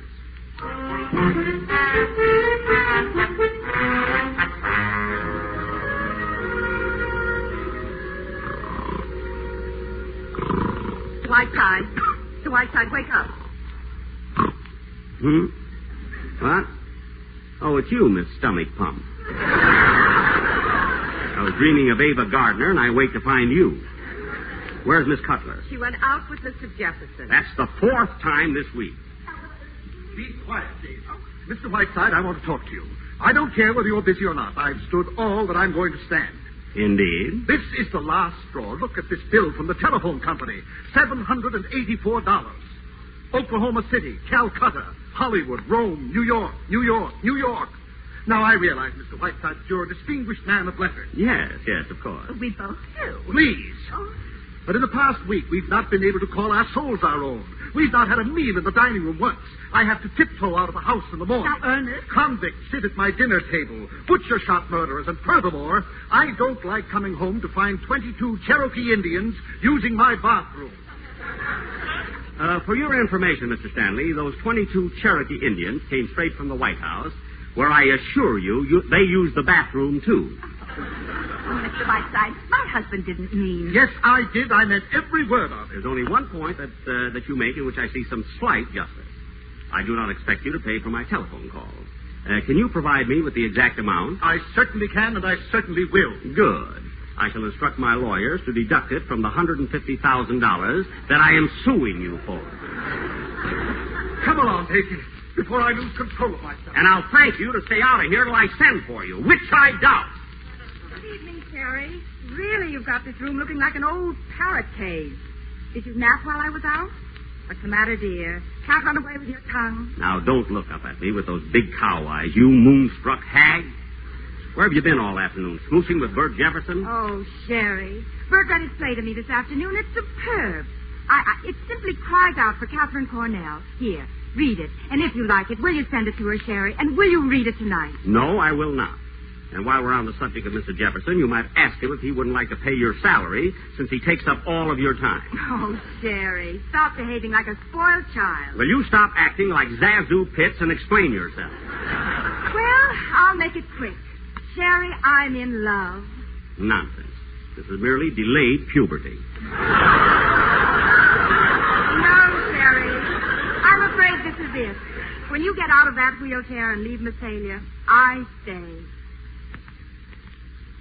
You're going to lose a very excellent secretary. I remain completely unconvinced. You are drugging yourself into this Joan Crawford fantasy, and I shall do everything in my power to bring you to your senses. Now, you listen to me, Whiteside. I know you. I know what a devil you can be. I'm going to marry Bert if you'll have me, and don't you dare try any of your tricks. And now, if it meets with your approval, I'm going upstairs and wash my hands. So Mr. Bert Jefferson turns out to be an Ohio Tennessee Williams. So his play is good enough for Catherine Cornell, eh? I'll fix that. Hello? Long distance, please. I want to make a transatlantic call. Hello, transatlantic operator? This is Massalia 142.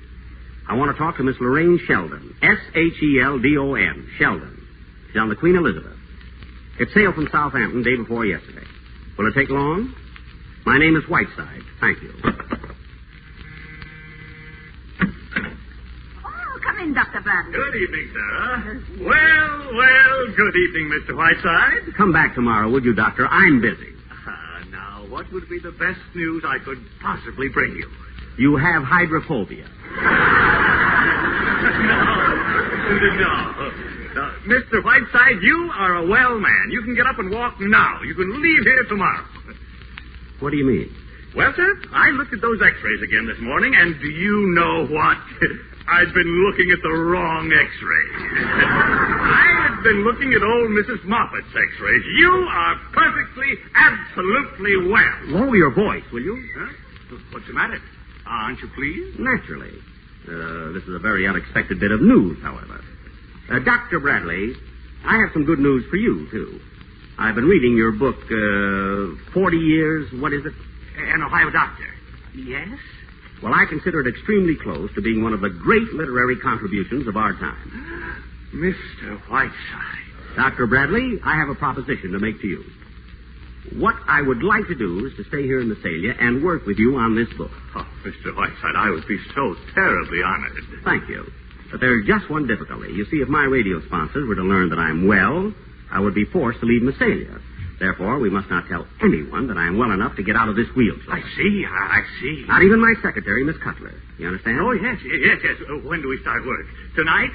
I've just got one patient that's dying, and then I'll be perfectly free. I'll see you tomorrow morning. This is a private call. Would you forgive me? Hello? Yes, I'm on. Tomorrow morning, Doctor. Tomorrow morning it is. You've made me very proud, Mr. Whiteside. Good night. Yes, this is Mr. Whiteside. Put him on. Hello, is this my Lorraine? Blossom girl, when did you land in New York? Tuesday? That's fine. Now, listen closely, my pet. I've discovered a play with a wonderful part in it for you. Now, wait, let me tell you. The author is a young newspaper man in this town. Of course, he wants Kathleen Cornell, but if you jump on a train and get right out here... No, he's young and very attractive. Just your dish. Isn't that exciting? Now, look, don't send me any messages. Just get on a train, drop in, and I'll act surprised. Good. Goodbye, my blossom. Whiteside, time for your medicine. Hello, Miss Preen. My, you're looking radiant this evening. What? Mr. Whiteside, don't you feel well? Harry, I'm sorry for what I said before. I'm afraid I was a little unjust. That's all right, Maggie. We all lose our tempers now and then. I promised to have dinner with Bert and go to a movie, but we'll come back and play cribbage with you instead. Fine. Take your time, Maggie. Enjoy yourself. See you soon, Jerry, dear. Bye-bye. Goodbye, darling.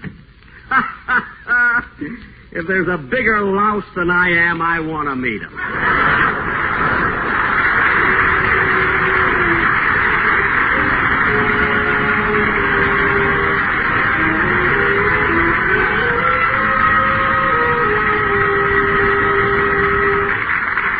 In just a moment, Act 2 of The Man Who Came to Dinner. And now, a brief pause for station identification.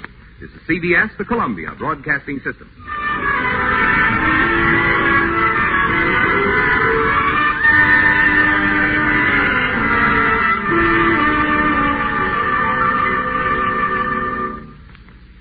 At Hotpoint, we're as old-fashioned in our ideas about Christmas as we are modern in our ideas about electric appliances. So instead of spending a lot of time describing our brilliant new line of Hotpoint quality appliances for 1950, we feel it's a good deal more appropriate to thank you for the way you've welcomed our appliances into your homes and for the confidence you've placed in the name Hotpoint.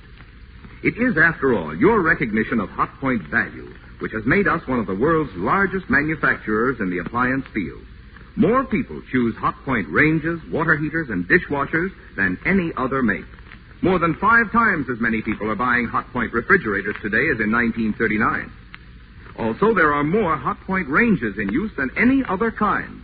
And Hotpoint is the world's largest manufacturer of commercial electric cooking equipment for hospitals, naval craft, restaurants, and hotels.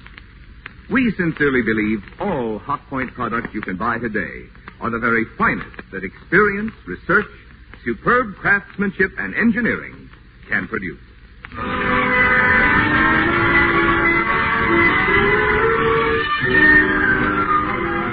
And now the second act of The Man Who Came to Dinner.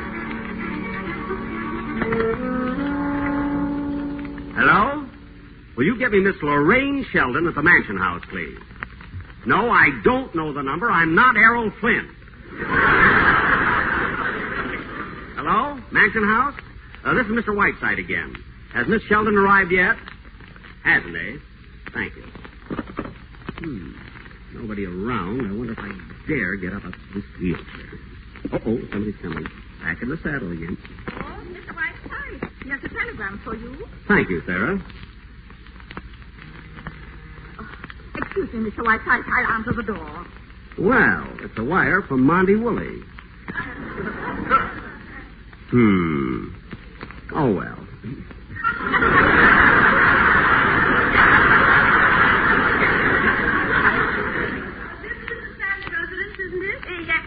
Well, I've come to see Mr. Whiteside. Will you tell him Miss Sheldon is here? Lorraine, my blossom girl. Jerry, my sweet old darling. Look at that poor, sweet, tortured face. Let me kiss it. Oh, you poor darling. Your eyes have a kind of gallant compassion. How drawn you are. Oh, Sherry, my sweet, I want to cry. All right. You've made a very nice entrance. Now relax. Oh, but Sherry, darling, I've been so worried. And now seeing you in that ghastly chair. This wheelchair fits my curves beautifully. Now come out from behind that hat and tell me everything. You look a little like Hedda Hopper. How are you, my dear? Oh, darling, I just dashed through New York. Didn't do a thing about Christmas. And London before that was magnificent, my dear. Well, I simply never got to bed at all, but not at all. I simply can't stop to tell you. Well, why not start with the dirt first? That's what I want to hear. What about that fish face, the Marquis de la Roche? Haven't you hooked him yet? Now, Sherry, please. Pierre is a very dear friend of mine. Now, Blossom Girl, this is Sherry. Don't tell me you wouldn't like to be the Marquise de la Roche with $100,000 a year. By the way, is he still as wrinkled as ever? His neck reminds me of a convertible with the top halfway down. Now, Jerry, really. Pierre may not be young, but he's rather sweet, poor lamb. And he's very fond of me. The Marquise de la Roche. Won't Kansas City be surprised? Mr. Whiteside, did you get a chance to... Not yet, Dr. Bradley. I'm busy. Who's that? He fixes the plumbing. Now, come on, Lorraine. I want more news. But, Jerry, now, what about this play? I've been so excited ever since your phone call. Well, here's the situation. This young newspaper man, Bert Jefferson, brought me the play with the understanding that I sent it to Kit Cornell. Now, that's fair warning. The rest is up to you. Jerry, look. Bert has just given me the most heavenly... Oh, hello, Maggie. I knew you must be around somewhere. How are you, darling? Hello, Lorraine. Isn't Bert with you? Oh, here he is. This is Bert Jefferson. Lorraine, young newspaper man. Oh? Miss Lorraine Sheldon. How do you do, Miss Sheldon? Jefferson. Why, Mr. Jefferson. You don't look like a newspaper man. You don't look like a newspaper man at all. Oh, really? I thought it was written all over me. Oh, no, not at all. I should have said you were, I don't know, a jet pilot or an explorer or something. They have that same kind of dash about them. I'm simply enchanted with your town, Mr. Jefferson.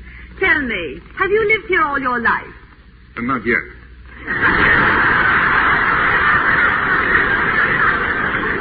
If you wish to hear the story of his life, Lorraine, kindly do so on your own time. Maggie and I have work to do. Now get out of here, Jefferson. On your way, Blossom. Oh, he's the world's rudest man, isn't he? Can I drop you, Mr. Jefferson? I'm going down to the Mansion House, I think it's called. Oh, thank you, but I've got my car. Suppose I drop you. Oh, would you? That'll be lovely. We'll send the taxi off. I'll see you in a little while, Jerry. Bye, Maggie. Goodbye, Mag. Am I invited back for dinner? Yes, you are. At Christmas, I always feed the needy. Now, please stop oozing out. Get out. Oh, come on now, Mr. Jefferson. I want to hear more about this charming little town of yours. And I want to hear a good deal more about you.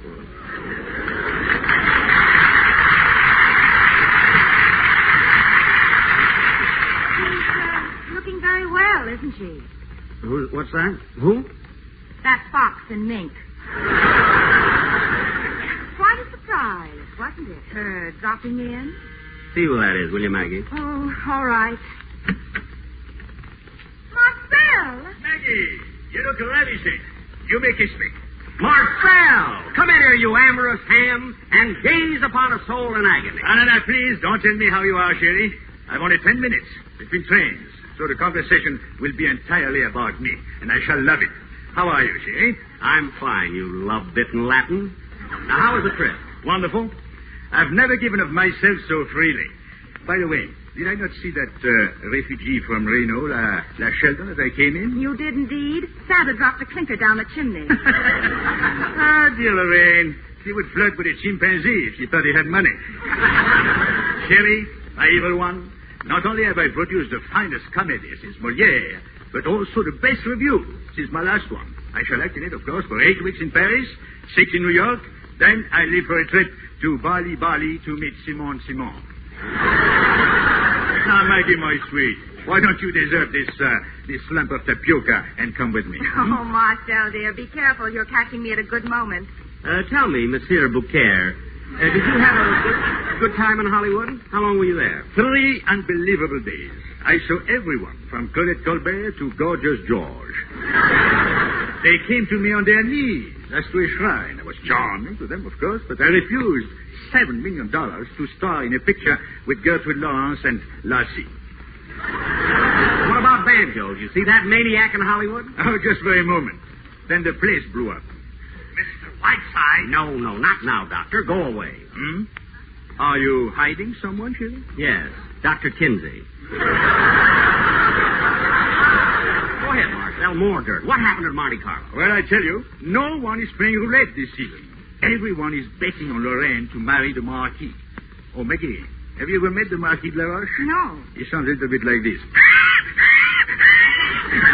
oh, my chérie, we are alone at last. And you are so beautiful. Look, smell the air. It's so invigorating. My chérie, after I get over this attack, would you think me too forward if I kissed your hand?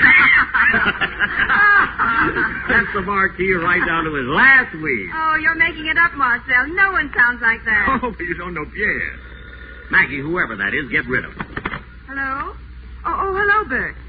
Oh, well, just a minute. Marcel, would you talk to a newspaper man just for 2 minutes? It would mean so much to him. Surely the time is so short. Well, then, would you see him at the station just before the train leaves, just for a minute? All right, for you, yes. Bert, go to the station and wait for him. He'll be there in a few minutes. Bye. Well, I must go, Sherry. Hurry up and get out of that wheelchair. I'll see you in Paris. Goodbye, Marcel. Give my regards to Simone. Wait, Marcel. I'll walk to the door with you. Marcel, I'm in great trouble. I've fallen in love for the first time in my life, and Sherry's doing everything he can to break it up. Oh, the old scoundrel. What's he doing? Well, he's brought Lorraine here to smash it, and you know Lorraine. I've got to get her out of here. The farther away, the better, and you can do it for me. But how? I'm leaving.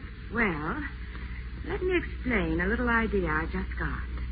When you get to the station...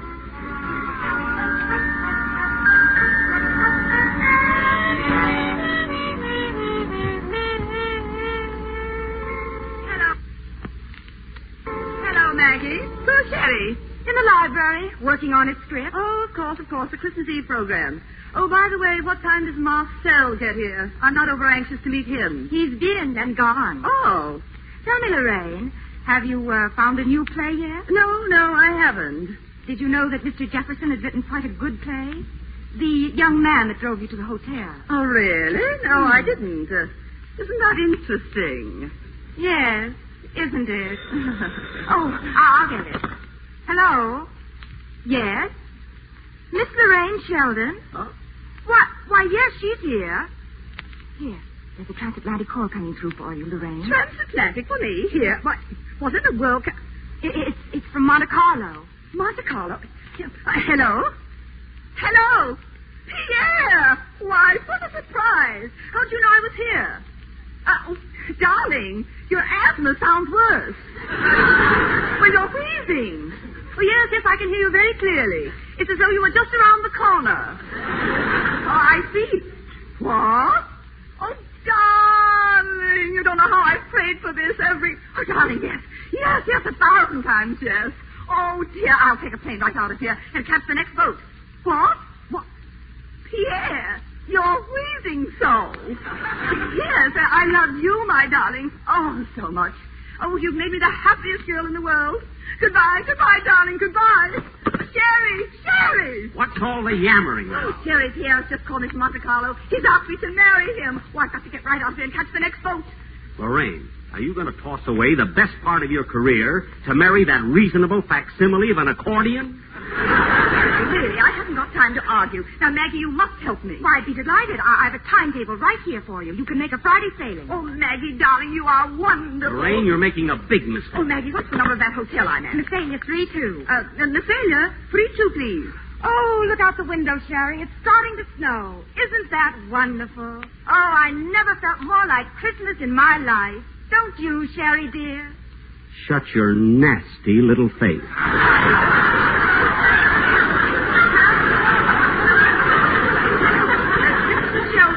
Give me my room, will you please?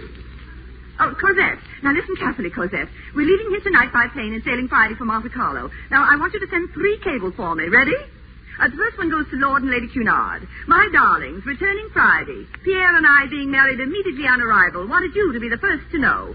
Love, Lorraine. Now, send the same message to Picasso, General de Gaulle, the Marchioness de Valmy, and my mother in Kansas City. You got that? Now, you'll have to rush, Cosette. I'll be at the hotel in about half an hour, so be ready. Bye.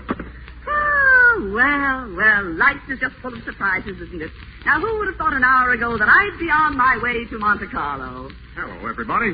Say, do you know it's snowing out? We're going to have a real old-fashioned Christmas. Why don't you telephone your scoop to Luella Parsons? Bert, Miss Sheldon has to catch a plane tonight from Toledo. Can we drive over, you and I? Why, certainly. Oh, sorry you have to go, Miss Sheldon. No bad news, I hope? Oh, on the contrary. Very good news. Wonderful news. Oh, good. I got some pretty good news myself. A 2-minute interview with Marcel Duval at the station. You're right, Mr. Whiteside. He's quite a boy. Oh, Sherry, I almost forgot. Have you seen this bracelet Bert gave me for Christmas? Isn't it beautiful? Ducky. You know, I was lucky to get even 2 minutes with Duval. He was in a telephone booth most of the time. I couldn't hear what he was saying, but from the face he was making, it looked like a scene from one of his plays. And look at the inscription here. Just a minute. Jefferson, Mr. Duval was in a telephone booth at the station? Yeah, it certainly was. I thought he'd never come out. He kept wheezing, making the funniest faces for about 5 minutes. Bert, will you mix some cocktails? I think I'm going to need a drink. Fine, I'll be back in a jiffy.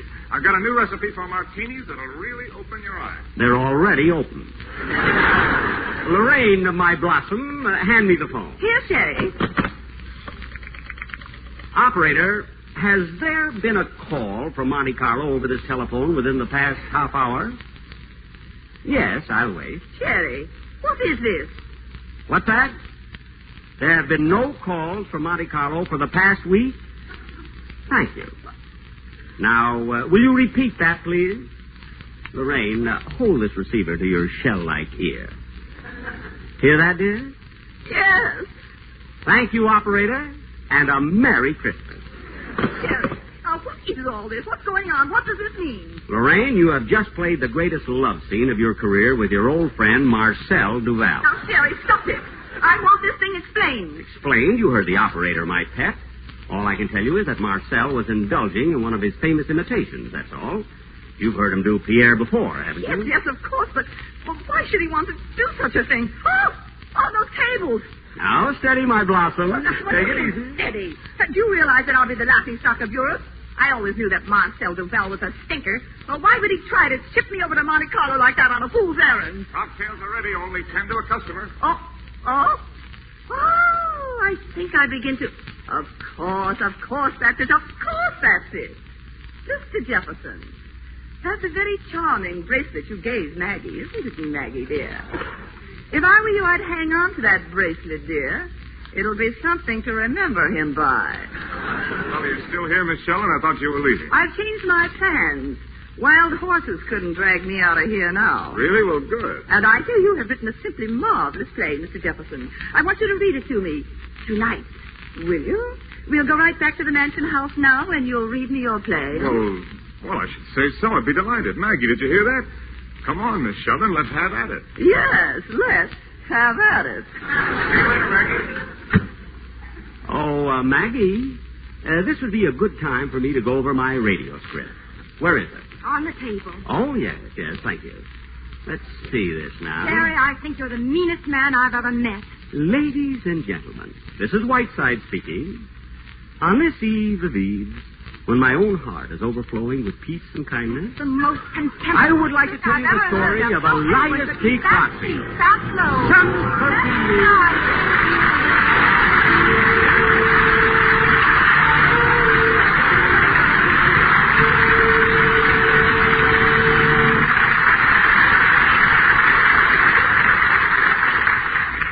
Over the years, the name Hotpoint has become one of the most valued among electric appliances. The reason is best expressed in our slogan. You can look to Hotpoint for the finest first. And that's certainly no idle statement. 45 years ago, for example, we built the very first electric range. Last year, Hotpoint was first again with a great new contribution to cooking ease and convenience. Hotpoint push-button cooking. We pioneered and perfected the electric dishwasher, too, and still lead the field with the only front-opening automatic dishwasher that has Calrod electric drying and a tabletop. Hotpoint was also first to dream of all-electric kitchens and laundry. We've made scores of other important advancements throughout our entire line of Hotpoint quality electric ranges, refrigerators, food freezers, dishwashers, disposols, water heaters, automatic washing machines, dryers, ironers, and matched kitchen cabinets. In fact, not only ours, but all makes of electric appliances are better today because of Hotpoint's pioneering and leadership. Right now, more than ever before, it pays to look to Hotpoint for the finest first.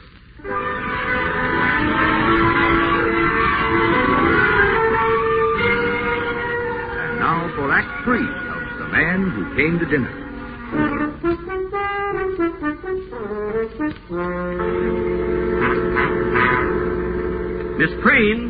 Miss Preen, prune face. Yes, sir. Yes, sir. Where do you disappear to all the time, my lady nausea? Mr. Whiteside, I can only be in one place at a time. That is very fortunate for this community. Now go away and take this medicine with you. You remind me of last week's laundry. I'm taking the 1 o'clock train, Sherry. I'm leaving. Just a moment, Betty Davis. What are you trying to do? Honestly, Maggie, sometimes you can be very annoying. You know, you're quite wonderful, Sherry, in a way. You're annoyed. Shall I tell you something? I think you're a selfish, petty egomaniac, and I was a fool for ever thinking I could trust you. Well, as long as I live, I shall never do anyone a good turn again. I won't ask you to apologize, Maggie, but 6 months from now, you will be thanking me. In 6 months, Sherry, I expect to be so far away from you, you couldn't find me with radar. Merry Christmas, Maggie. Hi, Mr. Whiteside. Maggie, I've been calling you all evening. Why didn't you pick up the phone? Well, I didn't feel up to it. How'd you hit it off with Madame Dubarry? Miss Sheldon, well, she says the play needs just a little fixing. We could do it in 3 weeks. She thinks we ought to go to New York together and work on it. Oh? Well, Maggie, won't you say something? I'm just too happy for words. Look, Bert, why don't you... Mr. Whiteside. Uh-oh, Dr. Jekyll again. Mr. Whiteside, I thought perhaps if I came very early, we could talk about my book. Dr. Bradley, I'm starting that diet you put me on. Would you fix me 2 poached eggs on rye crisp and eat it yourself? Yes, of course. Come on, Doc. I'll buy you breakfast. See you later, Maggie. Now, listen to me, Maggie. I'm willing to forgive your silly outburst and talk about this calmly. I love him. Oh, Sherry. Sherry, why did you do it? Well, I'd better go upstairs and finish packing. Merry Christmas, Mr. Whiteside. Huh? Oh, Merry Christmas, Miss Stanley. I'm afraid I shouldn't be seen talking to you, Mr. Whiteside. My brother is terribly angry, but I just couldn't resist asking. Did you like my Christmas present? Yes, it was very thoughtful of you, Miss Stanley. I'm fond of these old photographs. Thank you so much. I was 22 when that was taken. That was my favorite dress. Well, I'd better go back to my room before I'm seen. Goodbye. Goodbye. What is there about her face? So familiar. Miss Preen! Miss Preen! Yes, sir. Yes, sir. Answer the door, will you? Aha! A female! Come in, Doctor! You're the first woman I've seen in 20 minutes. Oh, I love you. I love you, madly. Here, kiss me. Kiss me again. Don't be afraid of my passion. I can feel the hot blood pounding through your back. Banjo! Whiteside, how are you, Whiteside? Will you please pay for this package? Put that woman down, Banjo. That's my nurse, Miss Bedtray.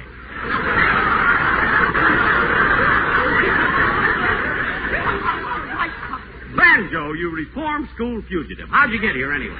Jerry Wald loaned me his reindeer. Whiteside, we finished shooting the picture yesterday, and I'm on the way to Nova Scotia. What? Flew here in 12 hours. Borrowed a plane from Howard Hughes. Whiteside, I brought you a wonderful Christmas present. Here. This girdle was once worn by Dolores Del Rio. Hey, listen, you idiot. How long can you stay? Just long enough to take a bath. I'm on the way to Nova Scotia. Where's Maggie? Nova Scotia? What are you going to Nova Scotia for? I'm sick of Hollywood. Besides, there's a dame in New York I don't want to see, so I figured I'd go to Nova Scotia and get some smoked salmon. Where's Maggie? Upstairs in her room. I'm going up and see her. If I'm not back in half an hour, come up and save me. Banjo, I'm very annoyed at Maggie. After all these years, she's repaying my affection by behaving like Stella Dallas. What are you talking about? How was I supposed to know that she was really in love with him? In love with who? I just got here, remember? I'm telling you, you Hollywood nitwit. A young newspaper man here in town. Maggie finally fell. Well, what do you know? So, Lorraine Sheldon happened to come out here and visit me. Tiger Lil, here? Yep. And this young fellow has written a play. You can guess the rest. He's going to New York with Lorraine to rewrite. Oh. Say, wait a minute. What do you mean Lorraine Sheldon happened to come out here? Sherry, I smell a rat. A rat in a wheelchair. Well, all right, but I did it for Maggie. I thought it was the right thing for her. Oh, sure, you haven't thought of yourself in years. Oh, Mr. Whiteside, I have some cookies here for you. Thank you. Not bad. But they were for Mr. Whiteside. Never mind, Sarah. He's crazy. And hungry. Come, Petrushka. We will dance in the snow until all St. Petersburg is aflame with jealousy. Come to the kitchen with me. Mr. Whiteside, I am quitting. My address is on the desk inside. You can send me a check. Do you realize, Miss Green, that this is completely unprofessional? I do indeed. I am not only walking out on this case, Mr. Whiteside. I am leaving the nursing profession. From now on, anything that I can do to help exterminate the human race will fill me with the greatest of pleasure. Well, you can start with yourself first. Good day. Good day. Mr. Whiteside. Now, what do you want, Stanley? Come in, Sheriff. Yes, sir. Mr. Whiteside, this gentleman is the deputy sheriff. If you're not out of this house in 15 minutes, he will forcibly eject you, baggage, wheelchair, penguins, and octopus. I am now going upstairs to smash our radio, so that not even accidentally will I ever hear your voice again. You can't miss it today. Sure you don't want my autograph, old fellow? 15 minutes, Mr. Whiteside. You are magnificent. Fly with me to Valhalla. I will build you a restaurant and we'll barbecue Duncan Hines. Anything new, Whiteside? No, Banjo. Maggie's taking the 1 o'clock train out, and I have exactly 15 minutes in which to pull out of my hat the biggest rabbit you've ever seen. What do you mean, 15 minutes? My host has sworn out a warrant. I'm being kicked out. Open the door, Sarah. Probably some mustard gas from Kaufman and Hart. Yes, sir. Oh, good morning. Is Mr. Whiteside up yet? Yes, Miss Sheridan. Oh. Merry Christmas, darling. Birthday is magnificent. I've come here to have Christmas breakfast with you. Oh, Banjo. What a surprise. How are you? I'm fine, Lorraine, fine. How's the husband business? Very funny, very funny. It's too bad, Banjo, that your pictures aren't as funny as you seem to think you are. Lorraine, how can you say such things when you know I'm mad for you? Mad, do you hear? M-A-D-E, mad. Let me take you out of all this and back to the stockyards. Think of anything yet, Whiteside? Yeah, suicide. What time does the boat sail? 10 minutes. What boat is this? The good ship up the creek.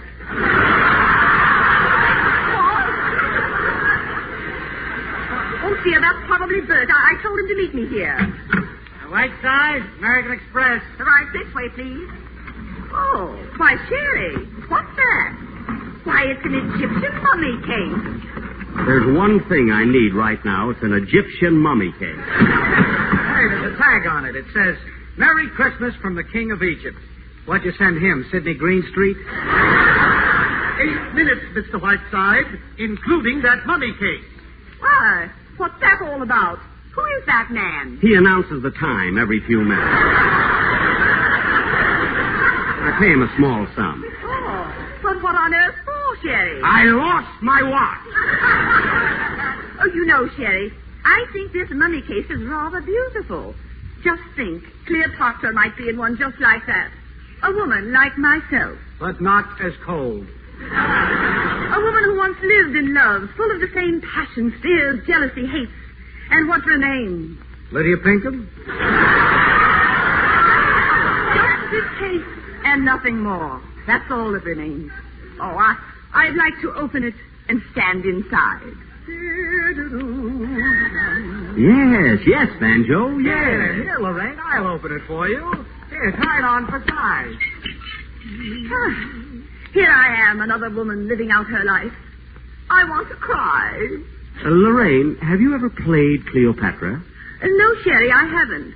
What makes you ask that? There was something about you. You stood next to that case. It transcended any mortal expression I've ever seen. Huh. Yeah, it certainly did. Whiteside, what does transcended mean? Quiet, Banjo. Oh, now, Sherry, you're just joshing me, aren't you? My dear, I wouldn't make light of these things. I am deeply moved. There's a strange beauty about you, Lorraine. Pure Van Gogh. I would love to see you in that mummy case. I feel too silly, Sherry. Lorraine, at this moment, you've shown me rare beauty. You asked me a little while ago what I wanted for Christmas. The two front teeth? Quiet. All that I want, Lorraine, is the memory of you in that mummy case. Oh, my darling, I'm all choked up. All right, I'll do it. Here, Lorraine, let me.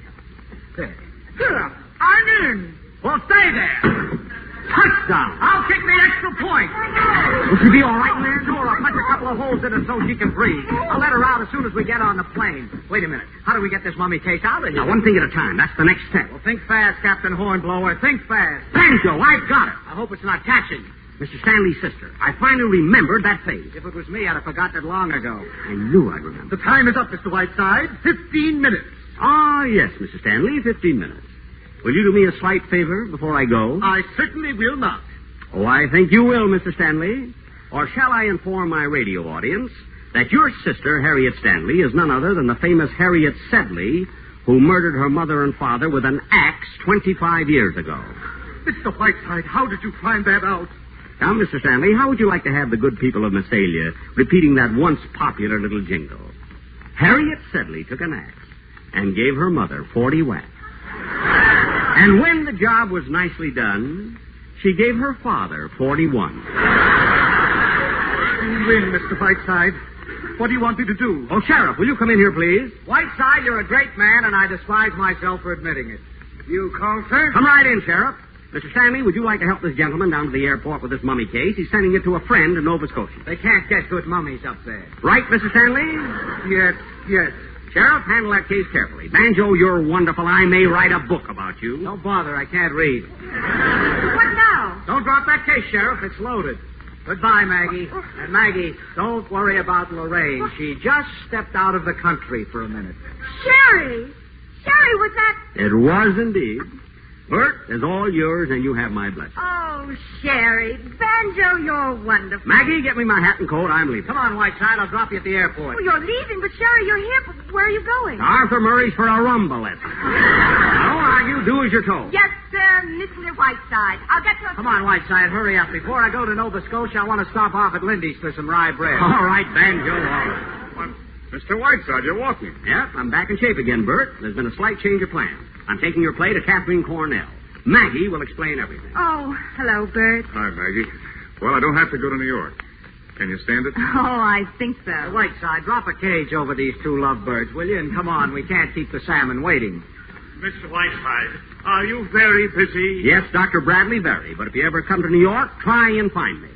Goodbye, Maggie, my lamb. I love you very much. Sherry, you're wonderful. Don't tell him he knows it. Goodbye, Jefferson. You'll never know the trouble you've caused. Goodbye. I'll walk you to the door. Goodbye. Goodbye, Sarah. Goodbye, Mr. Whiteside. Look out for the milk bottle. Oh!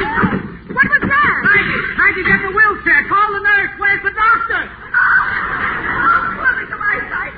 He slipped on the milk bottle, set her down again. Mr. Jefferson is carrying her. Miss Preen! I want Miss Preen back. Mr. Stanley, I am suing you for $300,000.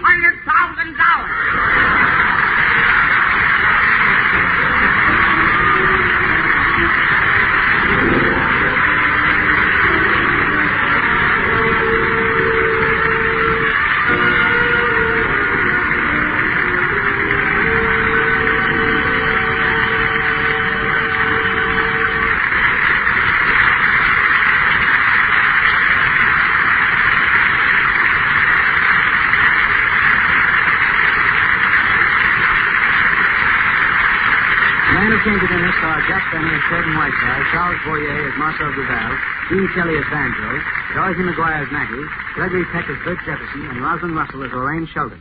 Also heard in the cast were Edith Angold, Eleanor Audley, Bea Benaderet, Lois Corbett, Willard Waterman, and Roland Winters. Music was composed, arranged, and conducted by Lee Harleen. Our play was adapted for radio by Hugh Wedlock Jr. and Howard Snyder, and was produced and directed by Mel Ferrer. This is John Garfield on behalf of the Actors Company. Thanks for listening, and Merry Christmas.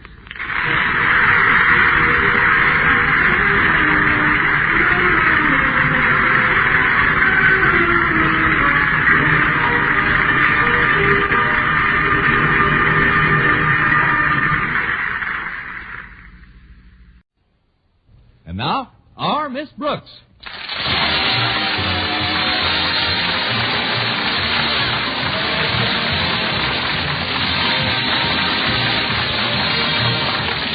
It's time once again for another comedy episode of Our Miss Brooks, written by Al Lewis. Well, most of us spent Christmas Eve with our families and friends. But our Miss Brooks, who teaches English at Madison High School, wasn't quite so fortunate. No, my family was too far away to visit, and it seems my friends had other plans. But I made up my mind not to brood about it, and was trimming a rather tiny tree in our living room when my landlady, Mrs. Davis, joined me. What a nice tree, Connie. It isn't really, Mrs. Davis, but it's the only one I could afford. Oh, what did you pay for it? I found it in a vacant lot. What I like about it is the size. It's not too big or too small. It's just too small. I'd like to stay here and celebrate Christmas Eve with you, Connie, but I promised my sister Angela I'd come over to her place. You remember Angela, the absent-minded one? Oh, certainly, Mrs. Davis. She always got a big thrill out of the holidays, even when we were girls. Of course, the poor dear could never remember when it was actually Christmas, and one Christmas morning, she did the funniest thing. What's that, Mrs. Davis? What's what, dear? What did Angela do? Angela? Your sister. My sister? The absent-minded one. What did she do? I haven't spoken to Angela in some time. What has she been up to? That's what I'd like to know. Maybe I can refresh your memory. Christmas morning, Angela did the funniest thing. Christmas morning isn't until tomorrow, Connie. You must be confused. Well, don't worry about it. I only get these spells once in a while. Well, you shouldn't let it go, Connie. If you don't mind my offering a little advice, I'd like to suggest that you train your mind to concentrate more. I'll do it, Mrs. Davis. Now, I've developed a little scheme which works wonders for me. Supposing you have trouble remembering where you put things around the house. Well, you just keep repeating the location to yourself with a sort of rhythm. For example, I just chant to myself, the mustard's in the closet, the bread is in the box. The mustard's in the closet, the bread is in the box. The mustard's in the closet, the bread is in the box. Now, isn't that simple? Oh. Mustard's in the closet, bread. That's wonderful, Mrs. Davis. If anybody wants a mustard sandwich, you're really ready. Yes. Now, before I do anything else, I want to invite you to join me tonight. Join you? Yes, dear. I'm going over to Angela's house. That's right. She's so cute with that little absent mind of hers. Why, sometimes she forgets what she's talking about right in the middle of a sentence. And, oh, dear me, I hope that cat's got enough milk. Well, I'm sure if we, but then, maybe someday, or if it doesn't seem too, and that's why I can't join you tonight. Thanks anyway, Mrs. Davis. I'll just spend a quiet evening at home here. But how about Mr. Boynton? Don't tell me he was too shy to ask you for a date on Christmas Eve. Why do you think there's mistletoe on all four walls? No, Mr. Boynton asked me all right, but then he canceled yesterday. Said he's going upstate to visit his folks for a couple of days. But don't worry about me, Mrs. Davis. I'll have a gay time. I'll listen to the radio, read, and from this window I can see our neighbor's television antenna. But what about the little gifts you got for Walter Denton and Mr. and Mrs. Conklin and Harriet? When are you going to deliver them? Oh, they told me not to bother. They said we'd exchange on the 26th. The 26th? But I don't think the day after Christmas is the time to exchange gifts. You don't? You should see the department stores. What's that, Mrs. Davis? It's Minerva. Where are you, dear? Oh, she's over by the tree. Here, Rover. Minerva. Isn't it the strangest thing how she bites at the pine needles? I guess the rosin in them appeals to her. I'd swear she likes the taste of it. I guess to her it's like a Tom and Jerry, or rather a Minnie and Mickey. Come on, Minerva, come on over here. We might as well get friendly. We're going to spend the evening together. Well, I'll be running along now, dear. I hope you won't feel too lonely. Oh, I'll be fine, Mrs. Davis. After all, I do have an imagination. I'll hang my stocking up in a little while, and then when I'm pretending that I'm asleep, I'll sneak in and fill it. Oh, before you know it, it'll be midnight. Midnight of Christmas Eve. I can just picture it. A short, thin man in a black suit comes sliding down the chimney with an empty bag. St. Penniless, the schoolteacher Santa Claus. Well, at least you're not bitter. Now, Connie, about my sister, Angela? Oh, thank you, dear. About my sister Angela. Yes? Good night, Dorothy. Good night, Bernice.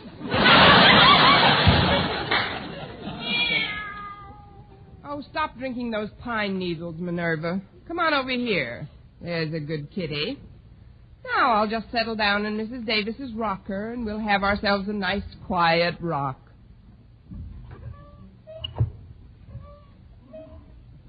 I've got to exercise more. My bones are rusting. Oh, it's the rocker. Kind of soothing at that. You seem contented enough, Minerva.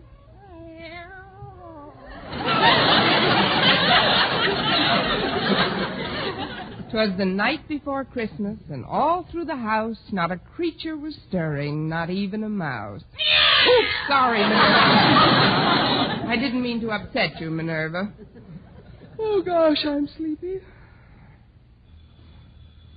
Now, who can that be? Expecting anyone, Minerva? That's funny. There's nobody here. I'm here. Where? Oh, leaning on my knee. What can I do? Well, I'm a salesman, but I don't believe in giving any sales talk or side stories.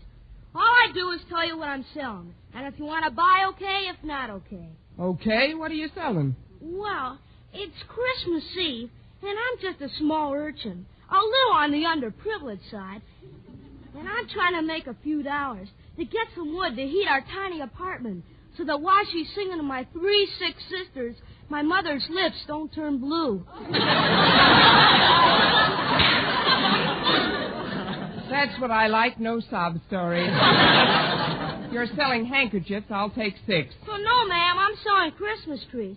They're only $1 a piece. But I've already got a Christmas tree. Then I'll make it 50 cents. But I don't need How about a quarter? Look, little boy. Well, payments can be arranged. Oh, please take one, ma'am. These aren't ordinary trees, you know. They're magic. Magic? Yes, ma'am. You'd be surprised what miracles will happen to you if you buy one. Well, a quarter isn't too much to pay for a miracle. It's 50 cents. I thought you said 25. That's when you sounded tougher to sell. Oh. Well, before I melt down to my coal buttons and the stovepipe hat, here's 50 cents. You won't be sorry, ma'am. Here's the little tree. Say, it is kind of cute at that. Would you like to come in and help me set it up? I can't. I've got to get right home. My sitter's been alone long enough. Sitter? Well, what about your mother and the firewood? Well, that's just a routine. My folks are attending a dinner the other bank presidents have given for Father. With the pitch you've got, you'll have your own bank by the time you're 12. Thanks a lot. And good night, lady, and Merry Christmas. Same to you, you little underprivileged millionaire. I'll put this tree over here. Maybe we can find some extra trimmings for it in the morning. Minerva, will you stop gnawing on those pine needles? I wish I knew what made them so appetizing to her.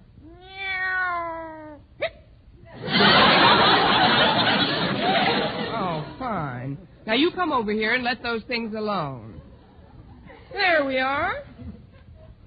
Well, I guess I'm not the only one that's spending Christmas Eve alone, without family or friends. But who can tell? Maybe Santa Claus has something up his big red sleeve that I don't even know about yet. Of course, I do have a squeaky rocker and Minerva. Jingle bells, and merry stuff like that. Oh, what fun it is to rock with a big, fat, drunken cat.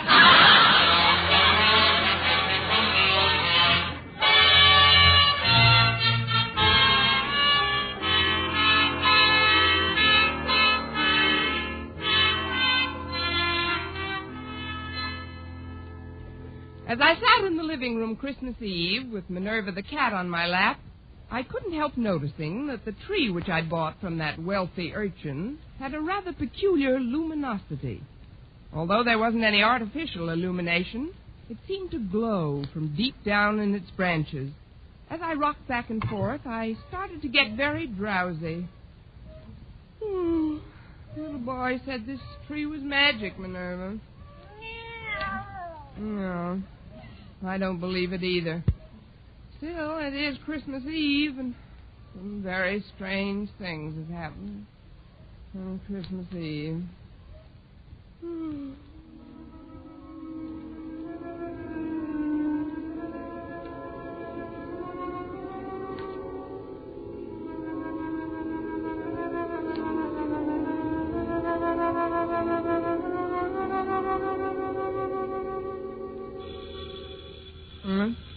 What's that? Oh, I must have been dozing. Coming! Well, it's Walter Denton. Come in, Walter. Noel, joyeux Noel. Gracias. Come on into the living room, Walter. Oh, thanks, Miss Brooks. Here, I brought you this little gift to put under your tree. Oh, that was very thoughtful, Walter. Put it under this tree over here. Okay. Say, you've got two trees, haven't you? Yes, one for Minerva and one for me. What? Don't pay any attention to her. She's pine needle happy.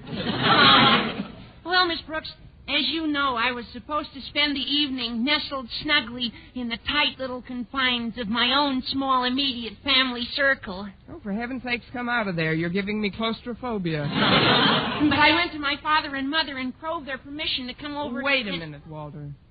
You crove their permission to? Yeah. Crave, craven, crove, isn't it? Oh, Walter, of course not. Crave, craved. Let's see. Crave, craven. After you crove their permission, what happened? Well, they waived my presence for a long enough while for me to deliver to you, Miss Brooks, the little token of my esteem and affection, which is now ensconcing under the tree.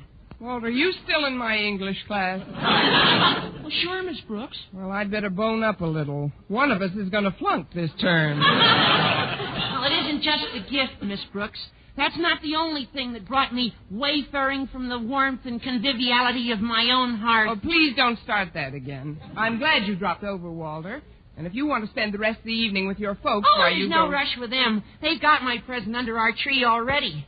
Now, what I'd like to say, Miss Brooks, though, is something I've wanted to say for a long while. Yes, Walter? Now, it's a little on the sentimental side, perhaps, for a so-called hep high school boy to be telling a teacher, but it's sincere, Miss Brooks. I'm sure it is. It's something I feel deep down inside of me, Miss Brooks, from whence so many of one's warmer emotions stem. That's whence they stem from, all right. Of course, even if it does seem over-sentimental or even downright sticky, Christmas Eve seems to be the time that you can say things like this and not sound over-sentimental or sticky. Christmas Eve is the time to say them. I just hope I hear them by New Year's Eve. What I want you to know, Miss Brooks, is that I'm grateful. For what, Walter? For my association with you during the past semester at Madison High School. Well, thank you, Walter. I've tried to be a capable teacher. Oh, your teaching was nothing. What? Oh, I don't mean scholastically. No, as a teacher, you were very adequate. I mean personally. The interest you took in me and my problems. For that, I could never thank you if I lived to be 100. Of course, you'd be gone a long time by then. Merry Christmas to you, too. You don't know what it's meant to me to have your ear whenever I needed it. Oh, it was nothing, really. I have another one. Especially about girls. Gosh, you remember how silly I used to act about girls? Every time one of them looked at me, I giggled like a kid. And then, overnight, I matured. I met the one woman who really mattered. Harriet Conklin.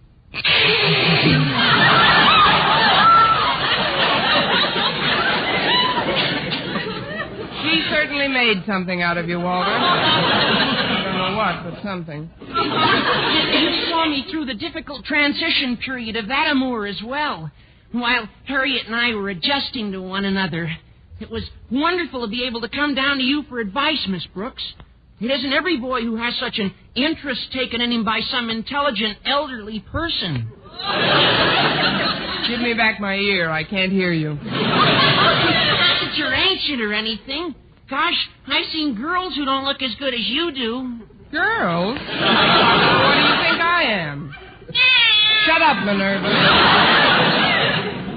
By the way, Miss Brooks, I see you got lots of mistletoe on the walls. Were you expecting Mr. Boynton tonight?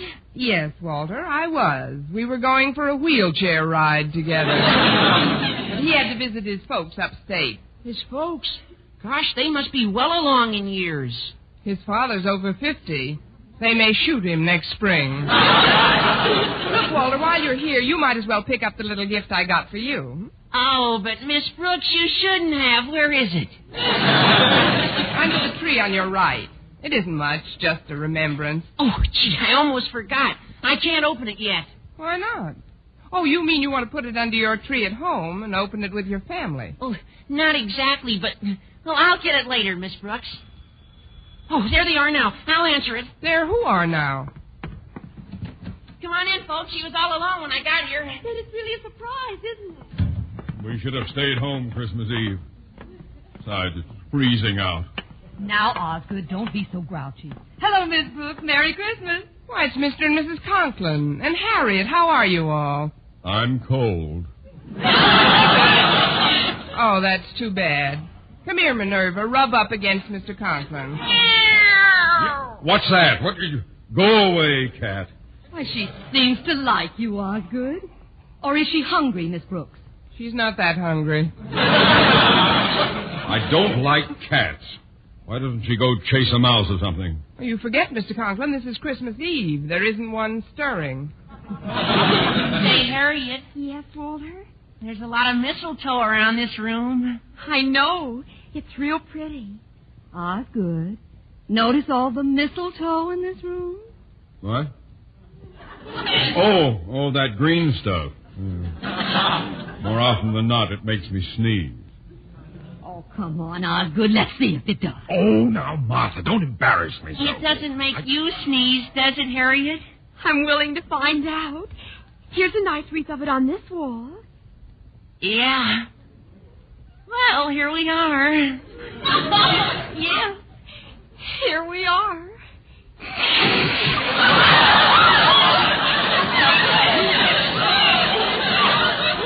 May I, Mr. and Mrs. Conklin?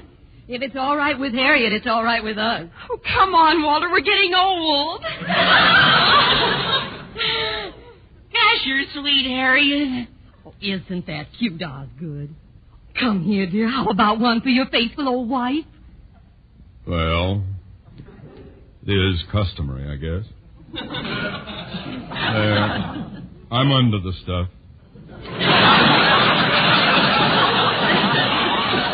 Now, pucker up, dear. Very well. Yeah. You see, I told you.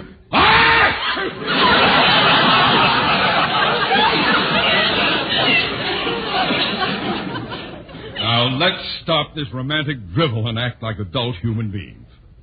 Miss Brooks, I'd like to take advantage of this visit to inquire as to your plans for the coming year's classwork. Do you have your schedule all laid out? Well, frankly, Mr. Conklin, I haven't had much chance to work on anything. Haven't had much of a chance, but you've been away from school all week. Your vacation started last Monday. I know, Mr. Conklin, and that's what I took the week as. I mean, a vacation is something you go on when you get the opportunity to.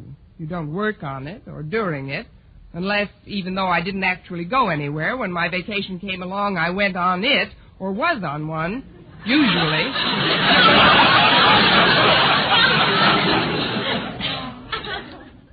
And you wanted to be the head of the English department. Please, Osgood, this is no time to talk of school affairs. We're here to spend part of our holiday with Miss Brooks. It was very nice of you to think about me, Mrs. Conklin. It was nice of all of you. Where are Walter and Harriet? Denton, get my daughter away from that mistletoe at once. But, Mr. Conklin, Harriet isn't allergic to mistletoe. No, but I'm allergic to you. Harriet's almost irresistible sometimes, especially alongside of older women like Mrs. Conklin and Miss Brooks. Saved by the bell. I'll get it. Why, Mr. Boynton, come in. Oh, thanks, Miss Brooks. I thought you were going upstate to see your folks. Well, I was, but they sent me a wire that they wanted to come down here for a week or so. They'll arrive in the morning, so I thought I'd drop this little gift off for you tonight. Oh, but you shouldn't have. Where is it? Let's just put it under the tree in the living room. Look who's here, everybody. Well, it's Mr. Boynton. Hi there, Mr. B. This is nice. Hello, Boynton. Hello, folks. This is beginning to get more like Christmas Eve every minute. Sit down, Mr. Boynton. I'm certainly glad your folks decided to visit you instead of vice versa. Oh, so am I. There's a particularly good reason why I'm glad. There is? Well, yes. It gives me a chance to see how my guinea pigs are affected by this cold snap. So far, they haven't reacted at all. What do you expect them to do, blow on their paws? Miss Brooks, have you pointed out the mistletoe to Mr. Boynton? Oh, why don't you stop that nonsense, Martha? It isn't nonsense. Mr. Boynton, look at the mistletoe. Mistletoe? Oh, yes. A very interesting example of the flora found in various areas throughout the globe. An evergreen parasitic shrub, it is indigenous to the regions where apple trees and oaks abound. Now that the lecture is over, may we ask questions? Well, certainly, Miss Brooks. Want to stand under it?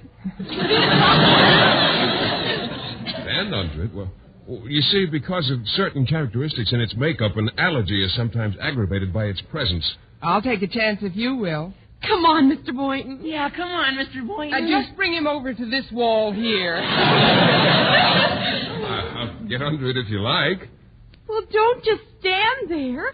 Can't you see Miss Brooks is cooking? Well, don't fuss for me. I couldn't eat a thing. Mr. Boynton, don't you know what standing under the mistletoe signifies? I know what it signifies to most people, but to me it's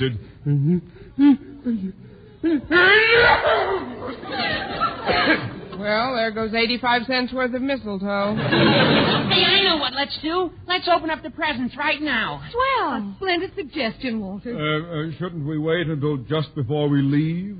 Might be less embarrassing that way. Well, if you want to open them now, Golly, this one tree is pretty crowded. I'll put some of these packages under this little one over here. Look out, Walter. You're bumping into one of the branches. Look out.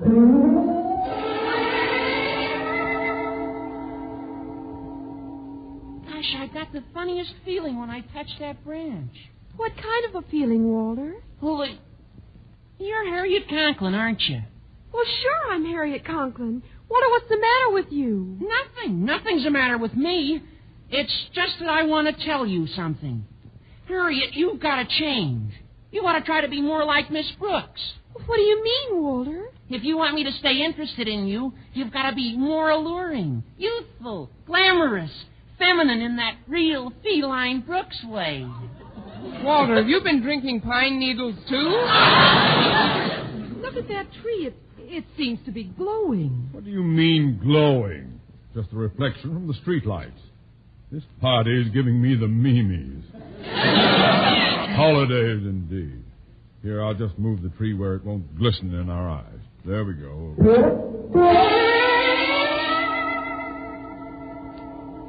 Ho, ho, ho!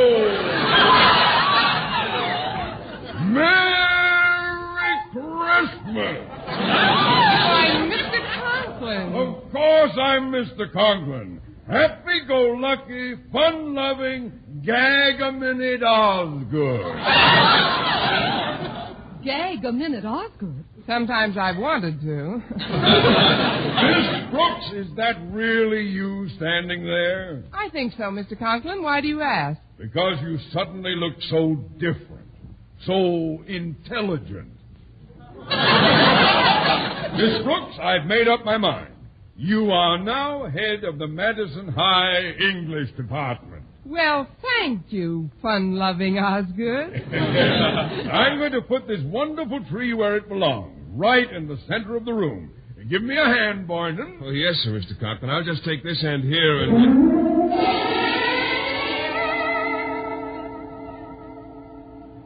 Miss Brooks. Yes, Mr. Boynton? Come here, baby.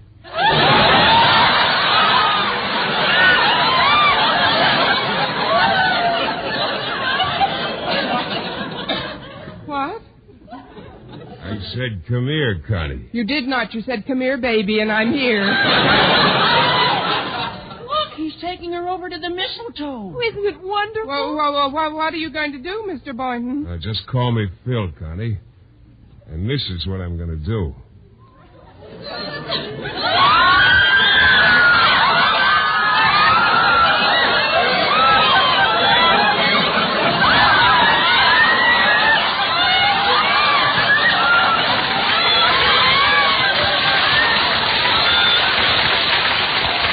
Connie, how does that make you feel? Oh, I feel like I'm in a dream, Philip. A wonderful, beautiful dream.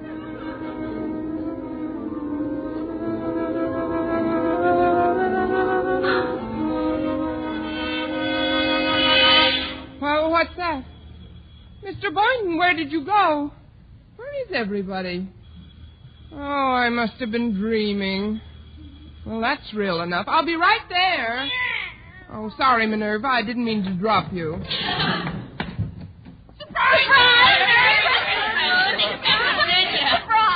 I'm cold. Why,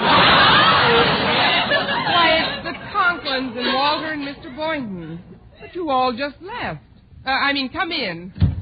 We thought it would be nice if we spent our Christmas Eve together, Miss Brooks. Yes, and we've brought a few little gifts over for you. I'll just put them under this tree here. Yes, do that, Walter. Aren't you going to ask me why I didn't go upstate, Miss Brooks? I know why, Mr. Boynton. Your folks are coming down to see you. Well, how did you know about that? I just got the telegram. Don't let's get too carried away with the holidays to prepare for the hard school season ahead, Miss Brooks. Oh, let's not talk about school affairs now, Osgood. Walter, look at the mistletoe. Yeah, look at it. Now, just a minute, before we go through all that again. Would you please touch that tree, Mr. Boynton? The one on the left with the... Why, it's gone. There's only one tree. Miss Brooks, are you all right? Of course I'm all right. Could I have dreamt that part, too? Mr. Boynton, would you do me a favor, please? Of course, Miss Brooks. What is it? Would you touch the Christmas tree? Touch it? Please, it's important. Well, all right. There. Nothing happened. What did you expect would happen? A miracle. Oh, excuse me, I'll be right back. Oh, I'm a little urchin, and I'm selling magic Christmas trees. But you just... Please buy one, lady. They only cost 50 cents apiece. 50 cents? That's right. Here's $2. Give me 4 of them.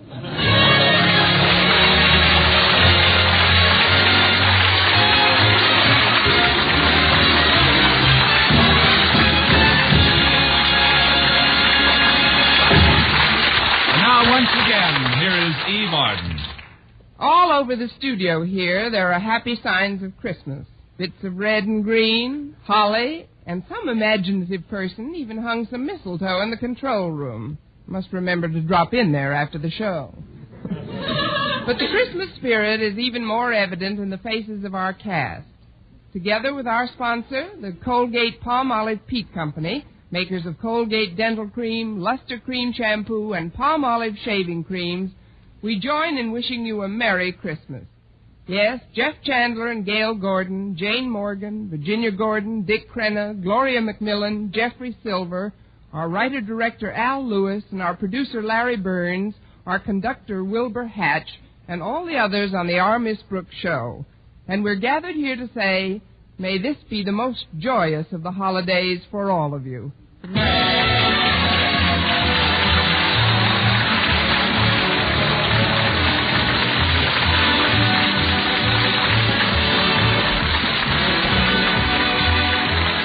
For mystery liberally sprinkled with laughs, listen to Mr. and Mrs. North, the exciting, fun-packed adventures of an amateur detective and his beautiful wife. Tune in Tuesday evening over most of these same stations. And be with us again next week at this same time for another comedy episode of Our Miss Brooks. Bob Lamont speaking. This is CBS, the Columbia Broadcasting System.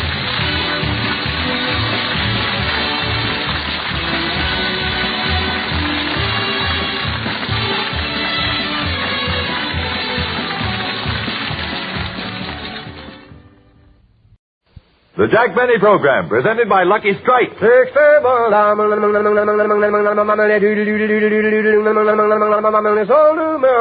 Friends, every Lucky you light gives you a smoother, milder, more enjoyable smoke. There's never a rough puff in a Lucky because LSMFT, Lucky Strike, means fine tobacco. Yes, Lucky Strike means fine tobacco, ripe, light, naturally mild leaf that always gives you a more deeply enjoyable smoke, puff after puff, with never a rough puff. Now, fine tobacco like this costs more, and Lucky's pay more, millions of dollars more than official parity prices, to get fine tobacco that guarantees more real, deep-down smoking enjoyment for you. Remember, too, the men who really know tobacco, the independent tobacco experts, choose Lucky Strike for their own personal smoking enjoyment. In fact, a recent survey reveals that more auctioneers, buyers, and warehousemen smoke Lucky Strike regularly than the next two leading brands combined. So, friends, for your own real deep-down smoking enjoyment, smoke the smoke tobacco expert smoked Lucky Strike. Yes, light up a Lucky and enjoy a milder, smoother smoke with never a rough puff. You'll agree, in all the world, there's no finer cigarette than Lucky Strike. So round, so firm, so fully packed, so free and easy on the draw.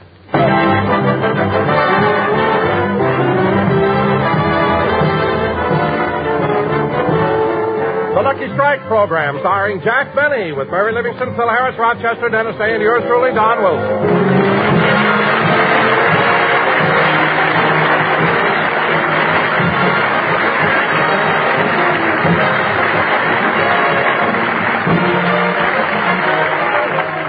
Ladies and gentlemen, if you go out to Beverly Hills and look in the windows of Jack Benny's house, you will see a very pretty Christmas tree, a picture of peace and serenity. But if you could have been there yesterday, well, why not?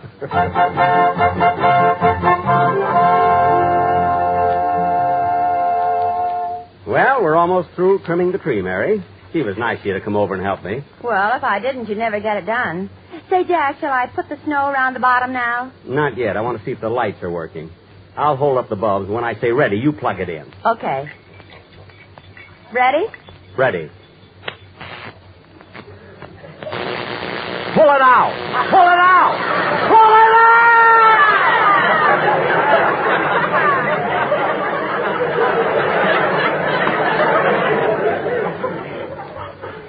My goodness. Oh, Jack, why'd you make me shut it off? Those lights were so pretty, especially those two blue ones that kept flashing on and off.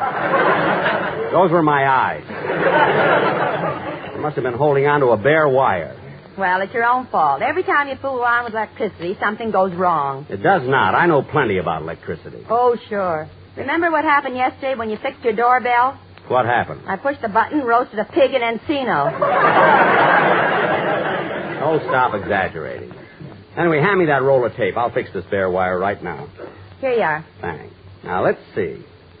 To insulate a bare wire, you just tape it up like this. There. That ought to be enough tape. All right, Mary, plug it in. Okay. Pull it out! Pull it out! Pull it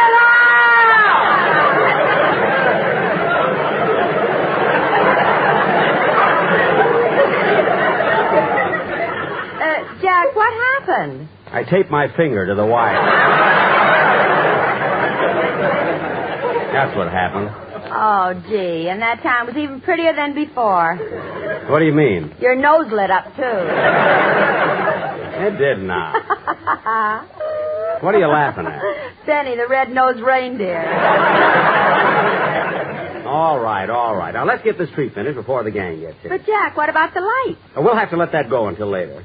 Now, hand me one of those candy canes so I can... Oh, Mr. Benny. What is it, Rochester? I baked that cake like you told me to. Good. You have enough whipped cream to spell out Merry Christmas? Yeah. Say, boss, how many R's in Merry? 2. Uh-oh. Well, you better add one. Add one? I better cross one out. I got 3. Well, leave it. It's better than ruining the cake. Okay. Rochester, will you please take these Christmas tree lights and fix them? Fix them? Yes. I ain't fooling around with electricity. Now, what are you afraid of? I don't want to get hit by nothing I can't hit back. Oh, Rochester, imagine being afraid of electricity. Suppose Robert Fulton was afraid. He never would have invented the electric light, would he? Jack. What? You're thinking of Thomas Edison. Edison? Well, then what did Robert Fulton do? He wrote Mule Train. Oh, yes. Now, Rochester, please fix these lights. Okay. Now, let me see. In electricity, there's the electrons and the electrodes, and then there's the positive and the negative, but I ain't positive which one is negative. Then there's the atoms. Now, the atoms are supposed to go from the positive to the negative, or maybe they go from the electrons to the electrodes. Then again, maybe they go from Amos to Andy. Rochester. Now, as long as these atoms keep passing each other, everything is all right. But when they meet halfway and start fighting, they're going to turn on anybody who tries to butt in. Rochester, I'm not interested in the scientific details. I just want you to fix those lights. And I promise you, while you're holding the wires, no one in this room will turn on the switch. No, boss. While I'm holding the wire, you ain't going to turn on the switch. And Miss Livingston ain't going to turn on the switch. Of course not. But way up there at Boulder Dam, there's a little man sitting in a room with thousands of wires all around him. So what? How do I know he ain't going to do something just to break the monotony? Oh, all right. I'll fix it myself. Come on, Mary. Help me finish the tree. Okay, Jack. Hand me that candy cane, will you? Here you are. Da-da-dum-dum, dee-da-da-dum. I'll put the cane right next to the drum. Santa Claus is coming to town. Let's see, where's that star? Deedle-dee-dum, deedle-dum-dee. I'll put the star on top of the tree. Santa Claus is coming to town. Gee, that looks swell. He sees you when you're sleeping. He knows when you're away. He knows when you've been bad or good, so be good for goodness sake. So you better watch out. You better not cry. Mary, you're cute, and so am I. Santa Claus is coming to town. Well, Mary, we got all the packages under the tree. It looks nice, doesn't it? Yeah, but you better pick those lights up off the floor before somebody steps on them. Oh, yes. Now, where can I put them? I'll put them here on this chair. Now, Mary, some of the gifts I had sent direct from the store, but there's Phil Harris's present. Put it under the tree. Boy, will he be surprised. But, Jack, I'll only be surprised you've got toilet water written all over the box. Well, you gotta do that with Phil. When he opens a package and finds a bottle, he never stops to read the label.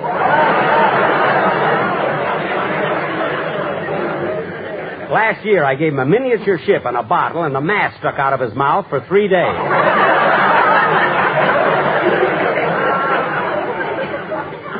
Every time I asked him something, he had to answer me through the crow's nest.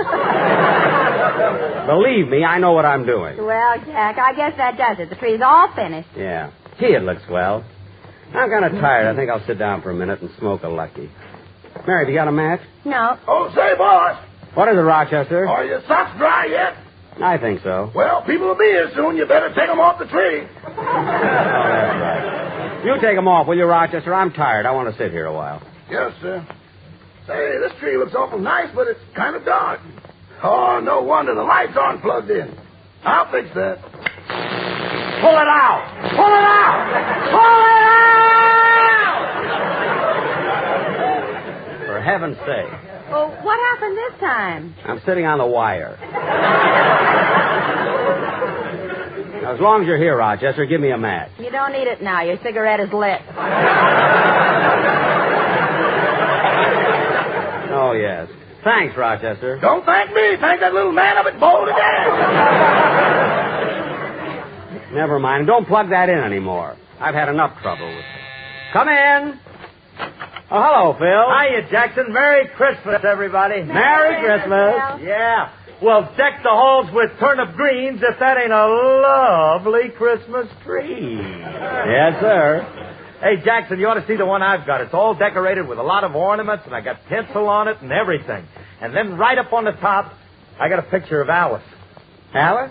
Phil, you're supposed to have a picture of Santa Claus. She's Santa Claus to me, Dad. I know. Hey, but no kidding, Jackson. I think we got the prettiest tree in Encino. By the way, Phil, what are you having for Christmas dinner? A roast pig. What? I don't know how it happened, but when I went out to feed it this morning, it was cooked standing up.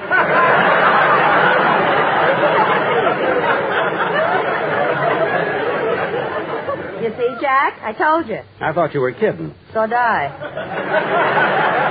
Isn't that strange? What are you two mumbling about? Nothing. Hey, Phil, what do you got in that package there? Oh, I almost forgot, Jackson. It's a present for you. For me? Yeah. Me and the boys of the band all chipped in and got it for you. Well, thanks, Phil. I'll put it under the tree. No, you don't. Go ahead, open it up now. Okay.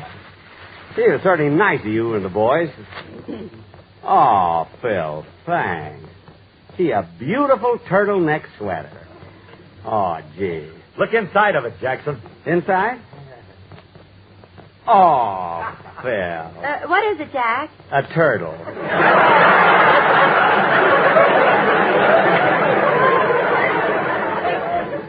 A fine present to give me. I'll fix him. Come here, Phil. Phil, sit down on this chair and relax. Huh? Go ahead, Phil. Sit down. Thanks, Jackson. Are you comfortable, Phil? Sure. Good. Mary, push in the plug. Oh, Jack. You wouldn't dare. Hand me the plug. I'll give it to him myself.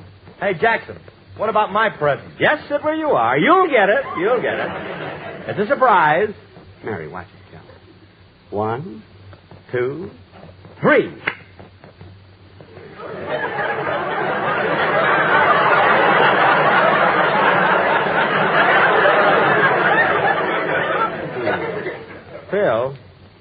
Phil, don't you feel anything? No, why?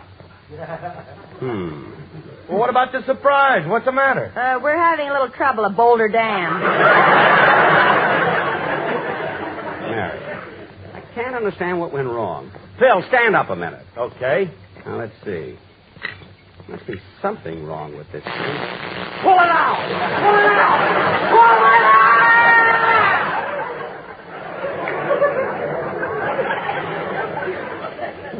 A fine thing to do on a guy on Christmas Eve. Well, it's your own fault for trying to play a trick on Phil. Oh, so that's it, eh, Jackson? Trying to give me a high hot foot. Oh, Phil, I was just trying... Pull it out! Pull it! Jack, that's the doorbell. Uh-oh. Come in. Oh, hello, Don. Oh, Merry Christmas, everybody. Hey, Merry Christmas, Don. Yeah, come on in, fellas. Oh, you brought the sportsman with you. Merry Christmas, boys. Yeah, I'm sure glad you dropped in. Say, Don, did you get many nice presents this year? I sure did, Mary. And I couldn't wait. I've opened them already. You have? What'd you get, Don? Well, I got some gold cufflinks, a moving picture camera, a television set, a golf ball, and a diamond wristwatch. Well. Thanks for the golf ball, Jack. You're welcome, Don. You do play golf, don't you? No. Oh. Well, you really ought to take it up, Don. It's great exercise for a fellow like you. And there's some beautiful courses around here. Well, that's fine. You give a guy one golf ball, and right away you want him to join a country club. Well? Why don't you give him a flea and tell him to go out and buy a dog? Buy a dog. Now, look, Mary. Well, Jack, the boys and I have to be running along. Well, Don, can't you stay a little longer? We'd like to, Jack, but the sportsmen have to rush over to the Ambassador Hotel. You know, they're appearing at Coconut Grove. Oh, yes. And say, Jack, why don't we go over there one night this week? Oh, we will, Mary, we will. Jack, you should have been there last night. The boys did a novelty number for the holiday season. It was really wonderful. They called it Yule Train. Oh, you mean Mule Train? No, Jack. Yule Train. Oh, Yule Train. Say, that's clever. How did it go, Don? Well, come on, boys. Let's have it.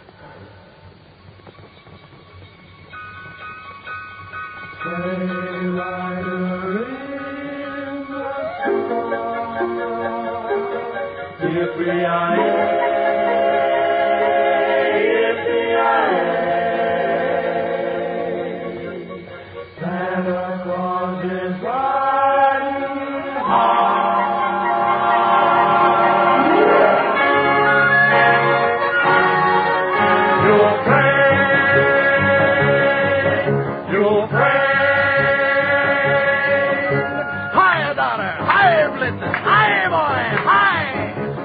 Clopping through the snow and rain. Santa's reindeer never stop. Clippity-clop, clippity-clop, clippity-clippity, clippity-clippity, clippity-clopping along. What a busy, busy day you'll have that jolly old Kris Kringle. We hope that every one of you will hear his sleigh bells jingle. And underneath your tree find some LSMFT. We mean Lucky Strike. Everybody wants a carton full of Lucky Strike because they're round and firm and fully packed like good old Santa Claus. You're happy when you puff on a Lucky, sure enough. Get along, Yule Train, get along. Hi, Donner, get up there, Blitzen. Hi, Prancer, hi, Dancer, hi, one. Sleigh rider in the sky, yippee-yi-yay, yippee-yi-yay. Santa Claus is riding high. Get along, Yule Train. Get along.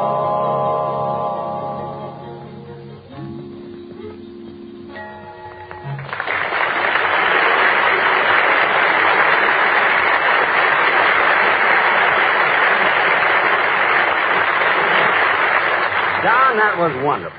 We'll be over at the Grove the first chance we get, won't we, Mary? We sure will. Well, that's swell. So long now, kids. Merry Christmas. Merry Christmas, Don. Well, Mary, you're going to stay and have dinner with me, aren't you? Yes, you invited me. Good. Then after dinner, we'll open all the presents. I'll answer the phone, boss. Never mind, Rochester. I'll get it. It's right here. Hello? Now, look, Joe, I haven't got much time, so listen to me. I'm phoning to warn you that my husband's wise to us, and he's on his way over to your house with a gun. So get out of town, Joe. Get out quick. Remember what happened to Charlie.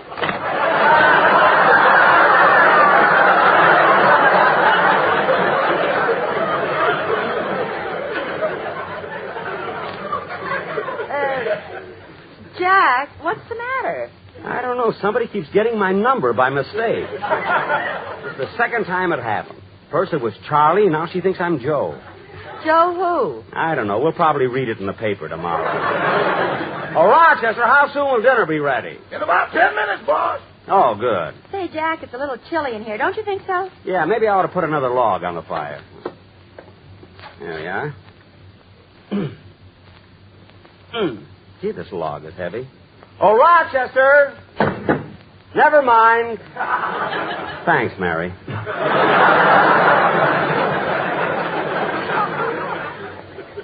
Now, let's sit down and wait until we can... All right, you can stop showing off. Now, let's sit down. Yum-pum-pum, yum-pum-pum, yum-pum-pum. You know, Mary, sitting here in front of the fireplace, you look like the prettiest girl in the whole world. If I were a painter, I'd take the reflection of the fires dancing in your hair and paint the loveliest... There's somebody at the door. Well, answer, Grandma Moses. You can paint my hair later. Yeah. Coming. Yes? Good evening, sir. I'm selling Christmas cookies to raise funds for the Girl Scouts. Christmas cookies? Well, you see, Oh, you're Jack Benny, aren't you? Yes? Well, it would be silly of you to buy any. You bake them for us.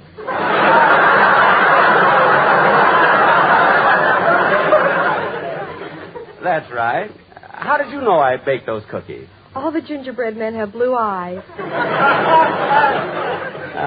Well, I'll buy some anyway. I'll take a dozen. How much are they? 25 cents. You mean you only make a penny profit?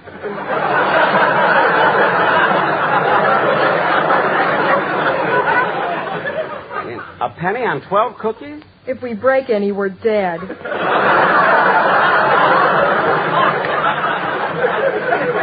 Well, just be careful. By the way, what's your name, young lady? Joan. Oh, that's a nice name. Well, Merry Christmas. Merry Christmas. Mary, I just bought some cookies. I'll put them on the tree here. Who'd you buy them from? A girl who came to the door. Her name is Joan. Cute, too. You'd think her father would dress her a little better.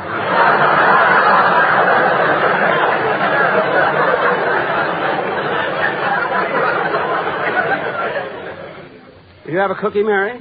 No, it'll spoil my dinner. Oh, that reminds me. As long as I'm staying here, I better call my maid and tell her I won't be home. Okay.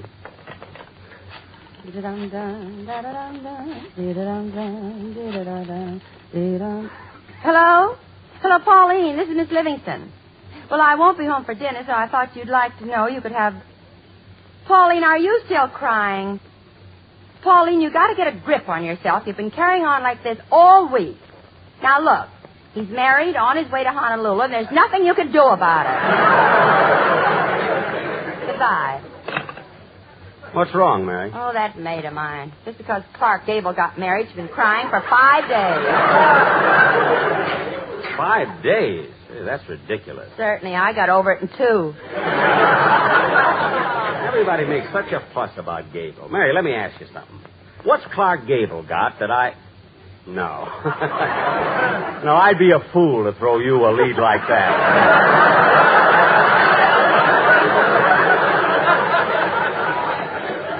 You sure would.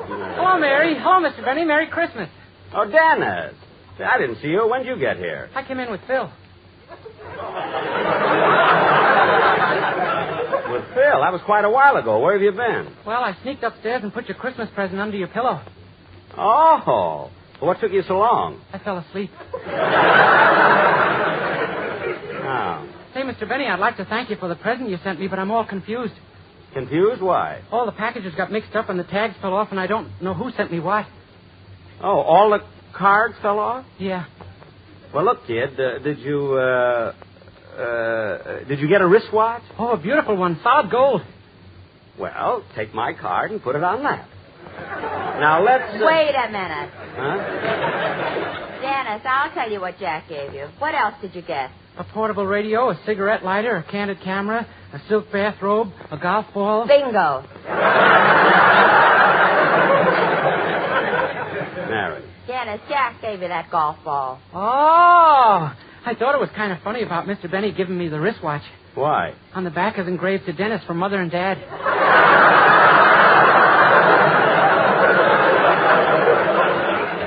Look, Dennis, on Christmas, it isn't what you get that counts. It's the spirit in which it was given. Every year he says the same thing. Certainly I say it because it's true. More people felt that way than... Mr. Benny, dinner's ready. Where are you? Oh.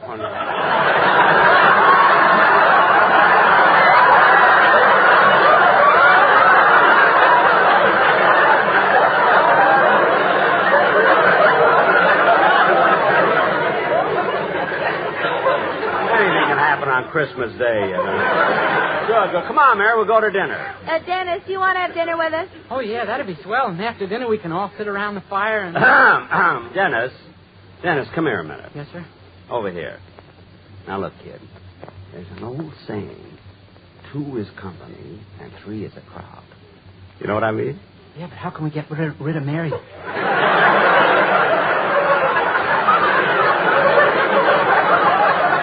You nearly loused that one up. Well, all right, Rochester. There'll be the 3 of us for dinner. Come on, kids. Gee, I'm hungry. Oh, so am I. I hope Rochester has those big raw carrots. I love them. I like the small carrot. I like the big ones. We always argue about that every time. Now, Mary, you sit here. And Dennis, you sit over there. There we are. Now, Rochester, you can get... Dennis, what happened? I rolled off the chair. I had the golf ball in my back pocket. No. Rochester, we're waiting. Coming, boss, coming!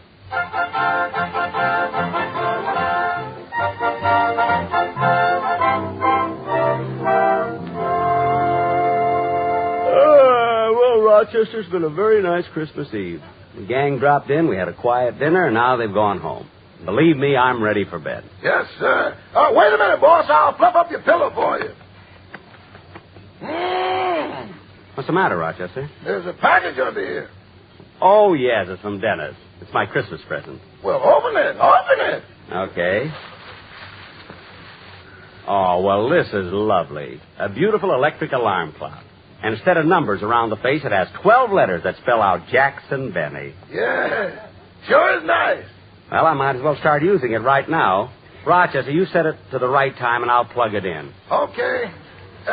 It's 11:30 now, so I'll set it to... Pull it out! Pull it out! Pull it out!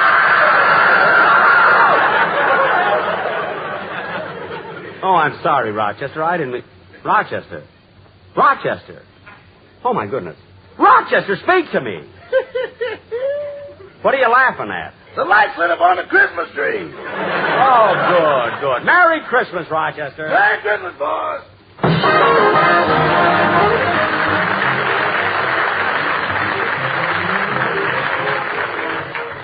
And now, ladies and gentlemen, Dennis Day will sing Schubert's Ave Maria.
Merry Christmas, everybody. This is CBS, the Columbia Broadcasting System. The National Broadcasting Company presents Radio City Playhouse, Attraction 66.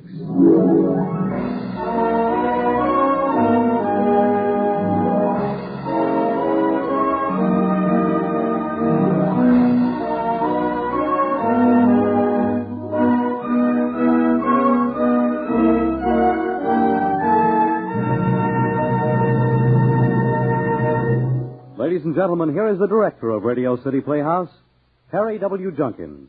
Thank you, Fred. Good afternoon, everybody. It seems to us that there are few things more appropriate as a Christmas gift to Radio City Playhouse listeners than a story by the inimitable Paul Gallico. Since 1936, when he first entered the short story field, he has been published regularly by such magazines as the Saturday Evening Post, Collier's, Cosmopolitan, and Esquire, and today we welcome him to Radio City Playhouse. Here then, with our very best wishes, is our Christmas Day broadcast. Lyle Sudrow as Perry Brown, Bernard Grant as Al Vogel in 'Twas the Night Before Christmas by Paul Gallico, Attraction 66 on Radio City Playhouse.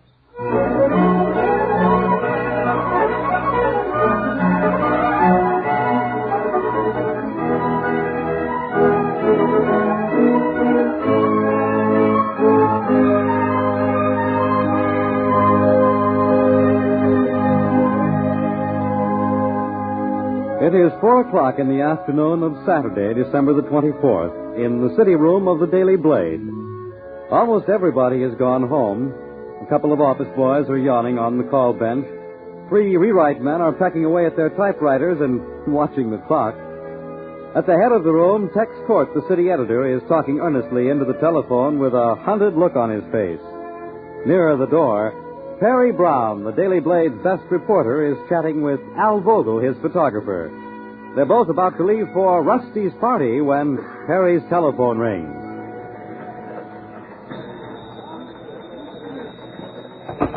Hello, Perry Brown. Oh, hello, Rusty. Yes, we're just leaving. I'm all cleaned up. The tree come? Good. No, Vogel's sitting on my desk. We'll leave together. Oh, honey, I'm going to trim that tree with diamonds, rubies, and sapphires. That'll run into dough. Vogel says that'll run into dough. Huh? Oh, darling, if you play Holy Night, I'll cry. Yes, I will. I get very sentimental about Christmas. Vogel will cry, too, won't you, Al? Oh, absolutely. All right, we'll all cry, and it'll be a wonderful party. Oh, now, darling, don't worry about the Christmas tree fires. They won't break out until 9 o'clock, and besides, I'd quit before I'd miss the party. Okay, anything you want me to bring? Just me? Okay. Love you. Hey, why don't you marry the girl and put her out of her misery? I'm working on it by this time next year. Come on, Al, let's get out of here. Right behind you. Let's go say Merry Christmas to Tex. Come on. It's a good idea. Come on. Rusty's as excited about this Christmas party as a 5-year-old kid. It's our first real planned party. No kidding. Yes, Mr. Pettensaw, I understand, and I'm sure we can take care of it by 11 o'clock at number 3 Courtney Tower. You harness to the wagon, yes. Mrs. Pettensaw. It's all right, Mrs. Pettensaw. I'll keep in touch with you. Same to you. Goodbye.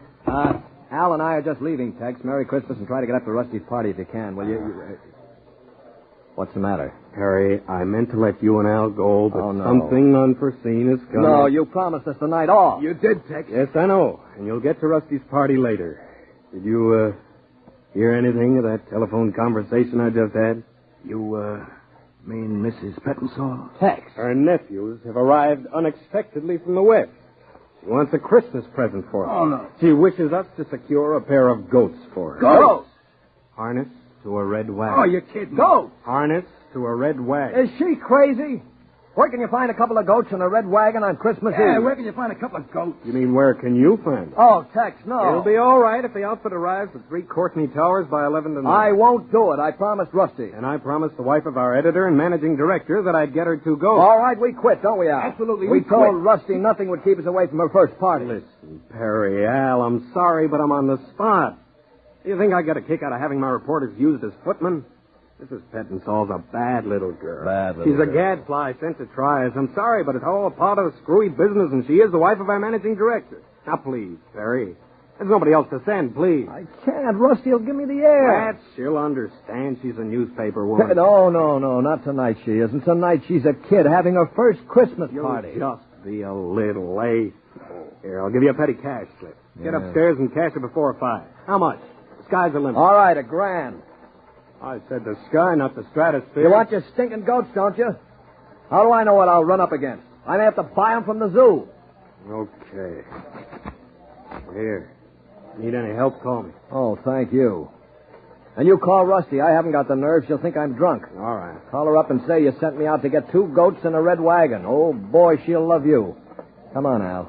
Maybe we can get the goats quick somehow. Hey, where are you going first, Perry? Where would you go to get goats? Brooklyn.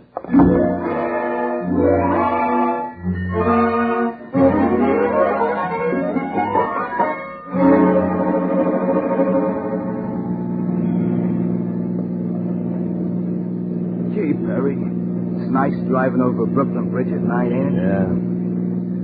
Holy night, silent night, where can I find 2 goats? The old bridge looks pretty tonight with all the lights on it and everything. Yeah. Well, where can I find 2 goats? Hey, just look at the lights on the water, Perry, and the piers. Yeah. Look, huh? Yeah. Hey, Perry, look.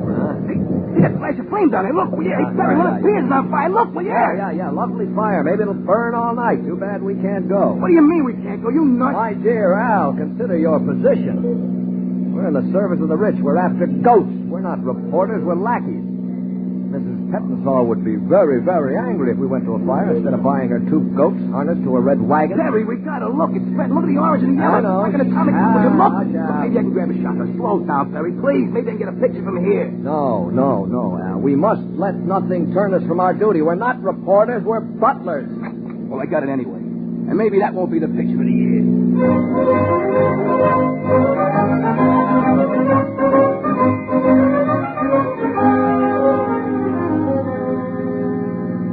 The first little goat will be silky and white, and I hope it gives Mrs. Pettensaw a bite. Hey, Perry, will you stop singing? I knew we shouldn't have gone in a bar looking for goats. And where else would you look for a goat? Hey, Perry, look, that taxi. Look. In an ambulance. With an accident. Look, Perry, slow down, please, will you? Hey, that woman, she's hurt. Please, Perry, slow down. Let me get a picture, will you? No. What would Mrs. Pettensaw say if she ever found out you went around shooting a camera at people?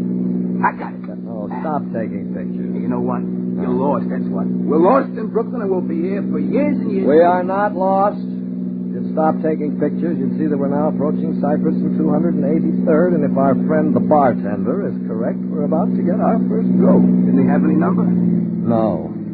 Brown shack at the corner of Cypress and 283rd. That must be it over there, beside those signboards. Hey, what is it, a garbage dump? Or is that the goats I smell?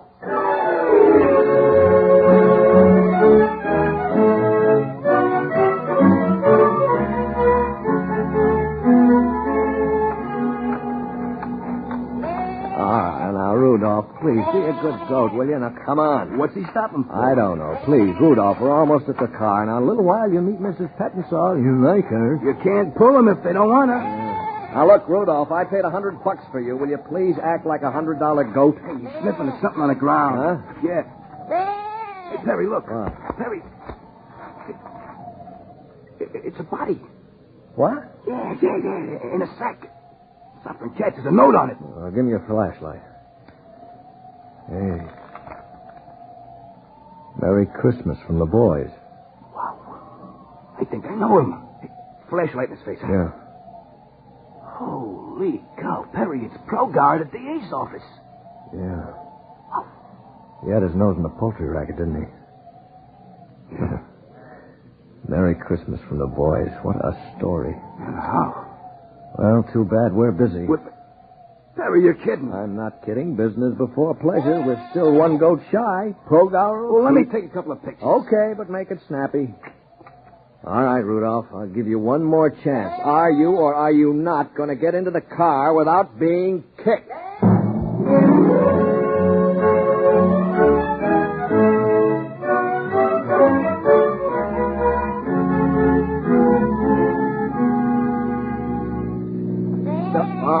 Rudolph, stay in the back seat, will you? And stop kissing me. I'm driving. Yeah, and you should have stuck to lemonade. Oh, you should talk.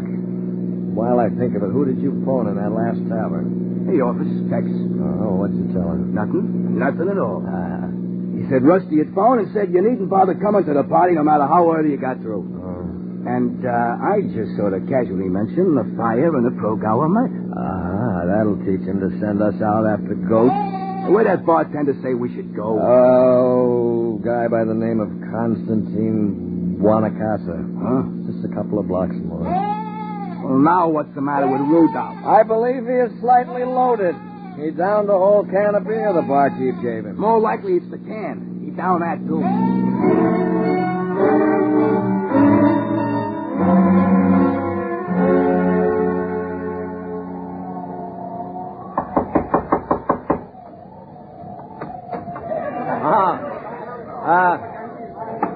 Mr. Buonacasa? Yes? Well, my friend here and I, curious as it may seem, are seeking to purchase a goat. Yeah, goat. Yeah, goat. Jerry, the bartender at Mike's Tavern, said you had goats. You make the joke, eh? No. Come on, we got company. You drink a glass of wine, everything should be all right. Christmas time, everybody should feel okay. Look, any time but Christmas Eve, it might be a gag. It's dead on the level, brother. I gotta get another goat. Now, have you got one? And we ain't kidding. This is no funny business. Honest. All right. You're coming with me. Yeah. You have got goats, haven't you? Sure, I got the goat. Paolo and Francesca. They man and a wife. Oh. Nice goat. A good goat. You like a goat, Sam? Sure. Yeah, we love goats, don't we, Al? Oh, yeah. Especially on Christmas Eve, we love goats. Yeah. It's in here, the shed. There, Paolo and Francesca. Go. Hold it, you ain't got him yet. Oh, yeah. Mr. Buonacasa. See? How much for the big one? Ma che vergogna. I tell you, the name is Paolo and Francesca. This is a husband and a wife. I know sell a one. You married man. I think you understand, Forgive me, old man. You're right. I don't know what I was thinking about. Yeah. They look so pretty. They're in love. Oh, yeah. Look. Yeah, sure. Look, Mr. Buonacasa, I got a goat outside. Yes? Twillest goat you ever saw. Rudolph. He loves everybody. Crazy about everything. Yeah, what about a deal? I buy Paolo and Francesca. You take Rudolph and part swap, huh? You can have one swell, loving goat and some cash. Everybody she's happy, huh?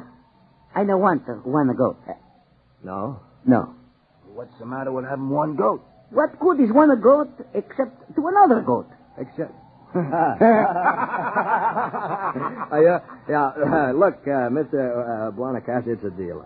How much? And I'm not sure I don't want much to sell now. $300? Amici, she's good. Paolo and Francesca, they're yours. Now you come in the house and we have some wine. It's a party. We sing songs. We lift the ceiling.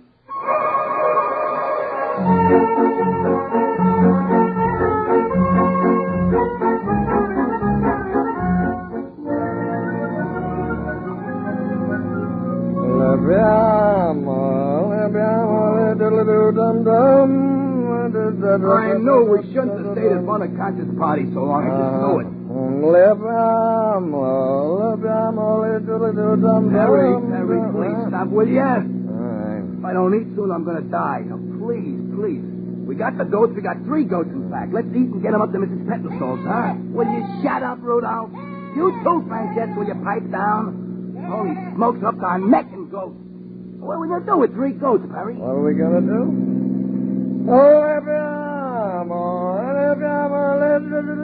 If we don't eat soon, Perry, I'm going to be sick.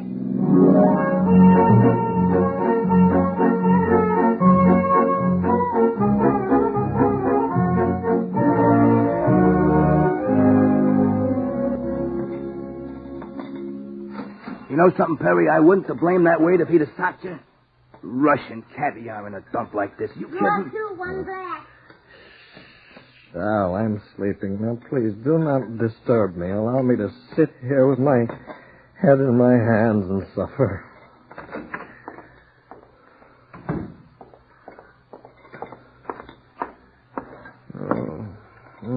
Oh, stop nudging me, Al. Will you stop nudging me? Good evening, all. Mind if I join the party? Rusty. Hello, Perry. Don't suppose you'd mind if I sat down. You're sore. Not at all. It's been a perfect Christmas Eve. How'd you find us? You left a trail a blind man could follow. When I saw your car parked outside with 3 goats in the back seat, I sort of figured you might be in here. Oh, don't be sore, Rusty. Sore? Why should I be sore? What are you doing away from the party? There is no party. Huh? Can I have some coffee, too? What do you mean? I'm working. Everybody's working. There's never been a Christmas like it before. Progower was murdered. Progower of the DA's office. Oh, for goodness sake. Well, fancy that. It also happens that Pier 547 Brooklyn blew up. Not really. Perry, why do you drink? Because they sent me out on Christmas Eve to buy 2 goats and a red wagon. Oh. Have you got the wagon? Huh? The wagon. The wagon. Oh, I haven't got the wagon. Well, I have. That's one reason I'm here. It takes thought you'd forget. Where is it? Outside my car. Oh, Rusty, you're wonderful. Am I? We got 1 goat too many, Rusty. You noticed it, too, did you? Isn't Mrs. Pettenstall going to be surprised?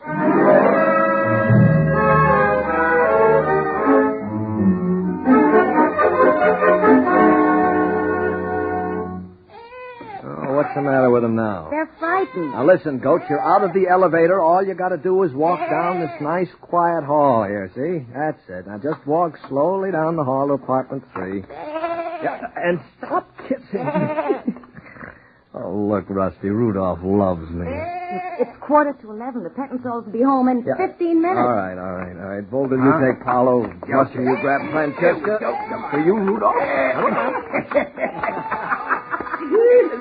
Whoever answers this door is in for an awful shock. Rudolph, he loves me, kissing me. Merry Christmas, Rudolph. You're the sweetest little goat in the whole wide world. Good heavens. Are you the Pettenstall's butler? I am, sir. And might I ask what you are? Move over. We got goats.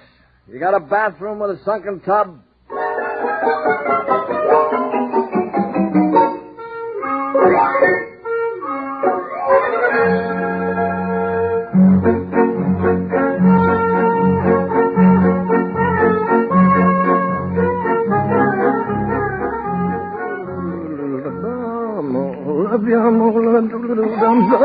Hold still, Rudolph. There. I guess you're clean. Oh, they both look like fluffy little lambs. Yeah. Oh, yeah, but Rudolph here doesn't deserve a bath after smashing the Pettensol's mirror. Oh, he couldn't help it. Hmm? The first time he'd ever seen himself and that mean expression on his face. All right, hold still, Rudolph. You'll be dry in a minute. That's a boy. Give me another towel, Rusty. Hey, you've used 5 already. Bathroom looks like a nightmare. That's a boy. Yeah, well, you can't deliver dirty goats to Mrs. Pettensall. Say, he's real cute when he's clean, isn't he? What's Vogel doing? Making a harness out of neckties. Son, let's get him harnessed to the wagon and get out of here before the Pettensalls arrive. Yeah. Come on, Rudolph. You look swell. Well, come on, Rusty. Open the door. Yeah. Oh, hey, this is sure some dump. Oh, how's the harness coming, Al? I used Mr. Pettensol's necktie. Hey, look at it. Swell, ain't it? Oh, Al, it's the nicest harness I've ever seen. Yeah. Hey, you ever see a tree like that in your whole life? Never. And I never will. I'll never, ever have a Christmas like other people. Never. Well, let's get him harnessed.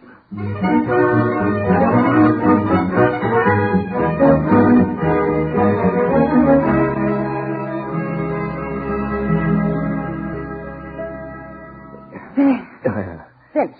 Red wagon and all. Yeah. Huh, don't they look cute? Paolo and Francesca, man and wife. Makes me want to cry. Oh, what are they doing to the tree? Looks to me as if they're eating it. A little at a time. Rudolph! Good Lord. Darn you, anyway, Rudolph. Oh, Terry, look out. He'll break the other one. Suffering cats. Hold it. Here come the Pettensolls, I bet you. Oh, what's going on in here? My vase. Oh, both of them.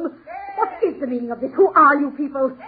Alan, are these people from the paper? I believe they are, my dear. Get out of here. All of you. You hooligans. You're drunk. I beg your pardon. We're not drunk. Of course you're drunk. Otherwise, what's the meaning of the third animal? It is a spare. A spare? That's supposed to be funny. Will you please leave? Alan, I expect you to deal with these people tomorrow. Oh, Rusty, I believe Mrs. Pettensall is sore. Is she? Well, so am I. Mrs. Pettensall, you're all through with Perry Brown now, aren't you? I don't believe I know Yes, who... you are. You're through with him. He's drunk and he's dirty, and besides, he served your purpose. He got you what you wanted. 2 goats and a red wagon on Christmas Eve. No other man in town could have done it tonight, or would have. Get out of here, you... You've been using our office and our staff to do your dirty work for the last 5 years. Run errands, fetch and carry, fix things for you, play nursemaid to you. Well, that's out as far as we're concerned. And when you replace us, I suggest you go to an employment agency that furnishes trained servants. It'll be nice to know you can call up the office when you need an extra butler. Come on, boys. Come on, Rudolph. Let's get out of here. I can smell something that has nothing to do with those... Well, Now, my dear. Good night, Miss McGowan, Miss Brown, Mr. Vogel. Good night. Come on, let's get out of here.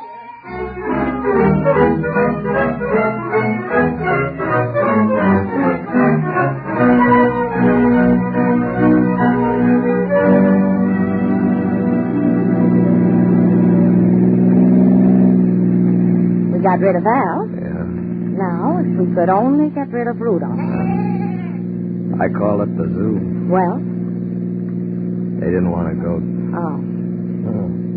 I call it the Metropolitan Museum of Art, too. What on earth for? I don't know. I thought maybe because it was Christmas Eve, they might make an exception. What do we do with him? Honey, I don't know, but I'm not going to abandon Rudolph on some cold, vacant lot. He's got a right to Christmas, too. Well, where'll we take him? I don't know. I guess we'll just wander around Brooklyn with him until we die of old age. No, don't kiss me when I'm driving, Rudolph. He loves me, Rusty. I know. I do, too. Do you? Mm-hmm. For heaven's sakes, let's get some coffee. I'm perishing with a cold, Terry. Look, there's the place. Come on, stop. All right. Do you think you love me as much as Rudolph loves me? I think I do. Okay, then I'll buy you some coffee. All right, now, get Rudolph out on your side. Can't he stay in the car? Well, Rudolph's got a right to his Christmas, too. Attaboy. Go on, Rudolph. Go with Rusty. That's a fella. Come on, Rudolph. Good old Rudolph. Oh, Rusty, honey, I just couldn't leave Rudolph without a home on Christmas Eve. It wouldn't be human. I know. Do you suppose we'll have to keep him forever? I don't know. There we are. All right, now. Sit down, Rudolph. Sit down beside us and shut up. Hey, mister, hey, you can bring that coat. Oh, yes, we can. It's Christmas Eve. Coffee and donuts for two and some wheat biscuits for Rudolph. What, goat's eat? Yeah, just one of the things. No. Leave him in the box. That's right, yeah. He'll eat the box and all. He'll be hysterical when he hits the biscuits after all that cardboard. Sure? Yeah, thanks. Here, Rudolph, now. Don't let me hear a sound out of you. Boy, I've seen everything, huh? Donuts and coffee coming up. You unhappy, kid? Terry, I'm an awful fake. I've loved every minute of it. No fooling. I was mad because you wouldn't take me with you. Oh, it's a lousy racket, but we love it. I guess we're out of it now, though. We haven't got a job, Rusty. Oh, I think we have. Remember when Mr. Pettensaw said goodnight? Yeah? He winked at me. No kidding. He's been wanting to tell her off for years. Oh, I'll bet. Terry, can't you remember anything that happened tonight? Oh, some of it. Well, you know there's a bonus waiting for you at the office? A bonus? Uh-huh. What for? For your work on the Pier 547 explosion. What? Vogel took a picture of it. Yeah? Yeah. He also took a picture of the death of some Brooklyn alderman's wife in a taxi accident and a half a dozen of Progauer's bodies. Yeah, what are you talking about? Vogel phoned the office around 6. Yeah. He said if we would go to an address he gave us and look behind some signboards, there'd be something for us. Uh-huh. There was. On top of Progauer's body were half a dozen plates and a note from Vogel with the captions on them. They're all over page 1 now. Well, I'll be good old Vogel. I tried to make an honest flunky out of him, but I guess he's just a newspaper man at heart. So you see, everything's all right. Yeah, I guess it is. Now, if we could only just get rid of Rudolph. Yeah. Hey, mister, give me 2 coffees and 2 donuts to go. Hey. Rusty, look. What? That kid. Hey, Sonny. Sonny, come here, will you? Hello, lady. Hi, Sonny. Hello, mister. Hi. Merry Christmas. Merry Christmas to you. Say, how would you like a goat for Christmas? Huh? Him. Honest? Honest. Just take him? Right now. You want him? Gee, do I? Gosh. Call him Rudolph. Gee, thanks, mister. Thanks a lot. Come on, Rudolph. Well, we've done it, Rusty. We've done it. Rudolph has a home. Darling, Merry Christmas. Terry. Hey, cut out that kissing stuff. I run a respectable joint.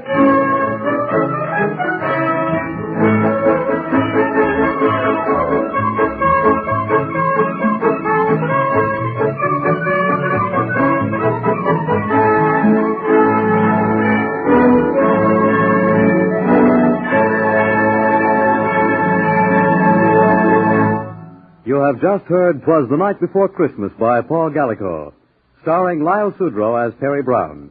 Bernard Grant was Al Vogel, and other members of the cast included Ross Martin, Frank Milano, Louis Van Ruten, Connie Lemke, Butch Cavell, and Grace Keddy. The special music was composed and conducted by Dr. Roy Shield. 'Twas the Night Before Christmas was adapted for radio by Harry W. Junkin, who also directed the entire production.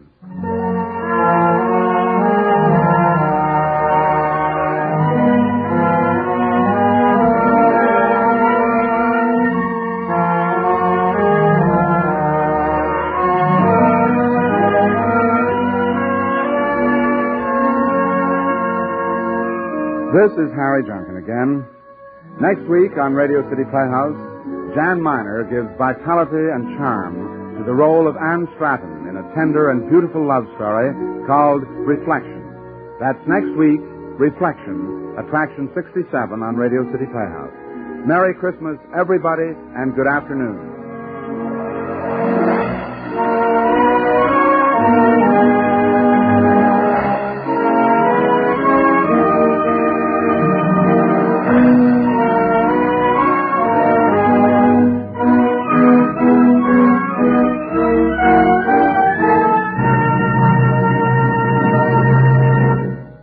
on NBC tonight?